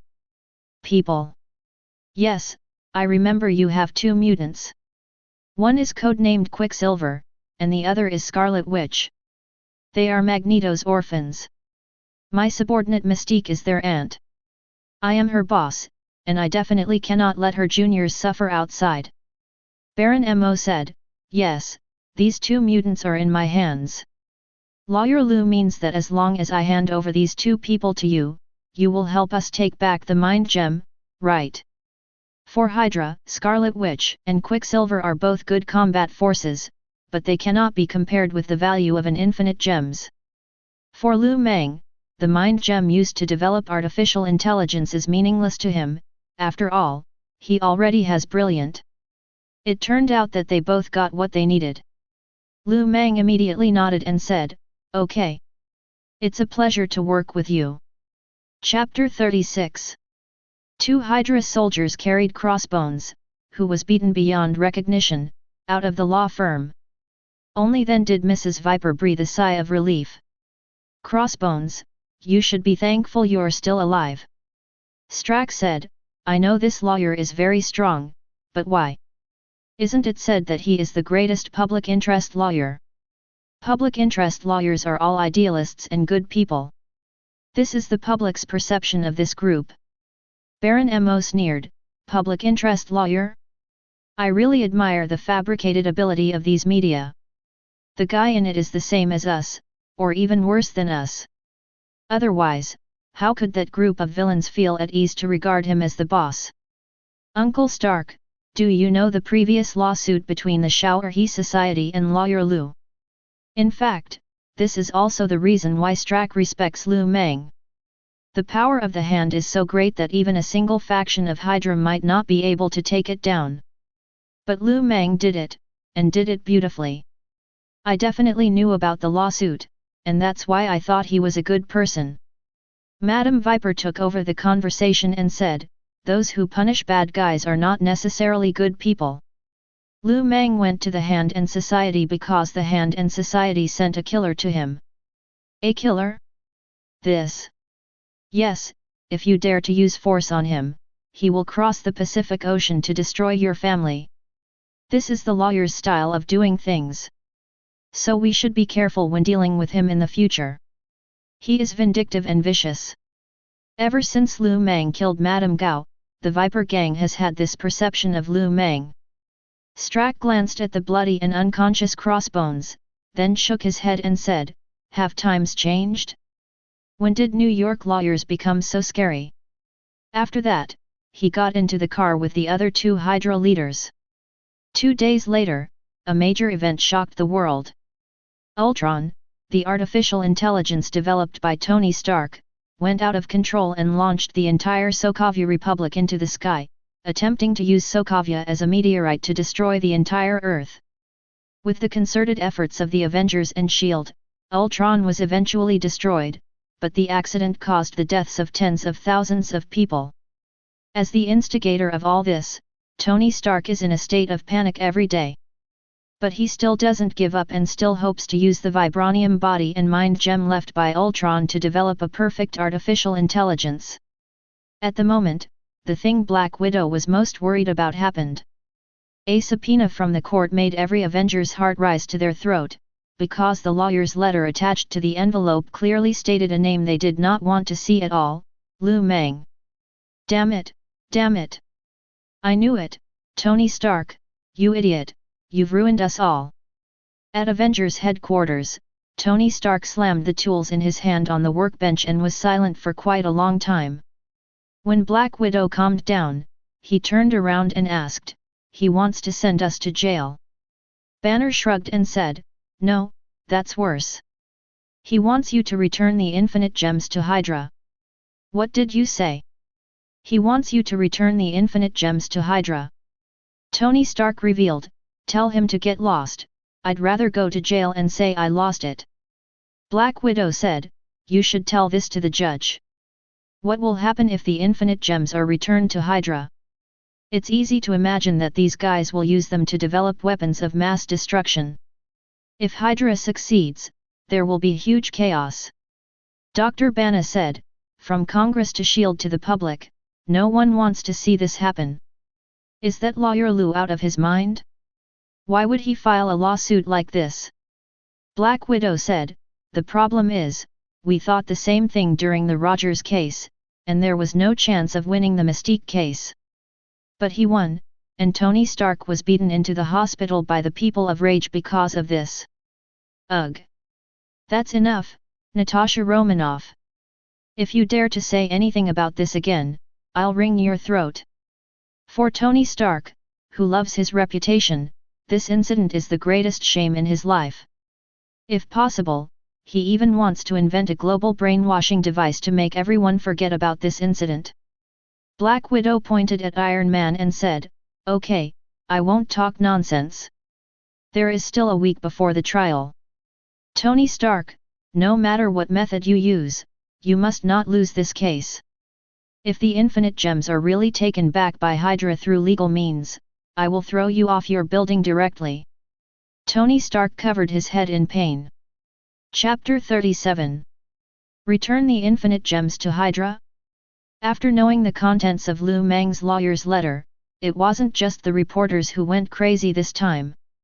S.H.I.E.L.D., FIB, Department of Defense. Anyone who had anything to do with national security and public security instantly became like an ant on hot pot, jumping up and down in restlessness. "Mr. Alexander Pierce, please explain to us what these infinite gems are. I hope that S.H.I.E.L.D., which manages the paranormal, can explain to the public why this lawsuit has attracted so much attention. We journalists believe that the public also has the right to know about infinite gems affairs." Alexander Pierce is the director of S.H.I.E.L.D., but at the same time, he has another identity as senior executive of Hydra. As a loyal lackey of the mustachioed leader, he definitely wouldn't mind throwing some dirty water on the Avengers on the grounds that he was cornered by reporters. Alexander Pierce said, "Infinite gems are a magical substance from outer space. The one Tony Stark holds at this moment is called Mind Gem. It can control the thoughts of others and also give inorganic matter thoughts and minds." A sharp reporter immediately thought of the previous Sokavia incident and asked Alexander Pierce, "Excuse me, is there any connection between the artificial intelligence Ultron that went out of control a few days ago and this gem?" "I have no comment on this." After that, Alexander Pierce got into the car escorted by several agents. Reporters in the United States are like this. If you give them the slightest hint, they will expose all your ancestors. That's quite enough. Sure enough, the next morning, Tony Stark, who was already at the center of controversy, once again made headlines in major newspapers. Tony Stark used the infinite gems to develop weapons of mass destruction, which directly led to the Ultron incident. The Avengers must be held responsible for the Sokavia incident. A natural disaster or a man-made disaster. The death of 60,000 people was actually caused by a superhero. After seeing the news, Tony Stark, whose hair was almost falling out, turned off his phone and said to the two lawyers in front of him, "Well, everyone has seen the situation. The current fishing reels are very unfavorable to us. I hope you two can come up with practical and effective ways to help me win this lawsuit. Mr. Stark, you know that I am the best financial embezzlement lawyer in New York. Based on my years of experience, you have a very high chance of winning the case. This item is a trophy from the Chitauri War, and the post-war disposal plan announced by Congress is very beneficial to you. Tony Stark waved his hands and said, "Remember, we are facing the most powerful lawyer in New York City. So far, there is no case that he cannot win. Then tomorrow, he will definitely taste the taste of failure." The two lawyers hired by Tony Stark are one white and one black. In the field of property disputes, they can be said to be the best lawyers in New York City. Mang has been dealing with homicide cases since his debut, so even though they have heard of Mang's reputation, the two lawyers would not really pay attention to the cases he took over. After all, they are not in the same field. When they heard that Mang was going to file a lawsuit for property dispute, both of them looked a little disdainful. Tony Stark reiterated, "I said, he is different from the lawyers you have met before." The black lawyer said, "Mr. Tony Stark, you should calm down. I know Lawyer Liu's miraculous performance in homicide cases, but different cases are subject to different laws, and we are the authority in property disputes. If you want to win this case, you should listen to us. Do different laws apply to different cases? Hell, not to mention Mang, even Tony Stark himself could recite those laws by heart." To be honest, he began to regret hiring these two lawyers. At the moment, Black Widow said, "Tony, I know you studied law for 2 nights, but at this time you should listen to the opinions of professionals. Don't think that all lawyers are as stupid as you just because you lost to Mang in court." Tony Stark wrinkled his mustache and said, "I hope their experience can help us." That night, Tony Stark read property bills all night, then changed his clothes when the sun rose, and went to the court accompanied by 2 lawyers. To be honest, if possible, Tony Stark really doesn't want to come to this damn place again in his life. 2 weeks ago, he was publicly humiliated here, and then was beaten to the point of being paralyzed when he left. Earlier, he watched his best friend and Nick Fury being sent to prison. Similarly, this lawsuit was very favorable to him, but for some reason, Tony Stark felt very uneasy. At the moment, the judge banged the gavel. "I declare that the case of Tony Stark illegally possessing the Soul Gem is now officially open." Chapter 38. The trial process is generally no different. After Mang states his case and submits basic evidence, it is the defendant's defense lawyer's turn to speak. Like Daxia, the United States can hire a maximum of 2 defense lawyers for the trial. In order to increase the chances of winning this lawsuit, the wealthy Tony Stark invited the 2 most famous property dispute lawyers in New York. The first person to speak was a black lawyer. He took out a document and said loudly, "The document in my hand is a notice issued by the United States Supreme Court last April. It commends the Avengers for their heroic deeds during the Chitauri invasion and also stipulates the follow-up of the Chitauri War. After the war, a large amount of alien technology and weapons were scattered across Manhattan, so the government asked Stark Corporation and S.H.I.E.L.D. to set up a post-war recovery team to specifically recover these alien items that could cause large-scale disasters. In other words, in the entire United States, there are only 2 organizations that have the right to dispose of these items. The first is S.H.I.E.L.D., and the second is naturally my client, Mr. Tony Stark. I would like to ask the other defense attorney, the Mind Gem is a trophy in this war, right?" Mang nodded and said, "You are right. Then why are you still fighting this lawsuit? There is no doubt that your client, Baron Azaa Mo, has no right to own this item." Mang said, "I think you are talking nonsense." "What did you say?" "Mr. Hamilton, I remember that you are the most famous property dispute lawyer in New York City. In 1993, you became well known to the world because of a complicated inheritance case. But I am surprised that a lawyer like you has never read the United States private property law." The black lawyer said angrily, "How could I not have read it?" In fact, the reason why the 2 lawyers felt that this lawsuit was easy to win was because of the Temporary Handling Act on Chitauri technology that was promulgated previously. Anyone who has read the original novel knows that the Chitauri invasion was led by Thor's brother, Loki. The mind gem originally belonged to Loki, but after Loki dropped the Bifrost, the soul gem embedded in his staff also fell on Earth. If that is the case, then the soul gem should be handled by the post-war recovery team and should not be possessed by Hydra. According to this statement, Tony Stark is indeed the legal owner of the mind gem. But Lu Mang actually dared to stand here, so he must have his own way of dealing with it. Seeing Lu Mang take out the thick book of property laws, many people present began to talk, because this was the first time Lu Mang had flipped through a book in his career. Dear prosecutors, if you have this book in your hands, please turn to page 761 with me and read what Article 3 of the law says. Tony Stark said, "No need. I know that one is about the handling of lost items." Lu Mang nodded and said, "Mr. Tony Stark, do you remember how long the owner has possession of the lost items?" 3 months. Very good, then let me ask my client, in which month did you pick up this staff? Baron Zemo said, January this year. Suddenly, all the legal staff present changed their expressions.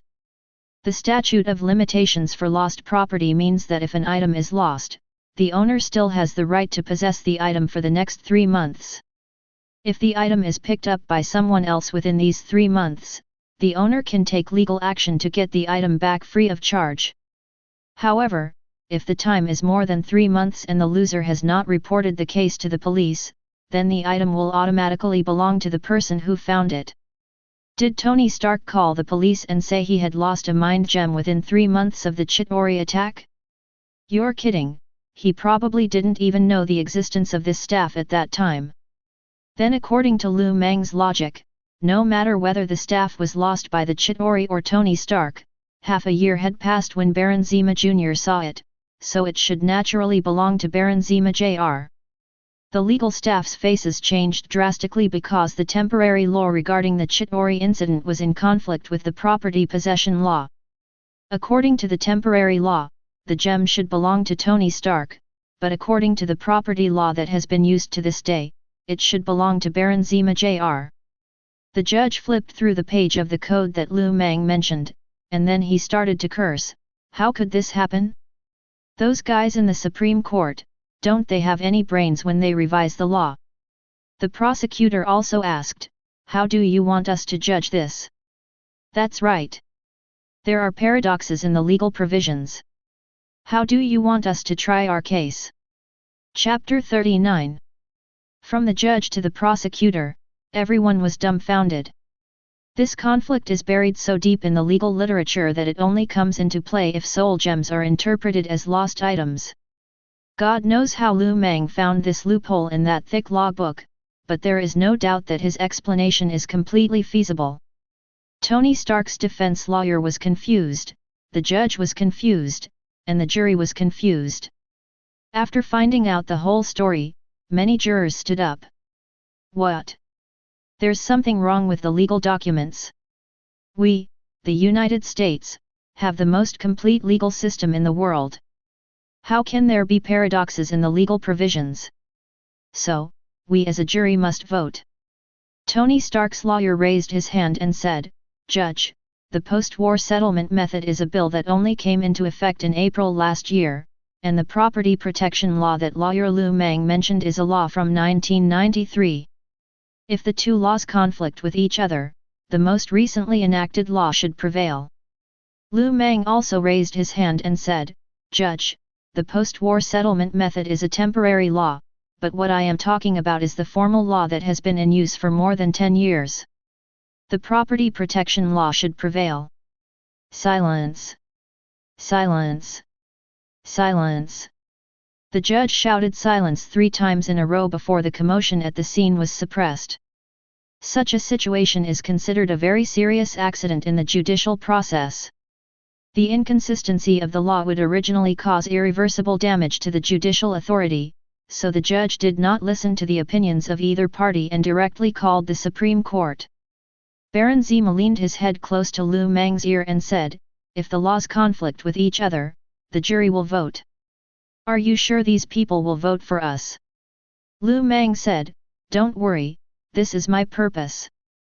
Yes, the temporary law promulgated last April is the biggest disadvantage for this trial. Only by taking advantage of legal loopholes to offset this temporary law can Lu Mang have a chance of winning this lawsuit. As for whether the jury will vote for him, it depends on Lu Mang's performance. Sure enough, after the judge hung up the phone, he said, "I just spoke to the Supreme Judge. He believes that there is indeed a dispute between the two bills. If this is the case, this court will temporarily activate the maritime law system as the basis for the judgment of this trial." The maritime law system refers to the jury system, which means that the judge does not have the power to try and the verdict is made by voting of the jury. Hearing the judge say this, Tony Stark immediately said, "Everyone listen carefully, this gem is a special item that can be used to develop advanced weapons, it cannot be sent to Hydra. Yes, we can't hand him over to Hydra. If they really develop weapons of mass destruction, everyone here could be a victim. Between superhero and Hydra, everyone's feelings are definitely more inclined towards superhero." Lu Mang was well prepared for this. He stood up and said, "Mr. Zima, how long have you had this infinite gems?" "It's been in my possession for almost half a year, until Rogers led the attack on our base." Lu Mang turned to the jury and said, "Yes, this gem has always been in the hands of my client, but have you seen any weapons of mass destruction?" A juror said, "Lawyer Lu, I know we shouldn't judge Mr. Zima based on his birth, but his father is Hydra. For safety reasons, we prefer to keep this gem in the hands of the superhero." Lu Mang said, "Safety considerations? Don't forget who caused the serious disaster in Sokavia a week ago." Tony Stark's lawyer said, "Just like you defended Dr. Octopus in the Otto case before, this was an accident, and Mr. Tony Stark does not need to be criminally responsible for this incident." Lu Mang said, "I didn't say he was criminally responsible, I was talking about safety. Think about it, everyone, this gem has been in Hydra's hands for half a year, did my client use it for anything? But Mr. Tony Stark only got this gem for less than a month, and he launched the entire Sokavia into the sky. If it weren't for good luck, we would have died like the dinosaurs in the explosion caused by the meteorite impact." This. Tony Stark's lawyer was suddenly speechless. Yes, it seems that the first person to use this thing to develop weapons of mass destruction was not Hydra, but Tony Stark standing in the dock. The jury began to discuss, and after listening to Lu Mang's statement, they looked at Tony Stark with more distrust. Tony Stark yelled, "It's just out of control. The purpose of my creation of Ultron is to make a fair and just artificial intelligence to maintain the peace of the world." Peace? The peace you are talking about is the destruction of a country? Let millions of people be displaced and tens of thousands of people die? Mr. Tony Stark, now let me tell you what peace is. Otto. Lu Mang shouted, and Dr. Octopus stepped out from behind him. He pointed at Otto in the courtroom and said, "Like Mr. Zima, Otto is also a famous supervillain. You call him Dr. Octopus, a criminal, an evil scientist. But in fact, let's take a look at what happened in the past week. When Tony Stark's toys destroyed the entire Sokavia, Mr. Otto was in Neon, helping the police crack an unprecedented human trafficking case. Because of Mr. Otto's heroic efforts, countless Asians were spared. And most importantly, Mr. Otto arrested criminals who had been formally sentenced by the court, instead of privately accusing people like these superheroes. I think he is a true hero, kind and brave, and knows how to respect the law." Tony Stark opened his mouth, wanting to explain himself, but for a moment he couldn't say anything. At the moment, Lu Mang's inflammatory words were far from over. They were like a series of constantly bombarding shells, heavily hitting the hearts of every juror. Chapter 40. The scene in the courtroom was in chaos. The trial that just ended in Neon a few days ago had affected 3 countries around the world, so most of the people present knew about the incident.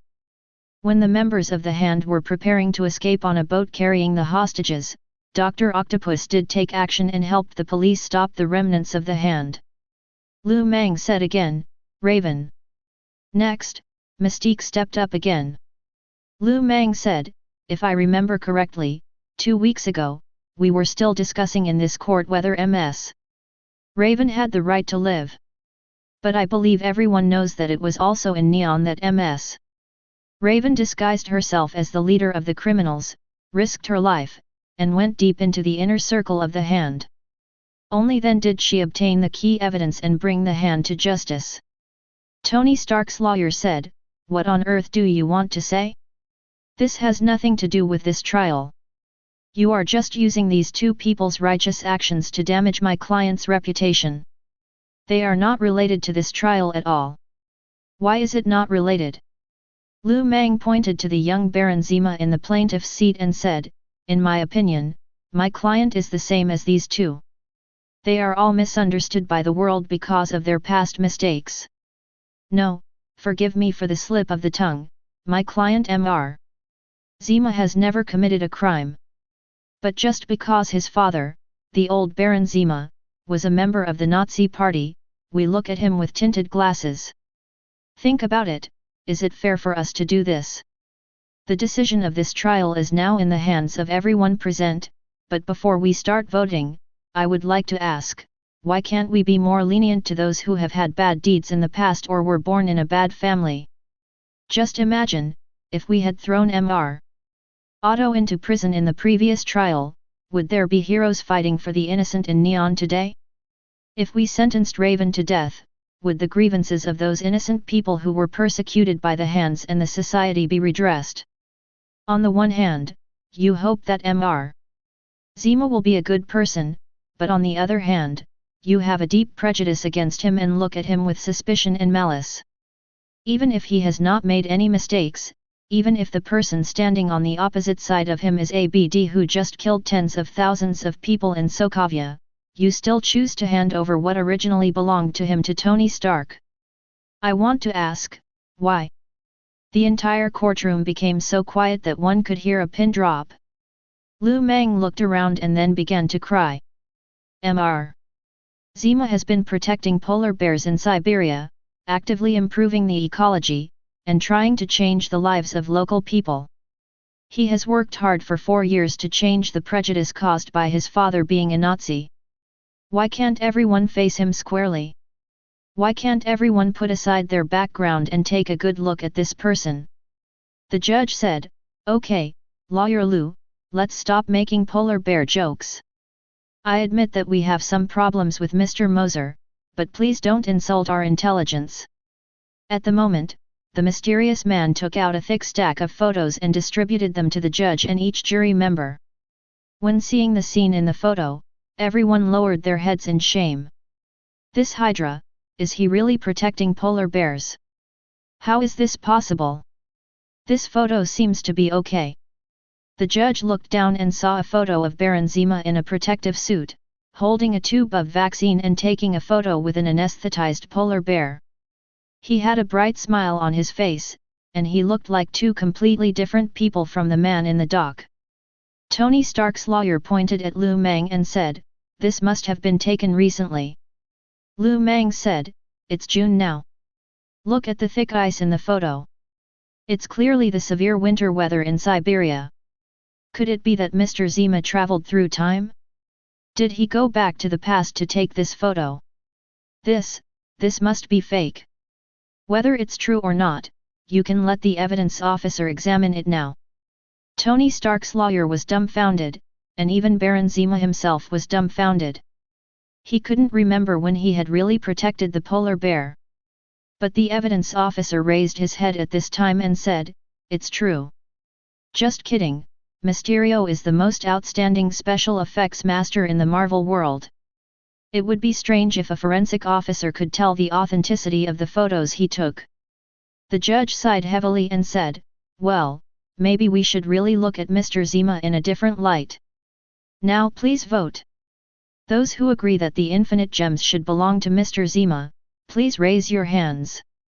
The jury members looked at each other, then raised their hands one by one, and soon more than half of them raised their hands. Chapter 41. Baron Strucker was skeptical about Lu Mang's ability before, but after seeing the scepter that was lost and recovered, he was completely impressed. Countless people from Hydra died because of this scepter. If I had known that I could just hire a lawyer to handle the problem, why would I have gone to battle the powerful Avengers to the death? It's unbelievable, it's really unbelievable. In the castle in Berlin, Strack is still amazed at Lu Mang's achievements. Mrs. Viper said, "We live in a society ruled by law now. Perhaps our approach is really outdated." Baron Strucker frowned, then said, "Remember your previous proposal. You mean to make Lu Mang the president? This idea is a bit far-fetched, but it is actually very feasible. First of all, Lu Mang is the most famous public interest lawyer in the United States. He has a lot of advantages in running for election with this title. But there is another reason why the capital oligarchs chose Lu Mang. Lu Mang is young enough. A person who wants to participate in the United States presidential election has been trained from a long time ago. As long as Lu Mang continues to participate in charity work, and Hydra builds momentum for him, he will be able to accumulate enough fame in his early 30s at most. Then he would run for state legislator, and after his term was up, he would run in the general election. If Hydra, which has money, power, and connections, really supports him without reservation, then this plan is quite feasible." Mrs. Viper hesitated for a moment and said, "This is just a record. If we want to really implement it, we need Lawyer Lu to have a closer relationship with us." And what? I don't think Lawyer Lu would be willing to be someone else's puppet. Without mentioning Lu Mang's personality, just looking at the power he has now, Strucker knows that Lu Mang is definitely unwilling to be inferior to others. Moreover, if this plan is really implemented, he will be the person in charge of Hydra. Then why not just do the opposite and let Hydra pledge allegiance to Lu Mang? Just kidding, not to mention others. Stark, who has lived from World War II to the present, will be the first to ask, why? Stark shook his head and said, "Forget it, this is just something we can think about, let's put it aside for now." Mrs. Viper nodded, then stared at the scepter in silence for a long time. "What's on your mind?" "I'm wondering, if we give up this plan, then where will our way out be? In fact, according to the plot of the original novel, GTOU only existed for 4 or 5 years. After the failure of Project Paperclip, the Avengers and the government began a large-scale purge of Hydra. Except for Madame Viper, most of the Hydra executives would be killed in the next few years. Later, by Ward's generation, Hydra had become a small-scale operation, and after the Hive incident, there was no so-called Hydra in the main Marvel universe. Being able to command so many people, Lady Viper and Stark are definitely not fools. In fact, everyone understands that times have changed. After the defeat in World War II, the number of Hydra members has dwindled, until today, only a group of veterans are left in the world's largest intelligence organization, struggling to survive. But anyone with a little common sense knows that what awaits them ahead is a dead end.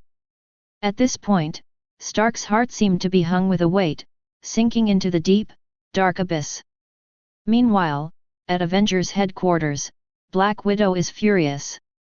"Tony Stark, you are really a BD who is always causing trouble instead of helping others. I told you not to try such dangerous research." "Okay, Natasha Romanoff, stop talking, he's already reflecting on himself." Yes, after all the time they had been together, Natasha Romanoff had never seen Tony Stark like this. He collapsed on the sofa like a defeated rooster. Dr. Banner said, "The problem now is that we can't find anyone who can compete with that lawyer in court. If Hydra continues to cooperate with him, we will encounter more legal obstacles in the future." "Prince Thor, do you know any alien lawyers? It would be best if they were super powerful." Thor shrugged and said, "I really admire your imagination. Wait, I seem to really know such a person." "Ah." This time, even Banner, who asked the question, was confused. Thor said, "Loki, when it comes to sophistry and deception, no one in this world can defeat my brother. But your brother is dead. At the moment, there was a knock on Tony Stark's door, and in came the legendary agent Phil Coulson and May of S.H.I.E.L.D. Tony Stark rubbed his brow and said, "Oh, Phil Coulson, what brings you here?" Phil Coulson said with difficulty, "Tony, the Department of Defense wants you Avengers to attend a meeting. I'm afraid you are in big trouble." "What is it?" Phil Coulson sighed, then handed a contract to Stark, which was the famous Sokavia agreement in Marvel history. It was this agreement that caused Captain America and Tony Stark to become enemies and led to the disintegration of the first generation of Avengers. Chapter 42. Although Ultron's plan to destroy the world was prevented, the impact of this incident was very great. The entire country of Sokavia was destroyed, tens of thousands of people died, and millions of survivors were displaced. Under the surging fishing boats, 117 countries issued a joint complaint, demanding that every Avenger must sign the Sokavia Agreement. The content of the Sokavia Agreement consists of two main parts. The first is to require all members of the Avengers to disclose their identities and accept government supervision. The second is to establish a special management organization and require Avengers to act under the orders and assignments of the government. In other words, the Avengers are required to serve as dogs for the military. In the conference room, Thor, who had just read the agreement, was the first to fall into rage. He pointed at General Ross's nose and said, "I am the Prince of Asgard. I did not come to Earth to work for you." Falcon also said, "It also requires me to disclose my battle suit skills. We fight crime voluntarily, not out of obligation." I think if Rogers were here, he would be the first to jump out and object. The Avengers are used to being free and undisciplined, so how could they give up just like that? But at that moment, Tony Stark, who had not spoken much all day, stood up and said, "I think we should accept this agreement." "What did you say?" The Avengers were dumbfounded. Tony Stark was the most unruly and undisciplined among them. But now, this guy is the first one to jump out to support this agreement? Tony Stark said, "In fact, I have been thinking about what Mang said in court. He is right. Even Dr. Octopus is more of a true hero than us." "Why?" "Because our actions are illegal. I think letting things go is also the root cause of this disaster." Thor said loudly, "Tony Stark, the Sokavia incident was your fault and we were all just cleaning up the mess. Now you want to make us all the military's lackeys because of your own mistake. I support Stark's decision. What's wrong with you? Have you all been brainwashed by that BD lawyer? Imagine, once this agreement is signed, the military sends you to participate in the war. Will you go?" Soon, the disagreement turned into a large-scale war of words. According to the original plot, the Avengers will completely break up in these few days and then go their separate ways. At the same time, Mang was in his law firm, checking his gains. "Congratulations host, you have completed the A-level litigation mission and obtained the Scion bloodline." Scion bloodline, the bloodline of the Scions, a fighting race in Dragon Ball. This bloodline includes immortality, greatly increased physical strength, and infinite potential. When it becomes strong enough, it can also transform into a Super Scion. The side effect is that it will turn into an irrational gorilla when it sees the moon. Mang. Strength, level 6. Constitution, level 5 upper. Speed, level 6, lightning speed. Intelligence, level 1, excellent. Energy emission, level 6, capable of performing large-scale lightning attacks. Skills, super actor, proficient in all Earth laws, eloquent, proficient in all Earth languages, top-level armament haki, Grandmaster Xing Iquan, Thunder Fruit, Scion.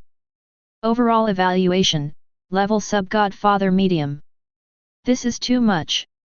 Mang definitely knows what a Scion is. He originally took the route of physical strengthening. For him, the Scion bloodline provided more than just the 2 levels of physique and the 1 level of strength. More importantly, he raised Lu Mang's ceiling. In the Marvel world, the physical strength of a Superman is at most level 3, which is determined by the human body structure. If we don't count other world cheats such as Thunder Fruit and Armament Haki, Lu Mang is roughly at this level. But with the Scion bloodline, Lu Mang can break the barriers of physical limitations like Hulk and reach a higher level. At the same time, the Scions have a very long lifespan. The only drawback is the side effect of turning into a gorilla after seeing the full moon. Kameha. Boss, what are you doing? Ahem, nothing. Lu Mang, who had never learned how to control his chi, could only cough awkwardly, and quickly stopped his silly behavior of posing, and then changed the subject. By the way, did Hydra send those 2 mutants over? Otto nodded and said, yes, Raven is in charge of the settlement. It seems that her 2 nieces have suffered a lot over the years. I came to you to ask, what should we do with Erica who was captured before? Damn, I almost forgot about this. She was away for a week, and it's pretty impressive that she didn't starve to death. Lu Mang thought for a moment and said, take me to see it. Chapter 43. To be honest, it is a bit annoying to have a living person locked up in one's law firm. When Lu Mang arrived at the previous room, he saw Erica with her hands and feet bound by alloy hoops. Several villains were discussing how to deal with Erica.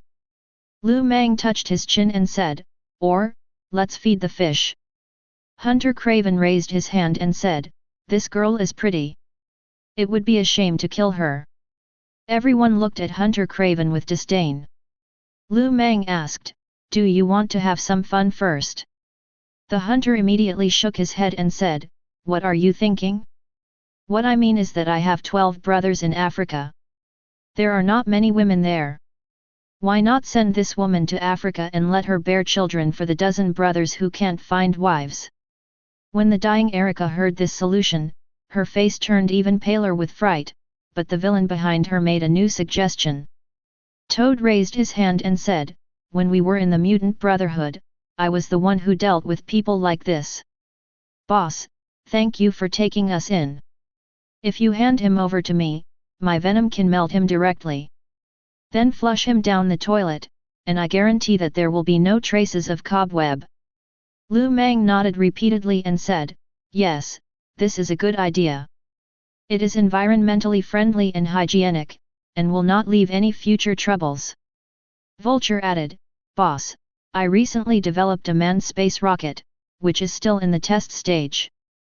If you give it to me, I can launch Erica to the sun, which will not only solve her placement problem, but also make Erica's life more valuable. Oh, you see, Miss Erica is so excited that she rolled her eyes when she knew she was going to be the first human to land on a fixed star. Boss, I want to conduct a human experiment recently to further improve the integration of the neural core and nerves. I need a living person for dissection. I think Miss Erica must hope that her life can contribute to bioengineering more than manned spaceflight. Look, Miss Erica is expressing her excitement by foaming at the mouth. As the only normal person in the office, Raven sighed and said, hey, can you guys make a decision quickly? She's going to be scared to death. Let's launch it into the sun. Give birth to a child for my brother. Flush it down the toilet. Amidst the argument, Erica suddenly raised her head and said, please, let me go. I will do anything you want me to do. Lu Mang said, the key question is, what can you do? I will kill people. As soon as these words came out, everyone present had a look of disdain on their faces. Murder? Who among those present would not kill? You can't even beat Dr. Octopus, and you want to kill a guy with balls. Mystique patted Erica on the shoulder and sighed, remember to learn a skill in your next life. Useless people cannot survive in this world. Erica said anxiously again, wait, I know the secret of the hand and the society. If you let me go, I will tell you this secret. What secret? They dug up Apocalypse's body in the ruins by the Nile. Suddenly, Raven's expression changed. Lu Mang looked at Raven and asked, "Is that thing really that scary?" In fact, Lu Mang also knew that Apocalypse was a rare supervillain in the Marvel Universe, a level 8 level Godfather, a level higher than Thanos, who was known as the strongest sub-Godfather. Professor X and Eric were able to take this guy down, at least in part, because of luck. First, most of Apocalypse's soul invaded Charles's body, trying to take away his ability. At the same time, a dozen mutants fired at his body with all their might, but even so, no one could do anything to Apocalypse. Afterwards, it was Jean who awakened the Phoenix Force at the critical moment and killed the world's first mutant on the banks of the Nile. Raven nodded and said, "Apocalypse is dead no matter what." Erica said, "Hand and we'll have the technology to revive Decedent." Lu Mang said, "What's the point of you telling us this? We are not superheroes. If the sky falls, let the Avengers come. Hey, stop wasting time and send Miss Erica on her way." The final disagreement was settled by playing finger guessing, and half an hour later, Erica was encased in a small rocket. On this sunny afternoon, with rolling clouds of fire, the rocket took off from the roof of the office building. The supervillains in the office took out white handkerchiefs and waved goodbye to Erica in tears. "Ms. Erica, we will miss you. If you find Trisolarans on the sun, please come back alive and tell us. Thank you for your contribution to human space technology. I'm going to kill you, kill you." Erica pounded the glass of the miniature space rocket hard, and amid her hysterical screams, the rocket penetrated the atmosphere, flew past the orbit of the moon, and went straight towards the sun. The fireball emitting infinite light grew bigger and bigger in front of Erica. Erica screamed at the top of her lungs, but no one in this vast universe could hear her. She just crashed into it and turned into dust in the universe. Chapter 44.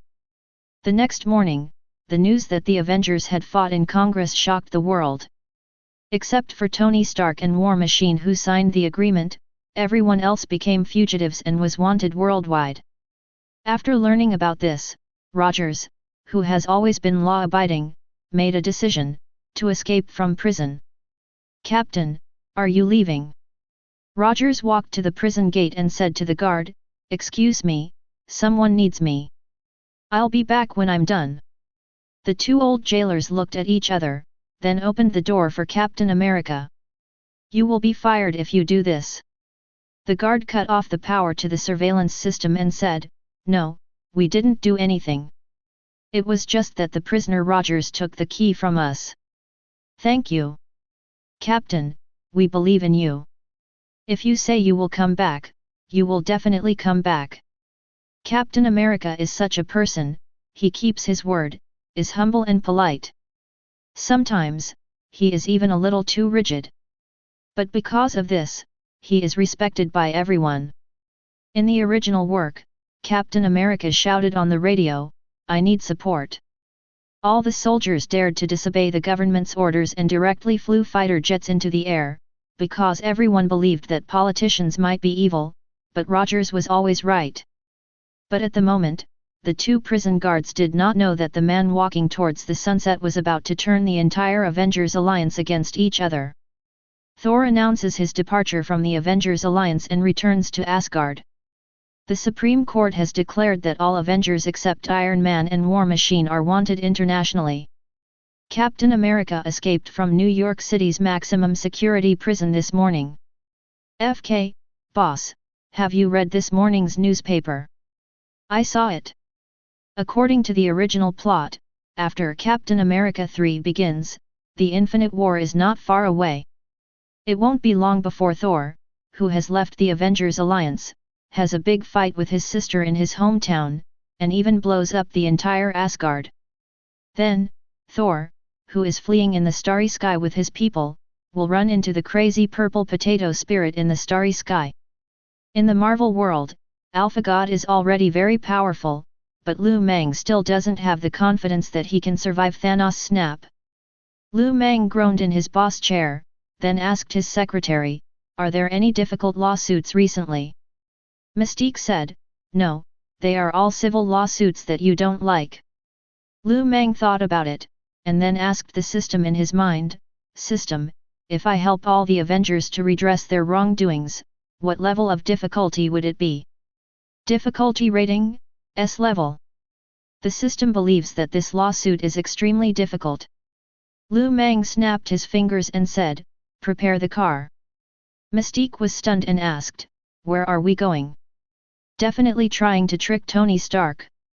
In the original work, the disintegration of the Avengers was caused by the Sokavia Accords, but what really caused the Avengers to turn against each other was the family blood feud between Captain America and Tony Stark. But at this moment Tony Stark didn't know that the person who killed his father Howard Stark was Captain America's good friend, so he was racking his brains, hoping to clear the stigma of other Avengers. The first thing Tony Stark thought of was Lu Mang, but he quickly dismissed the idea. With such a big thing happening, Tony Stark has no pride to let go of, but the problem is that even Lu Mang would find it difficult to do it. Just kidding. The complaint against the Avengers was jointly initiated by 117 countries, and finally a special bill was signed by President Wimbledon and the Supreme Justice. If such a case could be overturned, then Tony Stark felt that Lu Mang really was a mutant with the special ability to confuse right and wrong. Why are you drinking again? Little Pepper, I'm in a really bad mood. At the moment, the robot butler came in and said to Tony Stark, Master, there is a visitor outside. Who? He claims to be a lawyer named Lu Mang. Tony Stark's heart skipped a beat, and he immediately stood up and said, Quickly invite him in. Soon, Tony Stark saw Lu Mang with tears in her eyes. Dear Mr. Stark, I didn't expect that my remarks in court would cause you so much trouble. I actually made all the Avengers who stopped the Chitauri become fugitives. You don't know what kind of torment I have been suffering in my heart in the past few days. After not seeing him for a long time, Tony Stark has a lot more white hair on his head. It is obvious that his situation is not very good after the Sokavia incident.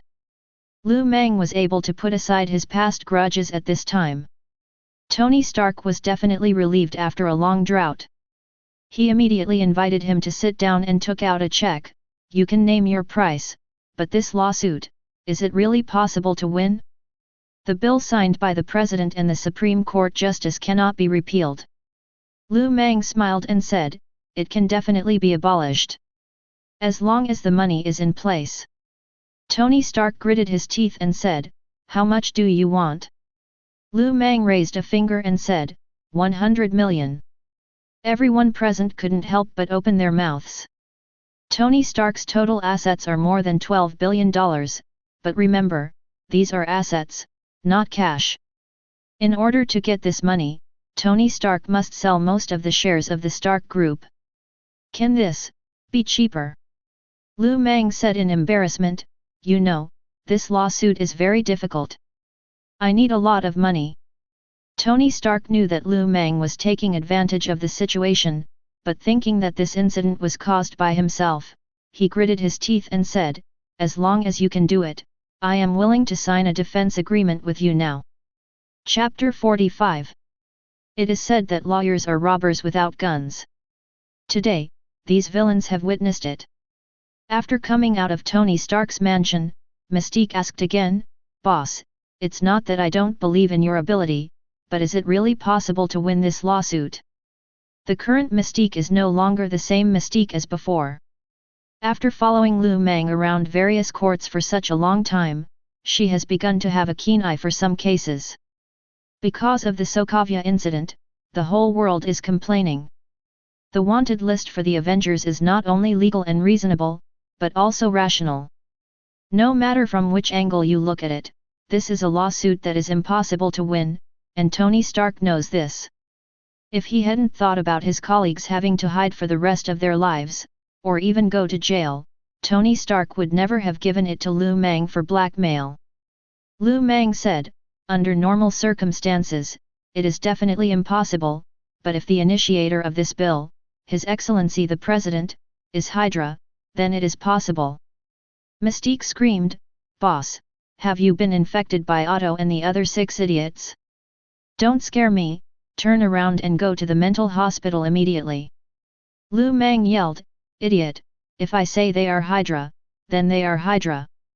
After that, he took out his phone and called Baron Zima Jr. Zima. I'm Lu Mang.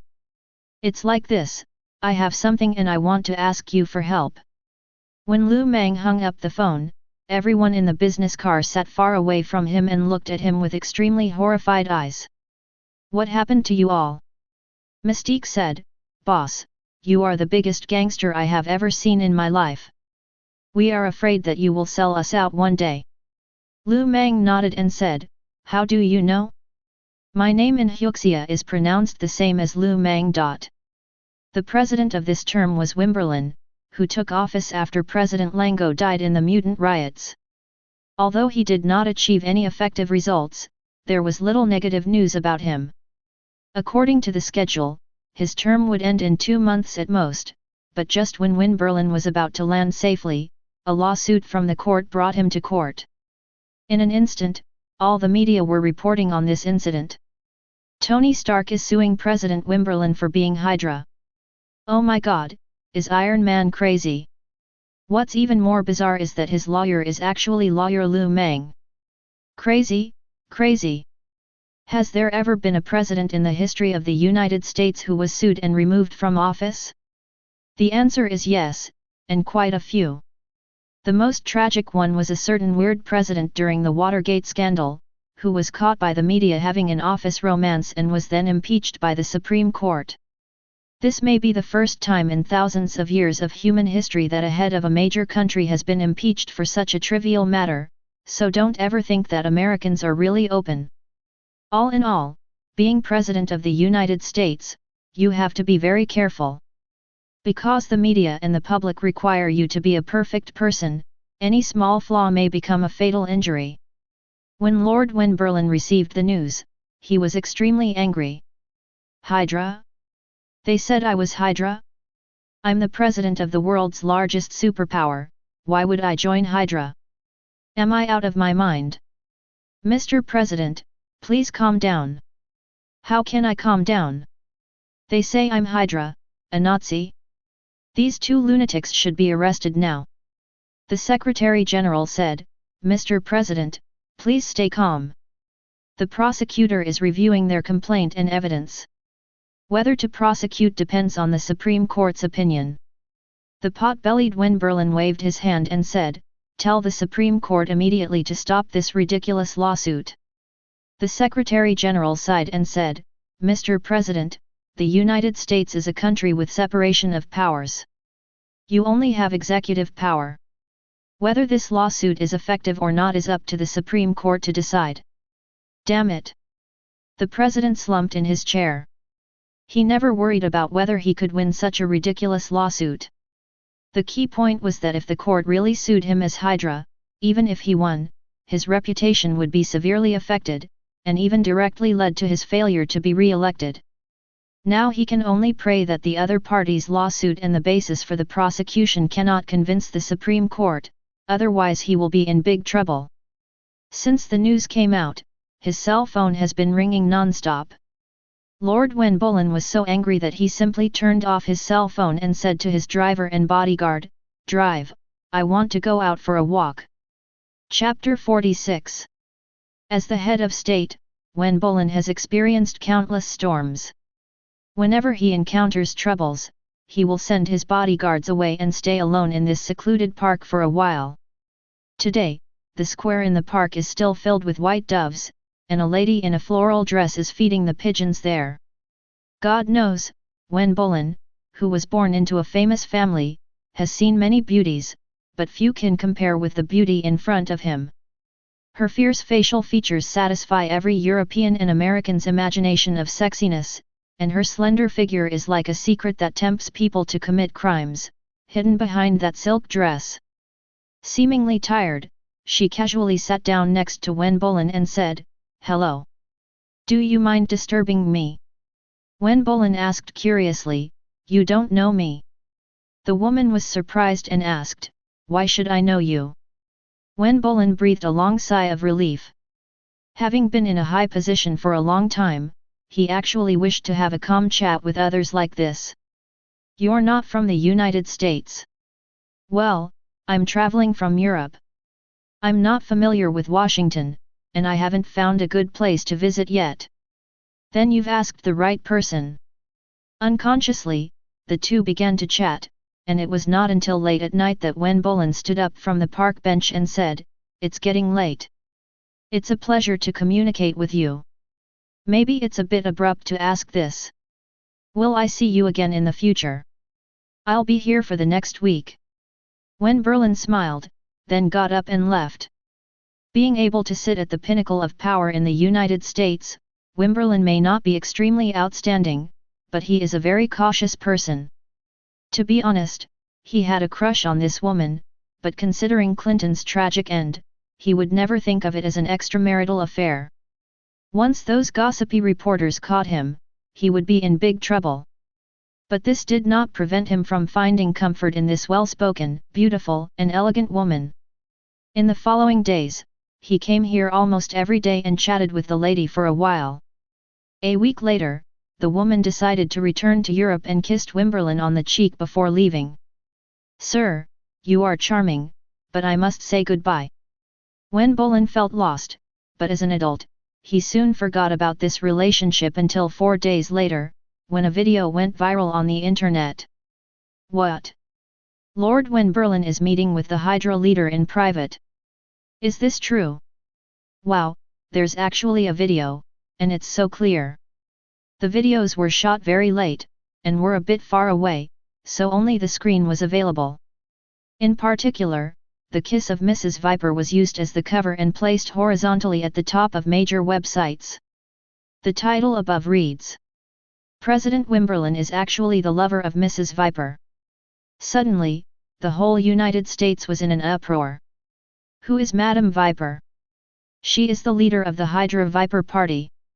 Unlike Baron Zemo, Madame Viper is a mutant who was active in World War II more than half a century ago and is from the same era as Red Skull. If Baron Zemo can still overturn his verdict, then Madame Viper is a real Nazi remnant. As a president, what is your intention in having a pleasant conversation with such a person in the evening? All of a sudden, all major media outlets played this video on TV stations as if they had taken stimulants. Don't look at me like that. I told you, she can't be Hydra.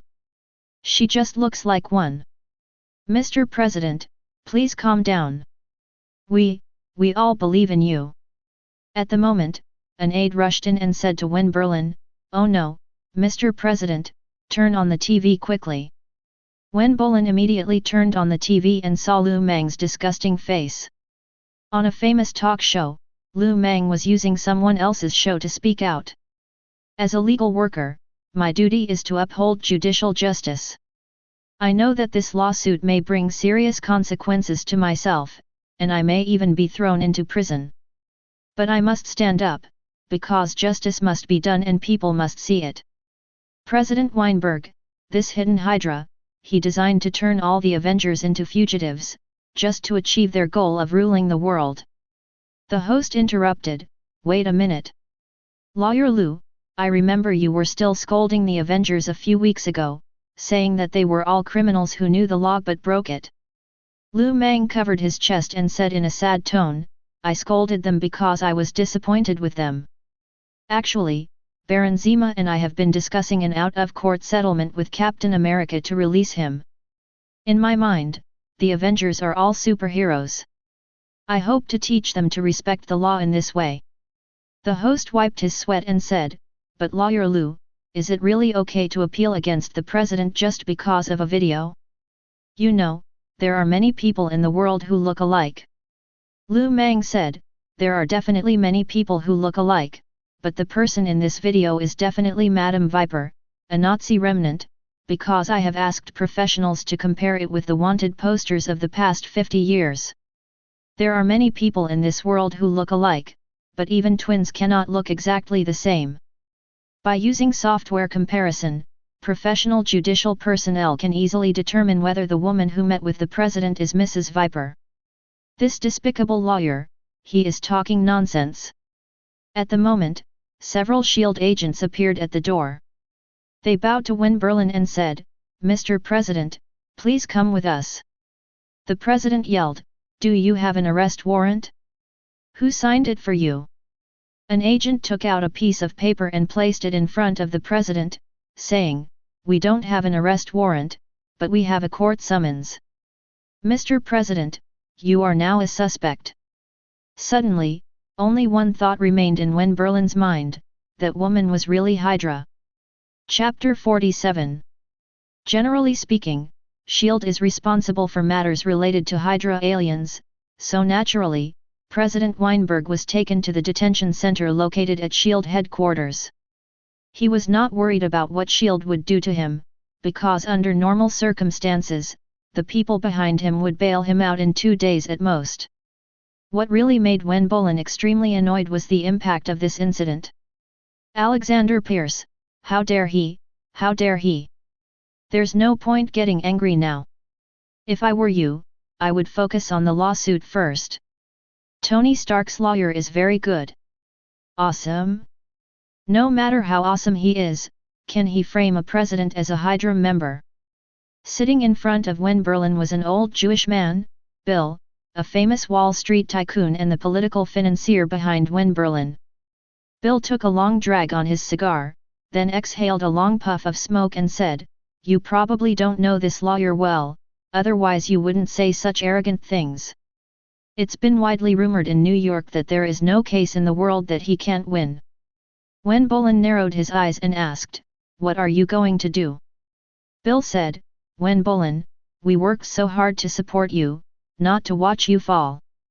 You are lucky, we have some friends who specialize in dealing with this kind of problem. You can't lay a hand on that lawyer, or I'm done for. Don't worry, I'm not that stupid. Just because the lawyer can't be touched doesn't mean the people around him can't be touched. Politicians care most about reputation.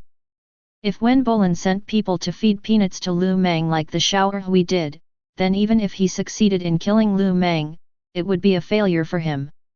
If Tony Stark's defense lawyer died before the trial, even if he won the case, the suspicion from people would have serious follow-up effects on him. So, Bill targeted the people around Lu Mang. The friends Bill was talking about were not human beings. The underground world of New York was made up of 2 parts, one of which belonged to the Hand and the other to a group that had existed since ancient times.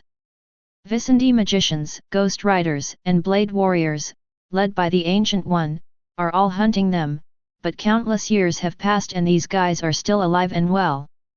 That's right, they are the Blood Clan, or what we commonly call vampires. That night, Hunter Craven went out to buy beer as usual, but when he was carried back he was covered in blood. There was a note on his forehead, which read, "Greetings from Mr. Face." Lu Mang looked at his bloody neck and picked up the piece of paper. Craven raised his head with difficulty and said, "Boss. I killed more than 20 people. I didn't embarrass you." Lu Mang said, "You did a good job, very brave. Will I die?" "Definitely not. I promise." Lu Mang definitely knows who Faith is, the final boss of Blade 1, the hybrid vampire who wants to rule the world. He tore the piece of paper into pieces and said, "Quicksilver, Vulture. There is a blood research doctor named Janet Chan at the New York Blood Research Hospital. No matter what method I use, I want her to appear in my law firm within 20 minutes. Anyone bitten by the Blood Clan will become a vampire, but if attacked by a large number of Blood Clan, they will eventually become zombies without self-awareness.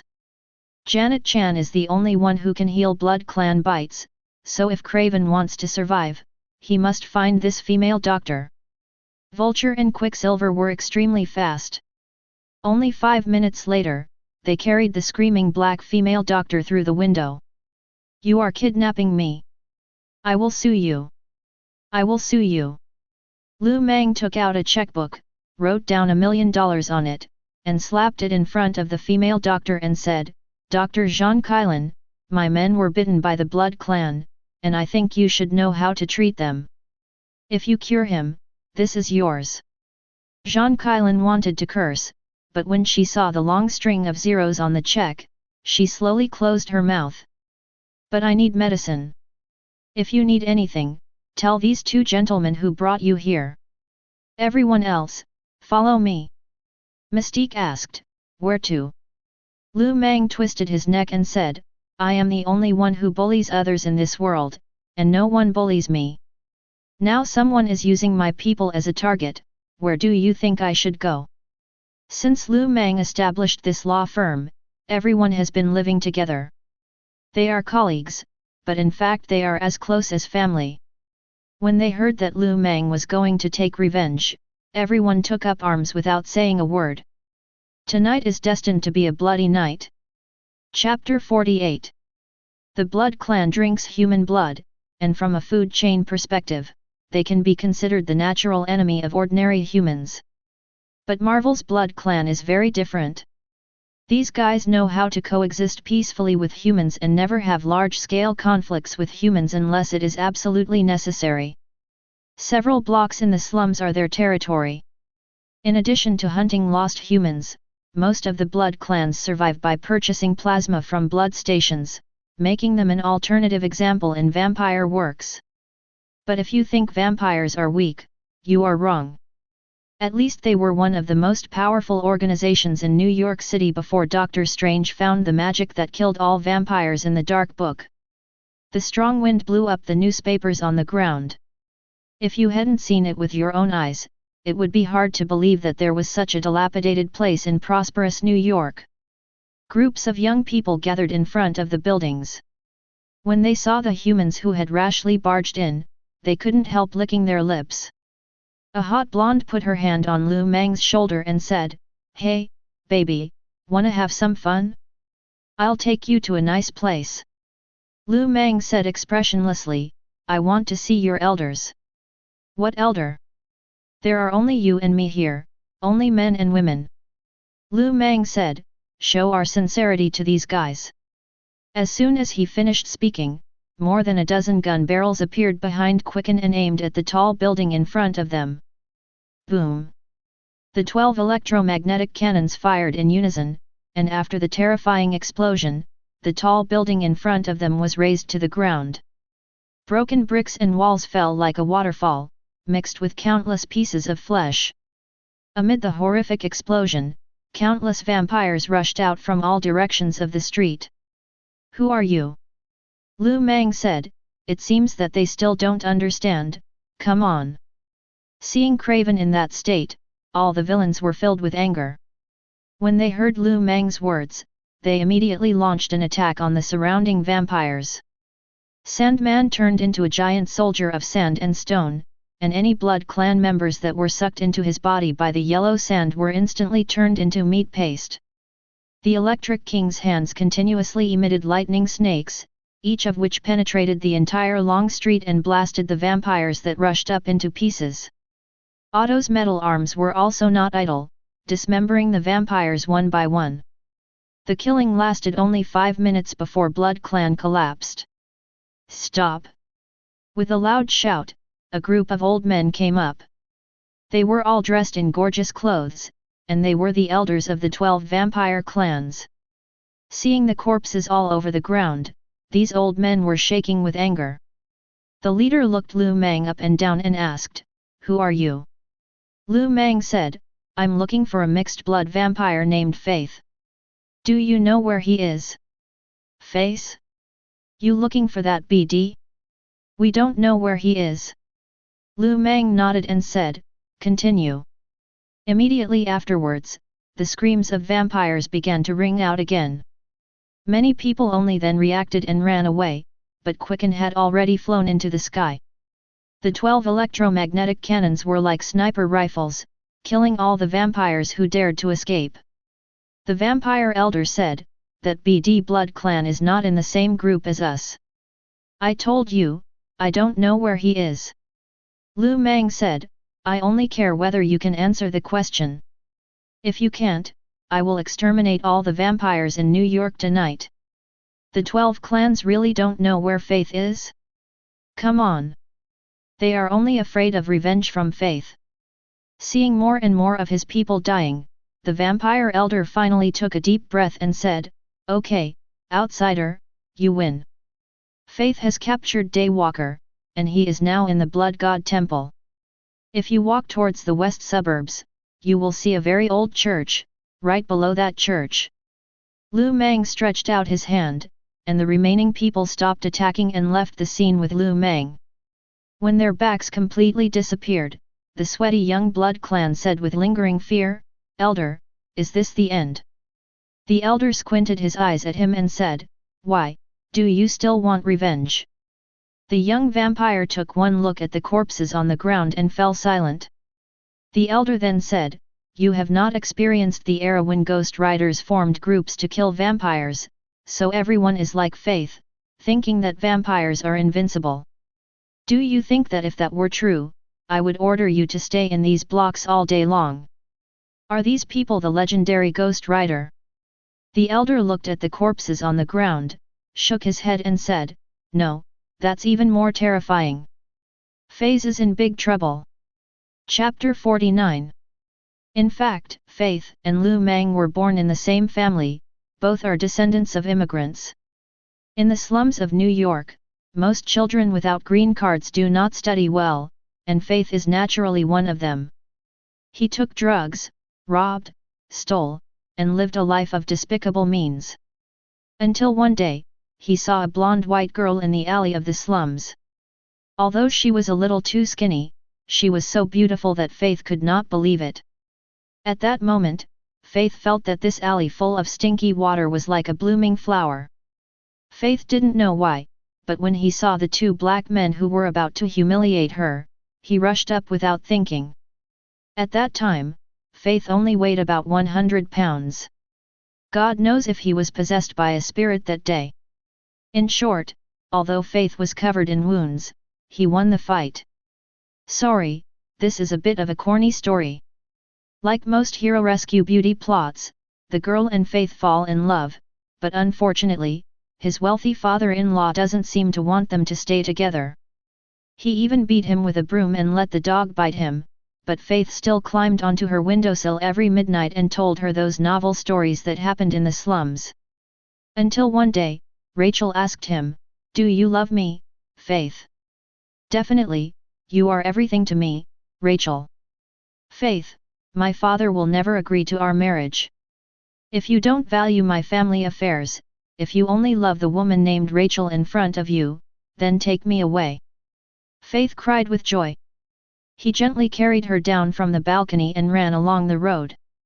That day was the happiest moment in Faith's life. But reality is often more bleak than imagined. Not long after, Rachel, who was already in poor health, was diagnosed with tropical poisoning. In order to save his wife's life, Faith, who had no money to see a doctor, had to humbly go to his father-in-law. Faith waited in front of the luxurious villa for 3 days, but the wealthy man still did not open the door. Just when he was in despair, Faith met a man. He was covered in a raincoat and his face could not be seen clearly. "I can save your wife, and not only that, I can give you eternal life." At this time, Faith was like a drowning man desperately trying to grab a straw on the shore, so he ignored how unreasonable the raincoat man's words were and said, "As long as you can save Rachel, I am willing to give everything." So the man in the raincoat bared his sharp fangs at him. Since then, he and his wife have been reborn as Blood Clan. With his arrogant style, Faith won over a large group of new generation Blood Clan. In the Chaotic Queens, even Kingpin did not dare to challenge him.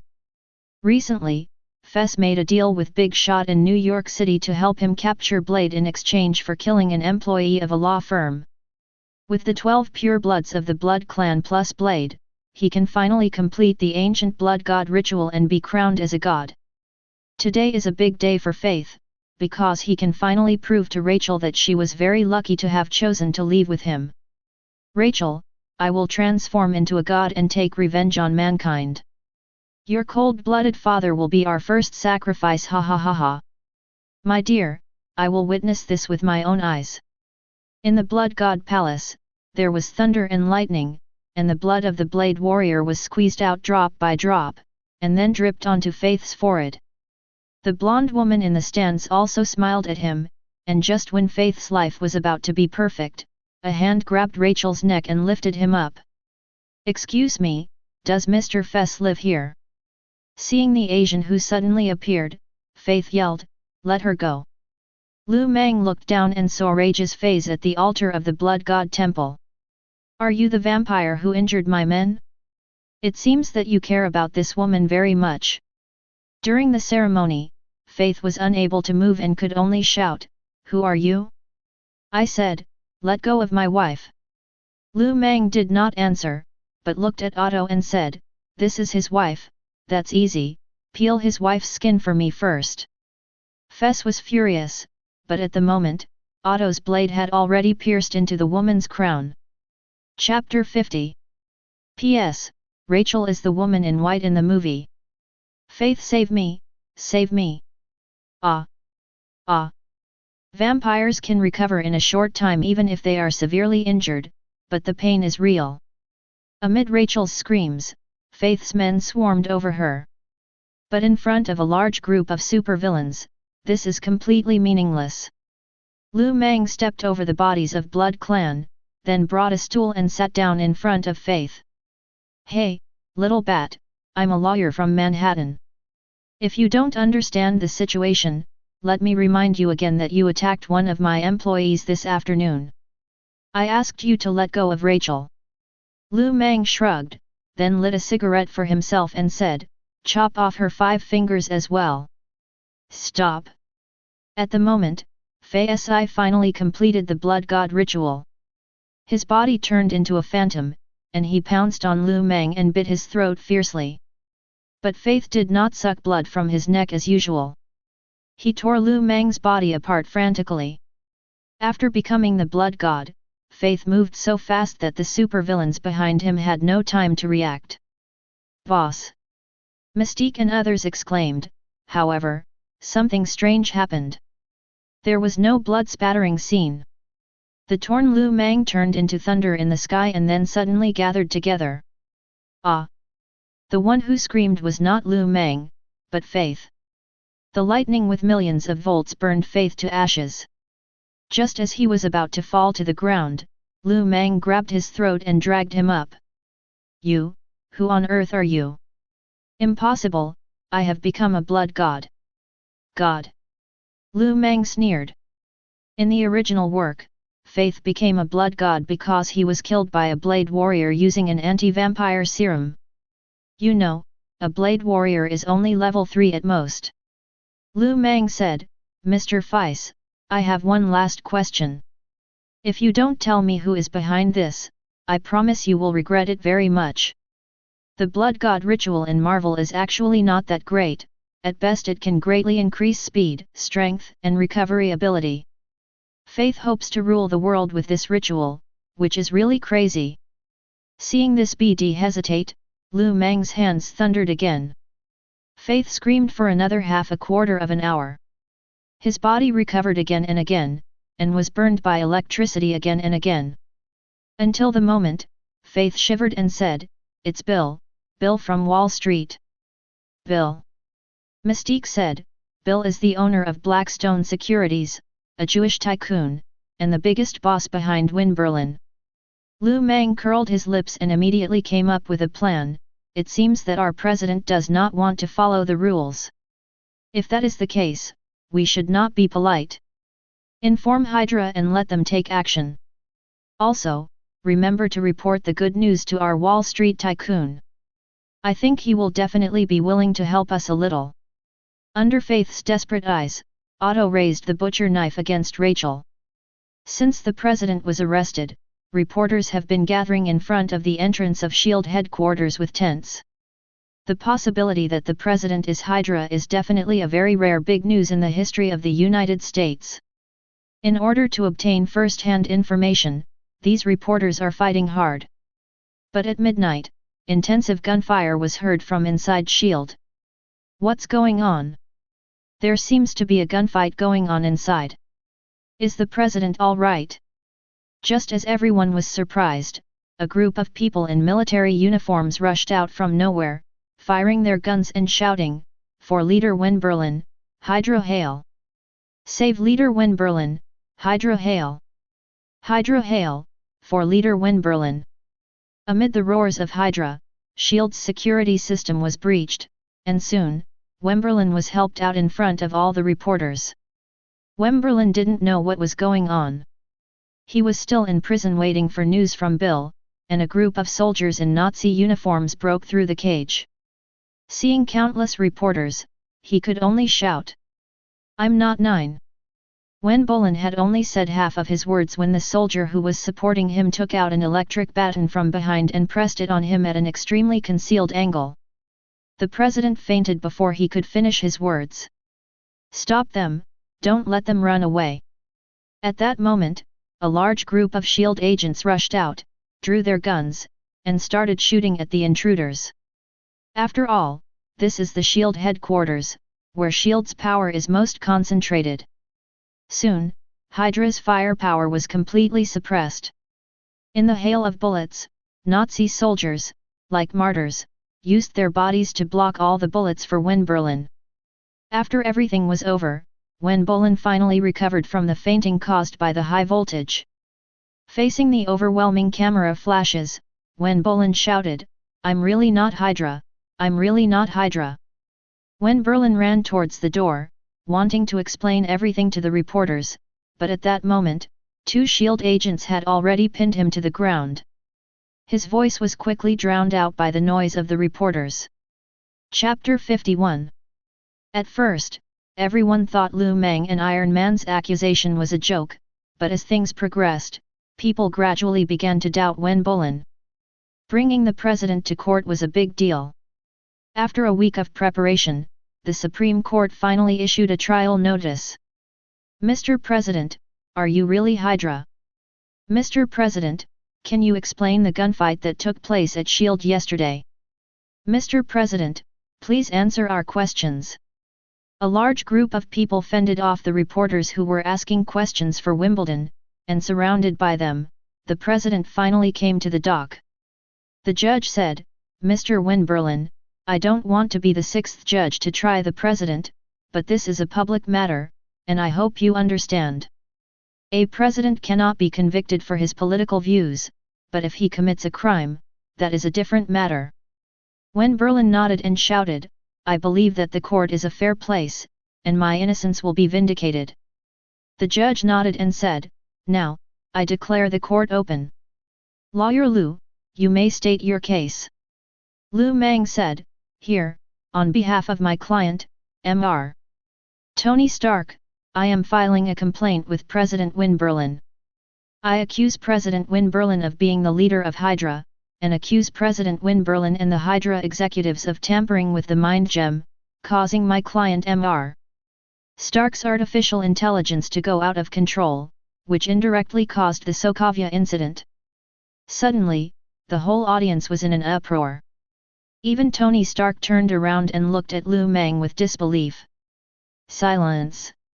"Lawyer Lu, we all know that the Sokavia incident was caused by Tony Stark's artificial intelligence Ultron going out of control. Are you trying to tell us that all this was done by His Excellency the President?" Lu Mang said, "Yes." Wemberlin immediately cursed, "Ahole, you are talking nonsense.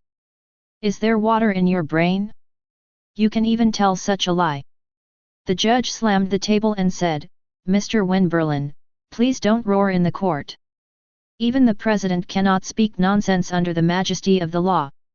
In fact, it's not surprising that Wemberlin was so excited. Lu Mang believes that Wemberlin is Hydra. This matter has long been known to the whole city, but if you insist on putting Sokavia's blood debt on Wemberlin, that is a bit outrageous. The judge looked at Lu Mang again and said, "Lawyer Lu, you are an experienced lawyer. I think you should at least know that you have to be responsible for the accusations you make in court." Lu Mang said, "I definitely know." The judge asked, "Do you have any evidence to prove that the president is related to the Sokavia incident?" Lu Mang said, "Please allow me in court to call the first witness." The judge nodded and said, Call the plaintiff's witnesses. When Lu Mang's witness walked into the courtroom, everyone went crazy. No one thought that this person would come here and accuse the president of being Hydra.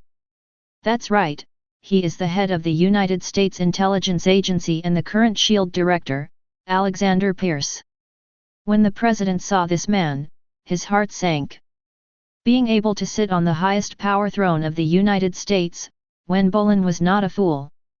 Immediately, many inexplicable questions were connected in his mind. How did Hydra manage to break into SHIELD headquarters? Are SHIELD's agents just there to do nothing? Why did Alexander Pierce organize his own arrest immediately after that ridiculous video appeared on the internet? Why did he testify for Lu Mang? There is only one answer, that is, this SHIELD director is the real leader of Hydra. Even the judge was frightened by the appearance of this man. He looked at Alexander Pierce carefully and asked, "Are you the current director of SHIELD?" "Yes, I'm Alexander Pierce." Alexander Pierce is the second-generation SHIELD director after Nick Fury. In the original work, the identity of this old Hydra was discovered by Nick Fury and Captain America. In desperation, he was forced to launch the Observer Project and was shot dead by Black Widow. But the problem now is that Nick Fury, the instigator, and Captain America were both in prison before, and definitely no one could uncover his identity. The appearance of a Nobel Peace Prize winner and the head of the largest intelligence agency in the United States was like a weight that directly overturned the balance, causing the trial to tilt drastically towards Lu Mang. Chapter 52. SHIELD Director. Why is he in court? SHIELD has evidence that the president is a Hydra. You know, the case related to Hydra originally fell under the jurisdiction of SHIELD. For this reason, after confirming that Wen Berlin was a suspect, he was directly transferred to SHIELD for custody. As long as Alexander Pierce appears here, people will be suspicious of Wen Berlin. This is the power of SHIELD director. Mr. Alexander Pierce, are you trying to say that you can prove that the president is Hydra? Alexander Pierce said, "Not only that, I have evidence in my hands that can prove that Mr. Wen Berlin is related to the Sokavia incident." After that, he took out a USB flash drive and said to the court, "In fact, this USB flash drive was in my hands half a month ago, but even with it, I didn't dare to directly challenge Mr. Wen Berlin. I believe everyone knows how difficult it is to bring down a president." The judge then asked, "How did you get this USB drive?" Alexander Pierce said, "Half a month ago, 4 Level 7 agents from SHIELD disappeared inexplicably, and then I received the contents of this USB flash drive in an encrypted email from SHIELD. I thought that the person who got this key information for us might have been killed, so I have been waiting for this moment. Now please allow me to show you the contents in court. Please ask Mr. Alexander Pierce to present the exhibits to the evidence officer." Soon, the contents of the USB flash drive were displayed. There were lines of varying lengths on it, which were the Morse code used for intelligence communications. The evidence officer opened a software and soon the code was translated into English. Its content is as follows. January 11th call, this is Scorpion, reporting to the headquarters, Rogers got the mind gem in Siberia. Please give new instructions, do we need to take it back? January 12th call, this is Viper. After discussing with the headquarters, we believe that the Avengers will definitely use it to develop weapons such as artificial intelligence. If we can make good use of this opportunity, we can use the law to catch the Avengers in one fell swoop. January 16th call, this is Scorpion. I have sent someone to implant a virus that uses electromagnetic waves as a carrier in the mind gem. If the Avengers really use it to develop weapons, they will definitely create a crazy giant. I can't wait to see Tony Stark's face. Call on January 20th, please be advised that a group of SHIELD agents are investigating you. January 31st call, this is Scorpion, the plan is going well, Hydra hail. After seeing the contents of the telegram, many people took a deep breath. Even Tony Stark looked at Lu Mang and asked, Am I really being wronged? Lu Mang didn't say anything, but the people present were already excited. When Berlin's defense lawyer said, "I don't understand, what does this have to do with His Excellency the President?" Alexander Pierce said, "It definitely does matter. I checked the physical address of the telegram and it shows the office of Lord Berlin. This is impossible." Defendant's attorney, "Are you telling the judge that I, Alexander Pierce, will perjure myself in court?" The lawyer opened his mouth. Even a normal litigator would know that he had to deny it outright at this point. But facing Alexander Pierce, he really couldn't say anything. The person in front of you is not only the SHIELD director, but also the head of an agent who has been active in the intelligence agency since World War II and a winner of the Nobel Peace Prize. So he could only say, "There are many people in the White House. Just based on this, I think it is nonsense to try the president as a criminal." Lu Mang nodded and said, "I agree with the defendant's point of view. This alone cannot prove that the president is the Hydra agent codenamed Scorpion. But since I will help Mr. Tony Stark file this appeal, it is naturally because I have obtained other evidence. Judge, please allow me to call a second witness." The judge nodded and said, "Yes." If the appearance of Alexander Pierce surprised Bolin, then the following people brought him horror. They are not as famous as Alexander Pierce, but they are crucial to the trial. The judge looked at the men wearing Special Forces gear and asked, "Who are you?" The leader said, "We are the FBI's ace snipers, responsible for the president's safety. We are President Berlin's personal bodyguards." Bolin covered his chest and pointed at these people and said, You dare to betray me." The sniper said indifferently, "Sir Berlin, we are loyal to the federal constitution, not to you. If you really could be Hydra, then we need to inform the court of everything we have seen." Lu Mang asked, "Tell me, what have you seen in the past week or so?" The sniper said, "Through the scope of the sniper rifle, we saw that Lord Berlin went to the park outside Washington every night to meet with a woman. They talked happily and were very close." Lu Mang took out a photo, which was the government's wanted poster for Mrs. Viper. "Is this the woman you are talking about?" "Yes, as agents, we made a detailed comparison between the photo on the wanted warrant and the woman in the park. Please trust our professionalism. I am sure that the person who met with His Excellency the President was Mrs. Viper." Suddenly, the entire court exploded. Chapter 53. In fact, Alexander Pierce was committing perjury, but the problem is that no one would believe him even if he said so. The testimony of witnesses has legal effect because they are originally irrelevant to the interests of the lawsuit. You said the code provided by Alexander Pierce was not enough to prove that the president was the Hydra agent codenamed Scorpion? Then may I ask, what about the testimony of these bodyguards? The judge said, "Mr. President, you need to give the court a reasonable explanation. The truth is, I didn't know she was Mrs. Viper. She said she was from Europe and was an ordinary traveler," said Bolin. "Do you take us for idiots, travelers? You mean to say that Mrs. Viper was traveling to Washington and you happened to run into her? Mr. President, please do not insult our intelligence." President Weinberg said loudly, "Think about it, everyone. If I were really Hydra, would I still meet with Madame Viper after being accused? It's easy to find a pretext to accuse someone of something. This is Hydra throwing water on me." Lu Mang stood up and said, "Objection. Mr. Berlin slandered my client Mr. Stark for making false accusations against himself without any evidence. I would like to ask everyone present, if Tony Stark falsely accused the president in order to overturn the case for the Avengers. Then why did Director Alexander and the FBI agents come out to accuse you? Are they also Hydra?" The judge said, "The objection is valid." Lu Mang took a deep breath, and took out a list and said, "I think everyone knows that a few days ago, when the president was arrested and imprisoned, a group of Hydra attacked SHIELD in order to rescue him.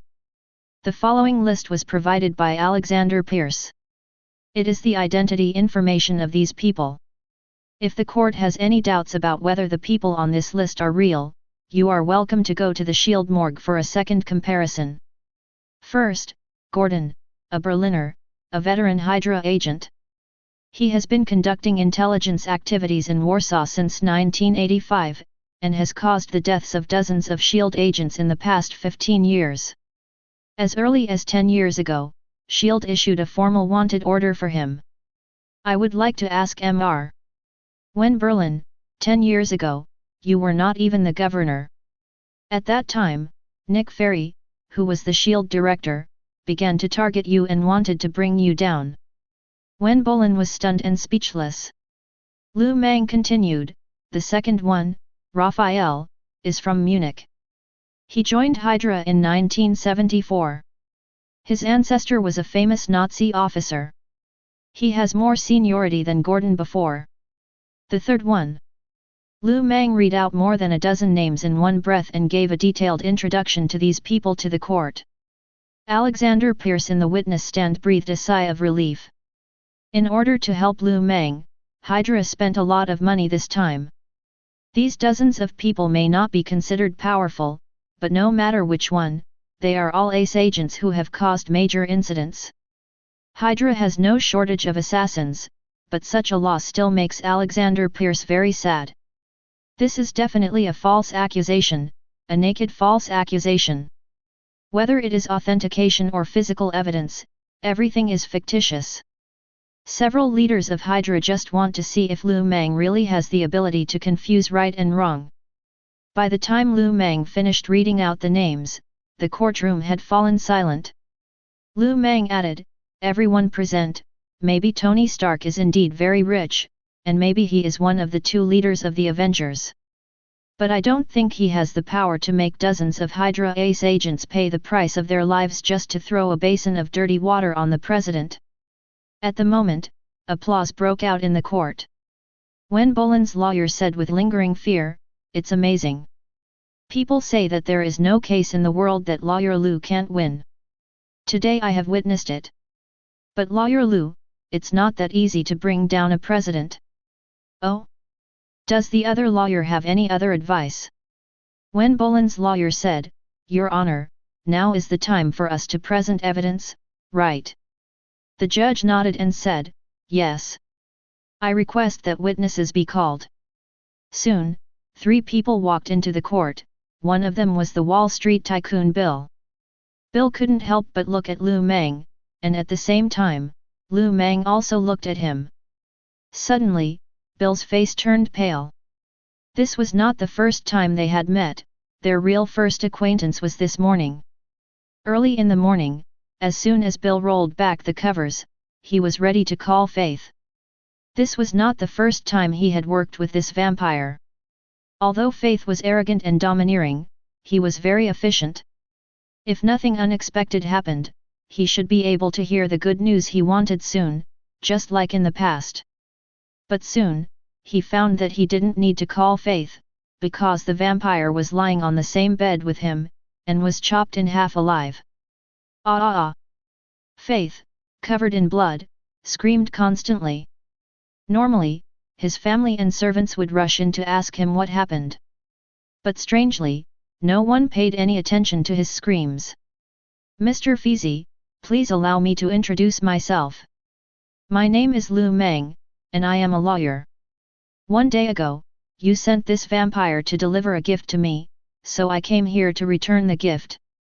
Faith looked in that direction in horror and found a very young man sitting next to his curtain. At the same time, there were his family members who were tied up like dumplings and kneeling on the ground. Chapter 54. Mr. Carl, Mr. Carl, Carl. Under the judge's questioning, Carl suddenly came back to his senses and said, I am. Mr. Carl, you look very bad, is everything okay? Carl said, Your Honor, I have no problem. The judge continued, according to the defendant's lawyer, you are actually the distant uncle of Lord Wen Berlin, right? Yes. Your Excellency, Wen Berlin's ancestors were 1/8 Jewish. During World War II, we were all in concentration camps. Suddenly, the scene that had just been quiet became noisy again. The judge asked anxiously, "What did you say?" President Weinberg was in a concentration camp. During World War II, the Nazi army basically flattened the entire Eastern Europe. Wherever the Nazis passed through, Jews were inevitably massacred and cleansed. People who live in peacetime can never imagine what life was like for the Jews at that time. Would a person with this kind of experience become a Nazi and join Hydra? When Boland's lawyer immediately seized this opportunity and said to the judge, "Modern legal trials are based on 4 factors: motive, criminal logic, evidence, and criminal results. Now I want to ask, does my client, Mr. Wen Boland, have a motive for committing a crime? From a stake point of view, he is the president. Can Hydra give Lord Wimberlin a higher power and status? No, that is impossible, because Hydra is just a group of Nazi remnants. From an emotional point of view, why would a Jewish person who had been persecuted in a concentration camp take such a huge risk to become a running dog for the Nazi party?" As the lawyer spoke forcefully, Alexander Pierce's brows gradually furrowed. As the saying goes, the law is merciless. But if you really think that judges are emotionless legal machines, you are very wrong. In fact, in court, it is rare for people like Rogers and Baron Zima to confess everything that happened. Most lawsuits are like this, with no direct evidence and only relying on factual presumptions as the basis for trial. At this time, the emotional inclination of the judge and the fishing reel is extremely important. If he loses the lawsuit against Weinberg, the deaths of those Hydra agents would be in vain, and if things go wrong, he, the SHIELD director, would be implicated. Sure enough, after hearing that Wimberlin had been in a concentration camp, the expressions of the reporters and the public softened. In the entire courtroom, only Lu Mang's eyes were still as sharp as a knife, staring at Carl tightly. The Jewish old man felt that there was a rope around his neck, constantly tightening around him. The judge's tone became more serious and he asked Carl again, "Do you mean to say that Mr. Wimberlin was persecuted in the Nazi concentration camp like other Jews?" Both Wimberlin and his lawyer showed relieved smiles on their faces, but Carl gradually became breathless under Lu Mang's stare. It took him 30 years to get Wimberlin to the presidency, and he made countless efforts and spent countless money and resources to do so. It can be said that the policy convenience brought to him by Wimberlin is the biggest bargaining chip that allows Carl to dominate Wall Street. If Carl really gave up Wimberlin at this time, his efforts over the years would be in vain. But Carl had no choice, because if he didn't give up Wimberlin, Lu Mang would never let him and his family go. You can earn money again if you lose it, but if you lose a person, you really lose everything. So he said, "No, Lord Wimberlin has not been persecuted." Wimberlin turned around suddenly, glared at Carl and asked, "What did you say?" The judge roared at Weinberg, "Mr. President, are you threatening the witness? Please shut up while I question the witness." In court, threatening remarks to witnesses are a taboo, so the president could only grit his teeth and shut his mouth. The judge then asked, why was President Weinberg, who was of Jewish descent, not persecuted in the Nazi concentration camps? In the Nazi concentration camps, anyone with the name Jewish generally had a bad end. But there was one kind of Jew who could escape this fate, and everyone present knew who they were. Sure enough, Carl trembled and said, because the president was a policeman who defected to the Nazis at the time. He helped the Nazis massacre his compatriots and helped them manage the concentration camps, so the Nazis did not throw him into the gas chamber. As soon as Carl told his past, the president knew he was finished. His legs went weak and he sat down on the ground. Chapter 55. The judge ignored Wimberlin, who fell to the ground, and his voice became harsher and angrier. Mr. Carl, please tell me why, as a witness for the president, you made statements that were unfavorable to the president. I am Jewish. I grew up in a concentration camp. The thought that our president might be a Hydra makes me uneasy.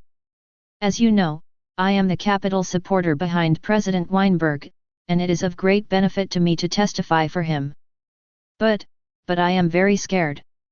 I am afraid that the Nazis will rule the world again. I am afraid that I will return to the concentration camp. Am I to understand that President Berlin is threatening you to help him give false testimony? Things have come to this point, but Karl calmed down instead. He simply gritted his teeth and said, "Yes. You. Berlin on the ground was shaking with anger. He pointed at Karl and gritted his teeth. Karl said sternly, "Did I lie? President Wimbledon's original name is not Wimbledon Jesus.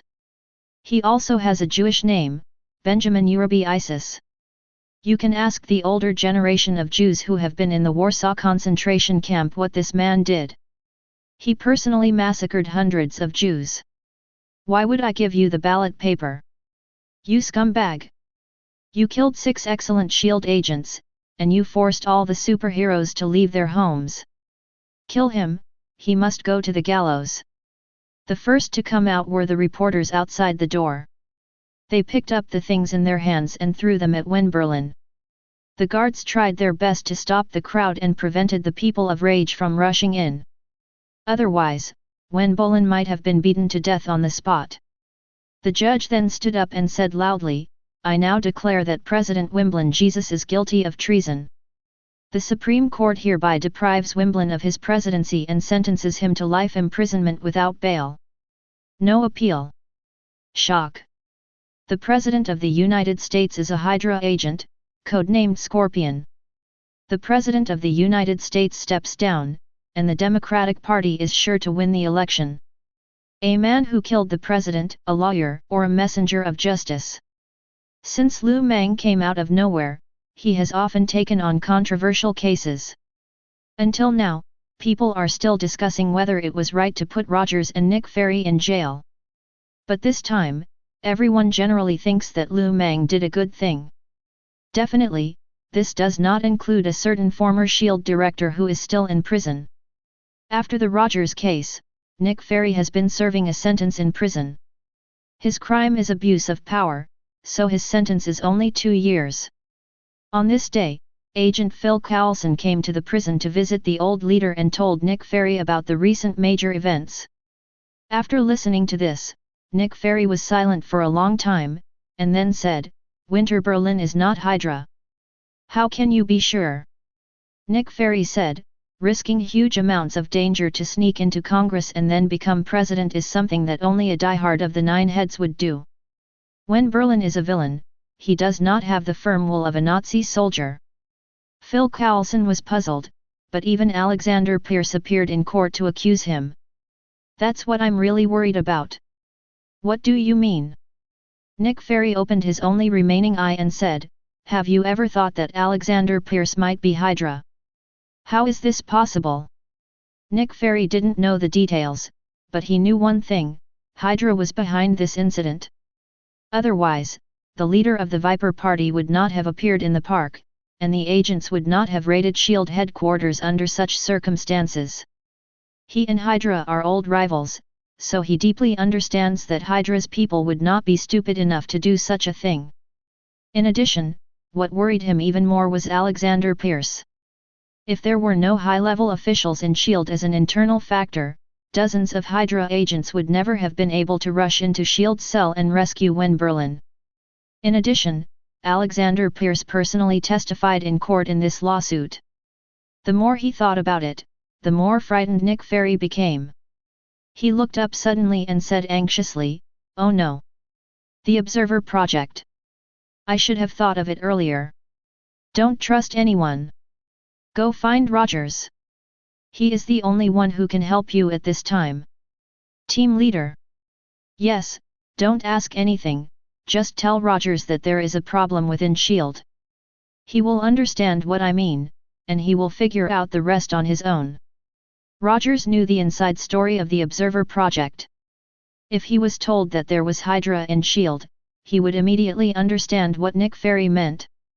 Seeing the old director's solemn expression, Phil Coulson nodded heavily, then turned and left the prison. Chapter 56. If there really is a lawyer in this world who can bring down even the president, then what else can't he do? After winning the lawsuit, Tony Stark's legal fees were quickly paid. Black Widow was soon released from prison, and Tony Stark took her and the war weapon and quickly rushed to South America to prepare to meet Captain America. At the moment he didn't know that he sold 80% of his shares in Stark Group, but in return he got turned against by his friends and the complete collapse of the Avengers alliance. There, Captain America was desperately protecting the man who murdered his father. Definitely, the above things have nothing to do with Lu Mang. After suing Winberlin, Lu Mang was no longer the top lawyer in New York City. His name quickly appeared on the cover of Time magazine and then became famous all over the world. This is how the media described him, an incredibly amazing lawyer.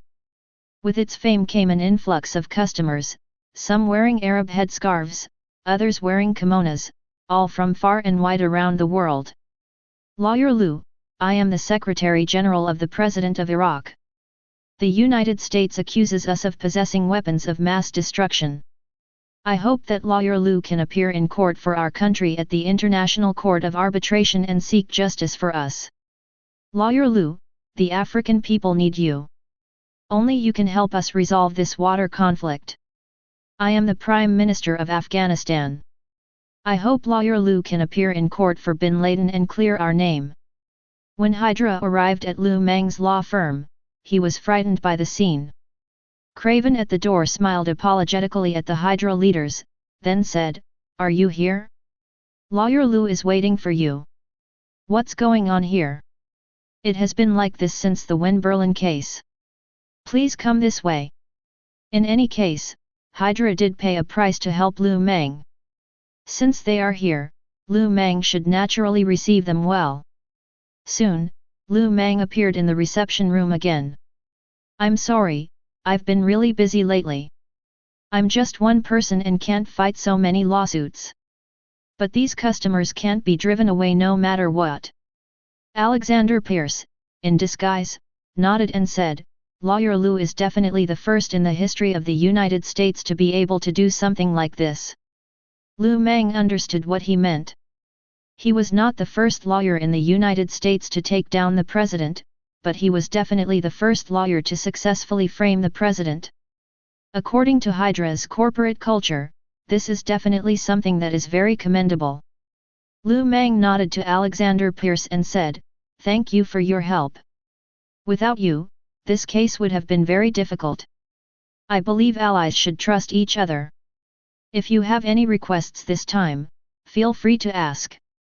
Alexander Pierce said, "Lawyer Lu, we are here mainly to make a proposal." "Proposal? I wonder if Lawyer Lu is interested in becoming president." Lu Mang spat out the water he had just drunk. "I'm curious, why do so many people give me this advice? Has there ever been an 18-year-old president in the history of the United States? I still have 2 months before I go back to school to defend my thesis and get my degree. How do you think reporters will report on me when I run for election? Even if I take a step back, I'm still a yellow person." Hydra was definitely not the first to let Lu Mang run for president. When Lu Mang was confused, Madame Viper said, "Your Excellency still does not understand the power a lawyer has in this land. Lawyer Lu, we found you because you have proved your ability. In fact, you should know without me saying that Hydra has been in a bad situation in recent years. Hydra's situation was more than just bad. After World War II, these guys became the rats crossing the street that everyone wanted to kill. To be honest, Lu Mang thinks that the biggest miracle is that they are still alive. I can't help you. No, only you can help us." Immediately, Lu Mang understood what Hydra meant. "You guys want to clear your name." Lu Mang thought he was fairly familiar with Marvel's plot, but he never imagined that Hydra, who were supposed to be extinct soon, would suddenly become smart. "MRS." Viper sighed and said, "The several lawsuits you fought for us have given us a lot of inspiration. Things that originally cost a lot of money were easily accomplished with your defense. So we must admit that times have changed and our practices are outdated. Especially this time in the trial of Winberlin, even the little mustache leader has never overthrown the President of the United States, but you did it, and the cost was not that high. So, we have an idea. What do you think? Excuse me, Lawyer Lu, are you willing to aim to be a politician and become the leader of Hydra? Suddenly, Lu Mang was completely stunned. Chapter 57. If this group of people had come to him and said this, Lu Mang would have pulled up his pants and ran away. After all, Hydra would not last for 2 years. If he joined Hydra now, wouldn't he be idle for too long? In Lu Mang's view, Hydra's ideals are pure daydreaming. After World War II, the concepts of rule of law and human rights have been deeply rooted in people's minds. Hydra's delusion of recreating its past glory through assassination and infiltration is nothing but a pipe dream. Even if the Observer Project had not been thwarted by Rogers and Nick Fury, there were still Lee Jesse and Majesty who rose up. So from the very beginning, Hydra had no chance of winning. But if these guys really get it, that would be a different story. It is definitely impossible to whitewash the Nazis, but if these people are willing to adopt a relatively gentle approach, then Hydra, which inherited the foundation of the Third Reich, may not be without a chance of success. Lu Mang hesitated for a long time before asking, "You have so much confidence in me?" Madame Viper sighed and said, "Your Excellency knows how to use the rules of this era and has political capital. Most importantly, you are not as hostile to us as most people. Lawyer Lu, do you know how much courage it takes for us to make such a decision? If Your Excellency is willing to recognize Hydra's ideals, then we can swear an oath to you now." For the Nazis, the etiquette inherited from the Third Reich was the last dignity of this group of lonely ghosts. Red Skull swore an oath to the mustached Führer that in the years that followed, even if the Third Reich collapsed and he was displaced and starving, he would never break his promise. The same is true for Madame Viper, who swore an oath to Baron Zima. Even though her master had been dead for many years, she still spared no effort to find a way to get his son out of prison and put him in power. If he really just wanted power and status, with Alexander Pierce's identity, he could get more as long as he cut off his ties with Hydra. But that's how these guys are, so stubborn that it's incomprehensible. If these people really swear an oath of allegiance to me, and I happen to perform well in my leadership role later, then Hydra may be more loyal than halfway supervillains like Mystique. In a trance, Lu Mang seemed to see the slums of Queens again, and saw himself in thin clothes braving the wind and snow, helping Mexicans carry goods on the dock. I saw school interviews again and again, I saw the black men who tempted me to try drugs, and I saw the human traffickers who wanted to kidnap me. There was a voice roaring in his heart, "What are you hesitating about? Think about it, why did you grit your teeth and endure all those years of suffering? This is the moment, this is the moment." Lu Mang lowered his head, twirled his 2 thumbs, and opened his mouth to say, "Is it okay for me to say this? I may not necessarily become president, but I will try my best to take you as far as I can." Mrs. Viper nodded slightly and said, "Rights also mean obligations, Lawyer Lu, I hope you understand the weight of this decision." "Definitely, now you can swear to me." Lu Mang raised his head, and at that moment, the seemingly gentle Oriental man disappeared. His eyes were like an eagle perched on a cliff, stinging people's faces and causing pain. The mustachioed leader never allowed his subordinates to kneel down to him, because he believed that people who could even give up their dignity did not deserve to live, let alone be loyal to him. Hydra continues this tradition to this day. They stood straight, raised their right hands, and told Lu Mang the obligations they would fulfill in the future. So on this unknown night, the largest evil organization in Marvel history was born in Lu Mang's law firm. This includes the entire Hydra, the Sinister Six, and the mutant remnants left over from the Magneto era. From today on, Lu Mang is the biggest supervillain in Marvel history. Chapter 58. Congratulations, host, for completing the S-Class lawsuit and vindicating the Avengers.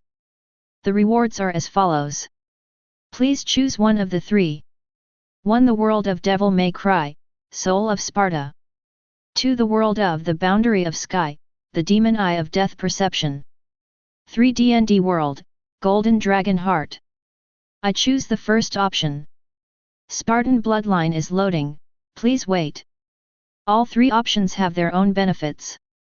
The Golden Dragon Bloodline of D&D can give people super long lifespan and turn people into dragons, but the greatest function of the Golden Dragon Heart is to provide people with arcane energy. In the world of Marvel, it is undoubtedly a pipe dream to find someone to learn magic from the D&D world. The second skill, Death Perception, is one of the skills Lu Mang wants the most. When facing an immortal like Wolverine or Deadpool, this ability can kill him with one strike. However, considering that he is going for the physical strengthening route, Lu Mang finally chose Devil May Cry's Soul of Sparta. Warning, warning! The Spartan bloodline in the Devil May Cry world is integrating with the Scion bloodline. Congratulations, you have obtained the mutant bloodline Demonized Scion. Demonized Scion, you will be stronger than ordinary Scions, and you will also have eternal life and super recovery abilities that Scions do not have. Even if your head is blown up or your heart is pierced, the damage will heal in a short time. This bloodline has inherent potential like Scions and can be further developed. Lu Mang. Strength, 7. Constitution, level 7, near immortal. Speed, 6 levels. Intelligence, level 2, super genius. Energy emission, level 6. Overall evaluation, level Godfather is lower. Lu Mang suddenly clenched his 5 fingers, and the air in the bedroom was directly crushed by him, turning into a wave of impact and spreading out. The glass in all directions instantly shattered into powder, and then poured down from the building. Boss, if the glass hits someone, you will be committing a crime endangering public safety. Lu Mang took a deep breath, fully feeling this strong body, closed his eyes and answered Mystique, then go and take care of it. Don't let the neighborhood committee come to your door. Mystique said, I'll go right away, but I have to remind you that we should leave for Europe now. If you don't get ready, we might be late. Lu Mang opened his eyes and said, I know. What is he doing in Europe? The lawyer will definitely still have to fight the case. Lu Mang knew that Hydra's oath to him was still at the moral stage. If he wanted to convince these guys, he had to show some results. After accepting Hydra's allegiance, Lu Mang immediately turned down all cases and went to Europe to help Hydra redress their wrongdoings. Madame Viper and Strucker are certainly not going to be cleared of charges, but there are still a large number of agents in Hydra whose statute of limitations has expired, and there are still many assets that can be legalized. In the following week, Lu Mang carried a thick stack of lawsuits and sued almost all over Europe. Later, the public prosecutors almost hid when they saw Lu Mang, not wanting to have anything to do with this difficult lawyer. Thanks to Lu Mang's efforts, the Hydra members who were imprisoned were released, and those who were wanted were released from arrest. After half a month, most of the Hydra members had obtained legal status. Dr. Faustus John Finhoff never thought that one day he would be able to see the light of day again.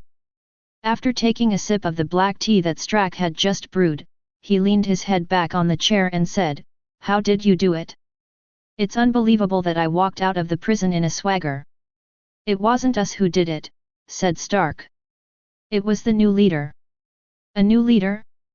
A new leader has emerged among us. Mrs. Viper said, Yes, John, we were just about to discuss this with you. You have met him, the lawyer who defended you in court. Dr. Faust screamed, You put the power of Hydra in the hands of a teenage Asian lawyer? Are you all crazy? Strucker said, It took a long time to make him our leader. Lu Mang is very good. At least in the past half-month, he has proved this to us with his ability. At the same time, he is also a very powerful warrior, a super warrior that has never appeared in the history of Hydra. Lawyer Lu has a high prestige in Hydra, and I am his staunch supporter. I thought it was a joke. Mrs. Viper said, No, it is definitely not a joke, otherwise you would not be sitting here drinking tea now. John, tell us, are you still willing to work for Hydra? After the collapse of the Third Reich, Hydra has been fighting on its own. Madam Viper, Strucker, and Alexander Pierce who infiltrated S.H.I.E.L.D. with the Paperclip project. All of the above are arrogant and have their own ideas, so everyone fights on their own. What on earth did Lawyer Lu do to make all these people obey him? This is what Dr. Faust is curious about. He took a long breath and said, "Okay, now you'd better send someone to take me to meet our new boss." Chapter 59. This was the first time that Lu Mang had taken on cases so frequently since he became a lawyer. Thanks to his efforts, a large number of Hydra members were released in court. At the same time, a lot of legitimate wealth left by the Third Reich was also returned to the names of Hydra personnel. It didn't take long for the new leader to accumulate huge amounts of reputation within Hydra, and everyone gradually accepted the fact that they had a new leader. After meeting several high-level officials who had just been released in a high-level hotel arranged by Madame Viper, Lu Mang finally had some time and, accompanied by several party leaders, visited the secret storage room under the Stark mansion. Even though he was mentally prepared, Lu Mang was still frightened by the wealth accumulated by the Third Reich. In this huge amounts of basement, there are mountains of gold and gems, as well as a dazzling array of priceless artworks. These were obtained by the previous head of state from various Eastern European countries. Now, they are all under your control. So, I am now the richest person in the world. Stark bowed and said, "Yes." Lu Mang understood that Hydra's people bringing him here meant that he was officially recognized by Hydra. The mustached president conquered more than 30 countries in Europe and Africa in those days, and the wealth he accumulated is truly astonishing. If we really compare hard currencies, perhaps even the Federal Reserve cannot compete with this basement that has been sealed for many years. No wonder Mrs. Viper always brings boxes of diamonds when she comes to me for work. Lu Mang nodded and said, "Okay, that's it. I'm going back to New York first. You can stay here for a while. Straker and I will do our best to be good hosts. I don't like formalism, let's talk about it later." "Yes, Führer." There was no emperor in the Third Reich. To Hydra, the Führer was more honorable than the emperor. Because the Führer was not only a political leader, but also a spiritual belief, so when the Führer committed suicide, there were so many SS soldiers buried with him. As Lu Mang's influence in Hydra gradually deepened, these intelligence chiefs became more respectful to Lu Mang. The next morning, Straker sent a luxury jet to take Lu Mang back to New York. At the same time, the plane was parked at Newark Liberty International Airport for a long time so that Lu Mang could use it at any time. As soon as Lu Mang got off the plane, he was blocked by countless reporters. "Lawyer Lu, I heard that you have been vindicating Hydra on a large scale in Europe. What are your considerations for doing so? Lawyer Lu, why do you want to file lawsuits for so many Hydras in succession? Mr. Lu, please answer our questions." Lu Mang took the microphone from the reporter and said, "Baron Azaw's words and deeds made me understand that there are no inherently good or evil people in this world. Even the head of the Viper Party can become a volunteer to contribute to public welfare. Why can't we give the past Hydra a chance? The Nazis have been destroyed, and the Jews have forgiven the Germans. It's time for history to usher in a new chapter. Do you think these past Hydra agents will really change?" Lu Mang said, "I can't guarantee it, but that's how things are in the world. If you don't dare to try, you will get nothing in the end. When I defended the mutants, you were also worried that if the high-pressure policy against mutants was lifted, they would cause social problems. But did this worry come true? No, on the contrary, the abolition of the Mutant Temporary Act made the mutant movements that emerged in various places disappear into invisibility. Without oppression, there would be no resistance. I believe that this trip to Eastern Europe will also bring good results." Nick Fury once held an important position, so he had everything he needed in his personal cell. Now, the old S.H.I.E.L.D. agent was eating potato chips while watching Lu Mang talking on TV. A female voice came from outside the iron railings. "He said it very well." Nick Fury nodded and said, "Yeah, damn, that's better said than sung. Too bad, he's a Hydra. Nick, can you stop being so heartless? What are you still talking about? Go away. Nick Fury patted his bed and said, I haven't seen you for decades and you're still impatient. Sit down and wait for me to finish reading, okay? You're a lawyer who makes a living by talking. You're really good at talking. Are you leaving or not? I rushed all the way back from Skrull after receiving your distress signal, not just to watch TV with you. If you don't leave now, you'll stay here forever. Nick Fury shrugged, put the bedside pager into his pocket, and finally stood up from the bed. At the door of the cage, a blonde woman was waiting for him. She was wearing a red and blue battlesuit with a 5-pointed star printed on her chest. Chapter 60. The Observer Project is a weapons program led by S.H.I.E.L.D. Its proposer is Alexander Pierce, but its official production was decided by Nick Fury himself during his tenure. The plan is to use supercomputers to build a global identity recognition system that can calculate the possibility of a person committing a crime based on his or her personal experience and situation, and then nip the danger in the bud. To this end, S.H.I.E.L.D. spent 20 years building 3 super-flying aircraft carriers. These aircraft carriers are equipped with space-based weapons that can launch attacks from far-away outer space and accurately destroy targets in any observer system on Earth. In the early years, Captain America Rogers almost fell out with S.H.I.E.L.D. over this plan, but in the end, the plan reached the final implementation stage. As long as these 3 aircraft carriers are launched into space, they will form a huge amounts of triangle, bringing every corner of the Earth into their attack range. Alexander Pierce has been lurking in S.H.I.E.L.D. for so many years, waiting for this moment. But when there was only half an hour left before the launch was ready, gunshots suddenly rang out outside the command center. Alexander Pierce picked up the communicator and asked, "What's going on?" "It's Rogers and Phil Coulson, and Nick Fury, he escaped from prison." "No, there's also a woman, ah." Before the screams faded from the microphone, a powerful explosion tore through the wall. Amid the loud noise, the alloy shell of the launch center was completely blown away, and a woman with golden flames all over her body was actually holding a roof weighing thousands of tons with her bare hands, floating in the air. "Oh my god! Oh my god! What kind of power is this?" Under the stunned gaze of the S.H.I.E.L.D. agents, Nick Fury led Rogers and several Avengers and jumped in through the gap torn open by Captain Marvel. Alexander Pierce said, "Nick, what on earth are you doing? Leading people to attack S.H.I.E.L.D., this is treason."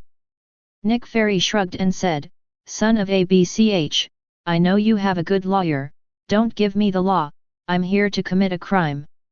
As for how long they keep me in jail afterwards, I don't care at all." "Nick Fury, are you crazy? What on earth are you doing?" Nick Fury knew the horror of the Observer Project, so when he realized that Alexander Pierce was actually a Hydra, he immediately prepared to fight to the death. If such a weapon fell into the hands of Hydra, what would happen next would be unimaginable. With these 3 space fortresses, Hydra can shoot anyone on Earth from outer space at any time if they want. To this end, he specifically called Captain Marvel back from outer space, just to kill him in one battle. Nick Fury looked at the agents operating the equipment in the command center, and said, "Hey, how long are you going to pretend?" Crossbones, who was next to Alexander Pierce, immediately drew his gun and yelled, "Go!" The current S.H.I.E.L.D. director didn't even think twice before turning around and running towards the emergency exit. After decades of hard work, what they got was not just the Observer Project, and their biggest gain was not the 3 aircraft carriers, but the position of S.H.I.E.L.D. director. As long as he could escape from here alive, Nick Fury and the 3 Avengers would all be judged, and everything could start over again. But if he is dead, no matter what punishment the attackers suffer, no matter what honor the government gives him afterwards, it will all be meaningless. Without his protection, Hydra will lose the soil to survive in S.H.I.E.L.D. Nick Fury saw this point clearly and was willing to risk life imprisonment to kill him here. With 3 superheroes and Captain Marvel, the Hydra agents' resistance didn't last long before they completely collapsed. Alexander Pierce rushed into a warehouse, took out his phone breathlessly, and called Mang. "What's the matter so late? I was exposed, and Nick Fury brought people to kill me." He wanted to say that, but when the words came to his lips, Alexander told Mang nothing. Alexander Pierce didn't know where the woman who could tear open the space base with her bare hands came from. Nick Fury actually had such a trump card. No matter how many people Hydra sent, it would be useless in the end. Alexander Pierce took a deep breath, then said, "Hydra hail! Führer, Alexander Pierce will be waiting in hell for his colleagues in the Third Reich." After saying that, he hung up the phone, and then, sweating profusely, he walked towards the figures who were slowly walking towards him. Chapter 61. Can you give me a moment? I want to catch up a little bit. You better hurry up. Nick Fury nodded, then he took a bench and sat backwards opposite Alexander Pierce. "Old man, that's the last thing I'll call you. I don't understand why being Hydra is so good. You were once my most trusted agent, and I even gave you the position of S.H.I.E.L.D. director. Why?" Nick Fury is an extremely suspicious person, and his life motto is, "Never trust anyone around you." He said this to Rogers and he said this to Phil Coulson. But in this long life, Nick Fury also had a friend he could trust, that is Alexander Pierce in front of him. They galloped through the battlefield together and went deep behind enemy lines together, but what Nick Fury did not expect was that this old friend was a spy sent by Hydra from the beginning. Alexander Pierce took off his suit and asked, "Would you sell out your country just because someone gives you money and status? Your country is destroyed." Alexander Pierce yelled, "No, not yet, because I'm still alive." "Because I'm still alive?" Nick Fury took a long breath, then stared at the pale light on the ceiling with his single eye. 40 years later, neither status, reputation nor friendship have changed this SS agent. Even a ruthless man like Nick Fury can't help but admire Alexander Pierce's will. So he threw away the gun in his hand, waved to the enemy in front of him and said, "I am not mistaken, Alexander Pierce, you are indeed the best agent I have ever seen in my life. Come on, let's end it here." They had sparred countless times before when they were on missions together in Africa, but Alexander Pierce had never been a match for Nick Fury. As the best agent of S.H.I.E.L.D., Alexander Pierce is naturally a master of fighting, but Nick Fury is a person who has undergone physical transformation after all. Even with a lame leg, Alexander Pierce is no match for Nick Fury. Heavy fists fell on Alexander Pierce again and again, breaking his ribs and rupturing his spleen. Only 5 minutes had passed and Alexander Pierce had turned into a bloody man. He dug his nails into the wall and tried hard to get up. Nick Fury clenched his fists and yelled, "Alexander Pierce, I ask you again, why? Why? Why is that?" In a trance, Alexander Pierce recalled what he had said to himself when he was first summoned by the mustachioed leader. "Don't bend over. Straighten your back like other German men. People who bow and scrape to others are not worthy of being warriors. You are afraid of me, so how can you have the courage to face the enemy?" Alexander Pierce stood up again and rushed towards Nick Fury and fought with him. His eardrum was bleeding and his vision was blurry, but Nick Fury still stood before his eyes like a mountain. Alexander Pierce thought about his past. He was born after World War I and grew up in Munich. At that time, the Ottomans forced them to sign countless unequal treaties, people lived in poverty, and Jews came and took away all their money. When he was 6 years old, his mother left the last bite of bread for him and passed away. He was like a mud dog, struggling in this absurd world, until one day, a man with a mustache who came out of prison established a new party. Together they carried their guns and strode across the Rhine, and the eagle and hairy men who enslaved them looked at him with fear. That day, Alexander felt the dignity of life for the first time. After that, they invaded more than 20 countries in Eastern Europe, and then were defeated again, not by the Siberians, but by a snowstorm that was rare in a century. The gasoline froze into ice, the tanks were stuck in the snow, and the proud SS soldiers turned into stiff corpses before they reached their destination. Why? He wanted to ask the same question as Nick Fury. Why are soldiers like us not worthy of winning the war? Maybe their massacre of the Jews caused the wrath of God, or something else, but Alexander Pierce didn't care. The Third Reich collapsed, but Alexander Pierce, who had been a man, was unwilling to be a dog in the mud again. If Nick Fury in front of us is compared to an unshakable mountain, then what is he? The people and things that can serve as metaphors for him no longer exist in this world. He was a body without a soul, with only a reluctance left in his chest. It was this reluctance that supported him and prevented him from falling in front of Nick Fury, a Superman. Touch! A heavy fist hit Nick Fury's face, and Nick, who had a limp in one leg, fell to the ground. Then he picked up the pistol he had dropped on the ground, climbed up, and pointed it at Alexander Pierce, who was no longer in human form. That's it. Alexander Pierce, you are a worthy opponent. Just as Nick Fury was about to pull the trigger, the sand on the ground suddenly and strangely floated up, and the huge space launch center shook as if it had suffered an 8-magnitude earthquake. Rogers looked up at the ceiling and asked, "What happened?" The next moment, a bolt of lightning struck through the roof of the Space Launch Center and landed between Nick Fury and Alexander Pierce. He is a lawyer that both Rogers and Nick Fury hate. Chapter 62. The bucket-like electric pole penetrated the alloy dome that Captain Marvel had opened halfway. When the violent explosion gradually subsided, a large hole-shaped pit appeared in the center of the base.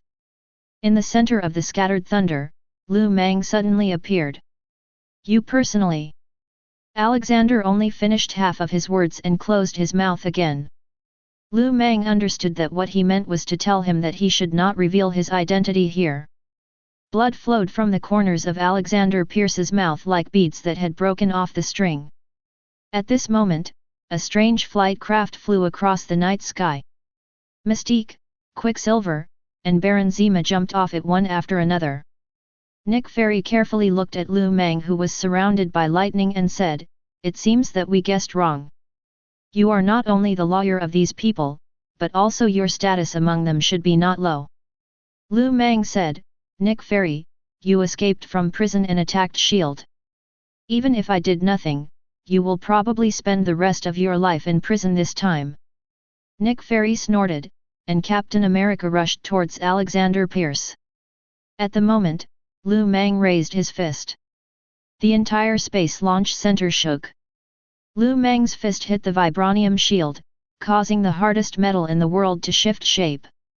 In an instant, Captain America turned into a kite with a broken string and smashed into the wall. Alexander Pierce yelled, "Watch out for that woman. I know I'll leave this to you." It can be said that Alexander Pierce's identity is the biggest asset of the entire Hydra, which is why Hydra began to decline after his death in the movie. He actually integrated Hydra, and Mang said that he didn't want to see such a thing happen again. So after receiving the call from Alexander Pierce, although he didn't say anything, Mang, who knew the plot, still rushed over as soon as possible. But what Mang didn't expect was that there were not only the two S.H.I.E.L.D. veterans, Black Widow and Hawkeye, but also Captain Marvel, who was supposed to come back more than a year later. Captain Marvel, like Sentry, is a true level single-universe warrior, 2 levels higher than level Godfather Mang. The movie also shows it very clearly. In the end, Thanos took the Power Stone from the Infinity Gauntlet and forcibly defeated this almost invincible heroine. But fortunately, this is Earth, and Carol, who cannot get supplies from the fixed star, does not have such an outrageous energy level. The cold clouds turned into cold rain, the strong wind turned into thunder, and the two figures collided heavily. Mang's body was hit into a sky full of electric snakes, and then quickly closed together the next moment. The shockwave coming from midair was like a typhoon, filling everyone present with awe. Nick Fury curled his lips and said, "FK, what kind of monster is this lawyer? Can he fight with Carol?" Captain America pushed the heavy boulder away and climbed out of the ruins of the wall. After spitting out a mouthful of blood foam, he looked at his dented shield and said, "I'm curious, where did you find this woman? I've never seen such a heavy fist in my life. I'm also surprised that she could fight with that lawyer. Okay, let the monsters fight their battles. Ours belong to us." After saying that, Nick Fury looked at the supervillains who had just arrived. When necessary, Captain Marvel can use superluminal travel. Even though Lu Mang is as fast as lightning, he is still at a disadvantage in terms of speed. The pitch-black sky suddenly rolled up a rainstorm. The fists of the two men collided again, and half of Lu Mang's body turned into a disintegrating arc of electricity again. Brilliant! 12 electromagnetic cannons roared, blasting brilliant clouds of fire in the night sky. Captain Marvel pulled back quickly, then turned back in an instant and punched Lu Mang in the head. After taking a deep breath, she looked at Lu Mang and said, "You are no match for me." Yes, even with the natural fruit's resistance to physical attacks, blood was oozing from many parts of Lu Mang's body. Lu Mang licked the blood from the corner of his mouth, and then said, "Damn it, I knew it wouldn't be so easy." 8 gates of ninjutsu, Jingmen, open.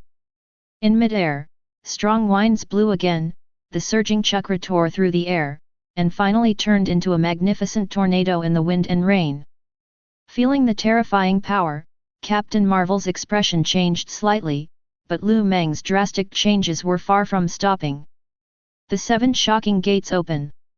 The next moment, the wind and rain were torn apart, and before Captain Marvel could react, Lu Mang kicked her and turned her into a flying missile. Gazing at the flying Captain Marvel, Lu Mang took a deep breath and said, 8 gates of ninjutsu, Death Gate, open. P.S.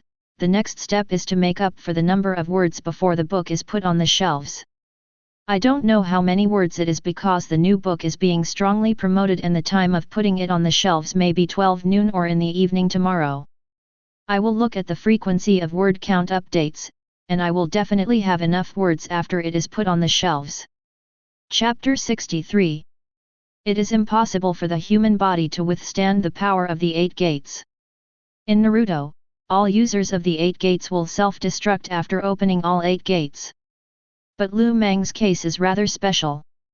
Strictly speaking, after 2 bloodline modifications, Lu Mang is no longer a human being. Not to mention that scions are rough and sturdy, the demon blood of Sparta is the absolute model of taking a beating. In Devil May Cry, Dante, the male protagonist, can talk and laugh with others while bleeding even when his chest is pierced by a big sword. It can be said that if we only consider the recovery ability, the Spartan demon with enough magic power is even more outrageous than Wolverine. It was also because of these 2 insurances that Lu Mang dared to open the Death Gate with confidence and boldness, but even so, opening all 8 gates at the same time still caused huge amounts of burden on his body. His heart was beating violently at a speed of thousands of times per minute. The high temperature generated by metabolism burned his skin into carbon, which was quickly repaired by the Devil's recovery ability. In the border control, Lu Mang, emitting blood vapor, was like a scarlet comet. Pair. Touch. Lu Mang kicked the air and disappeared into the night sky like a ghost. In order to help the Skrulls regain their homeland, Ms. Marvel has fought in the galaxy for decades. During this period, she encountered countless opponents, including the Eternals whose bodies are comparable to those of gods, the primitive gods who can control all energy, and even the main guns of the Kree warships. But even so, she had never felt such a heavy attack. The kick just now had already caused a crack in her lower ribs. Carol hadn't felt such severe pain for a long time. However, before her wounds could heal, a monster with a burning body appeared above her head. He formed a tiger claw with one hand and a beak with the other, and suddenly slammed down towards Captain Marvel. A terrifying impact blew away the cumulonimbus clouds, revealing the brilliant starry sky behind them. At the moment, the battle between the 2 groups on the ground has become fierce. Mystique and his team were already at a disadvantage when they were fighting 3 against 4, not to mention that they also had to bring along a seriously injured Alexander Pierce. Baron Zemo and Quicksilver were struggling to hold on, while Mystique was alone, facing Captain America, the strongest of them all. Mystique is also a physical mutant. Her flexibility, agility, and strength are far beyond the limits of normal humans, but there is still a gap compared to Rogers. After just a few rounds, her lower ribs were cut by Rogers' shield and she fell to the ground. "Ms. Raven, I know you are not a bad person, please get out of the way immediately." Raven climbed up and panted, "Where are the real villains in this world?" "Definitely yes, the person behind you is Nakwi," Mystique said coldly. "Those criminals? Supervillains?" "Rogers, except for a few lunatics, there are few people in this world who are born to voluntarily embark on the road of crime." Rogers frowned and said, "In that case, the court has declared you innocent, so why do you still associate with these supervillains?" Raven picked up the dagger again and said something Rogers couldn't understand. "Because I have nothing." Rogers is not rich and has been homeless, but in Raven's opinion, such a person can never truly understand the meaning of having nothing. As long as there are so many people who admire him and trust him, he won't understand. He will not understand as long as there are governments that use his name, borrow his prestige, and promote personal courage and military loyalty. Mystique was the same person he was supposed to be. In the same era, they both fought for their ideals, but in the end Rogers got everything, while Mystique had nothing left in her life. He betrayed Charles, and then was betrayed by Magneto, becoming a wanted fugitive. Many years later, the trial finally acquitted her, but when Mystique was finally free, what was waiting for her was indeed her lover dying on the hospital bed. Glory, greatness, sublimity. At that moment, everything left Mystique, just like the bleak wind in early autumn, leaving nothing behind and taking nothing away. Then, she met many people like herself in Lu Mang's law firm. They lived together and joked all day long. Mystique finally understood that this was what it meant to have a family, and this was the feeling of home. "We want to live and live better," Mystique muttered, then tightened her grip on the dagger. Nick Fury scolded, "Rogers, what are you hesitating about?" Rogers sighed, then raised his shield. At that moment, there was a loud noise in the sky, and the rainstorm stopped suddenly. A figure fell down, tearing the earth's crust apart, and everyone turned into rolling gourds at that moment. When everything was over, everyone stepped into the smoke and saw Carol covered in blood, and Lu Mang crashing in like a comet. Nick Fury's gun fell to the ground and he couldn't help but groan, "FK, my god." Chapter 64. "Hey, can you handle this?" "Shut up, I should be the one complaining, how did you get into such a big trouble?" Many spots of light appeared on the bloody hole scratched by Lu Mang. While the two were talking, Captain Marvel's wound had healed quickly. Captain Marvel's healing ability is level 6, which is almost immortal. To kill this guy, you must constantly cause him fatal injuries. The 8 gates full opening can't last long. Before this overload ninjutsu loses its effect, Lu Mang must do his best to resolve the battle. 2 feet Xing-Ai bear hitting the mountain. The bear is the most powerful form among the 12 Xing-Ai forms. It is said that the father of the Republic of Daxia Master Park Hwairan planted hundreds of eucalyptus trees in his backyard in order to let his child practice this form to perfection. Eucalyptus trees grow very fast, and when Park Hwairan was 6 years old, these eucalyptus trees were already 6 or 7 meters high. When Park Hwairan was 10 years old, his father took him to the eucalyptus tree and said to him, "In boxing, 1 force can defeat 10 skills. You don't have to practice all the 12 forms of Xing-Ai, and just practice this one form for the rest of your life. As long as you can practice this one form to perfection, no one in this world will be your opponent." From that day on, Park Hwairan kept crashing into these trees. When he broke the 100th tree, the eucalyptus tree had grown as thick as a bucket. Since then, Park Hwaran killed Muay Thai master Nakang as soon as he came out of retirement. You know, in that era, Jiu-Jitsu had not yet spread all over the world, and Muay Thai was known as the invincible boxing for 500 years. The bare back of the 12 forms of Xing Ai is the most desperate means. If you can't kill the enemy, you will be beaten passively. The innate strength of the Spartan demon, the extraordinary body of the Scion, and the power amplification brought by the opening of the 8 gates. At this moment, they are all twisted into a rope under the integration of the skills of Huxia classical boxing. Captain Marvel also knew that the man in front of him was extraordinary. Seeing Lu Mang rushing towards him, the surging energy gathered in her fists. Go to hell! Carol tried his best in this attack, but the 2 pairs of flaming fists were broken the moment they touched Lu Mang's back. Boom! The stirred-up soil was like a tsunami. After the meteor fell to the ground, Captain Marvel flew high up with a trail of blood, shooting towards the sky. 3 legs. Lu Mang pushed the ground with his feet and turned into a bolt of lightning, chasing Carol and disappearing into the sky. Can't stop, can't stop, if you stop you'll be finished. If he fails to kill Carol before the power brought by the Death Gate ends, he will be the one to die in the end. The horrific blows struck Captain Marvel again and again. Even though they were thousands of meters away, Rogers and others could still hear the thunder coming from afar. Hey, Nick, it looks like your friend is about to be beaten to death. Nick Fury didn't seem to hear what Rogers said, but looked seriously at Alexander Pierce behind Mystique. They are too fast. We can't intervene in a battle of that level. Leave it to Carol. The only thing we can do well is the task at hand. Yes, Carol was a warrior who had fought in the galaxy for decades after all. Although she was completely suppressed, Nick Fury did not see fear and despair on Carol's face.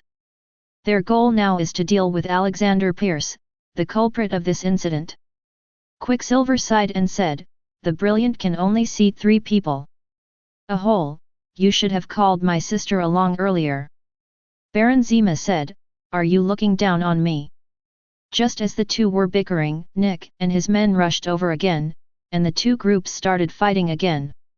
Mystique swung away the heavy shield and shouted to Alexander Pierce, "What are you standing there for? Run!" Alexander Pierce gritted his teeth and dragged his wounded body towards the wall with a big hole in it. While Black Widow was helping him to force back Baron Zema, Hawkeye shot an arrow at the running Alexander Pierce. But the arrow was only halfway in flight when Quicksilver, who had transformed into lightning, caught it firmly in his hand. Alexander Pierce staggered along the iron steps, dizzy from severe blood loss, and at the moment he saw a green light on the launch pad of the Observer project.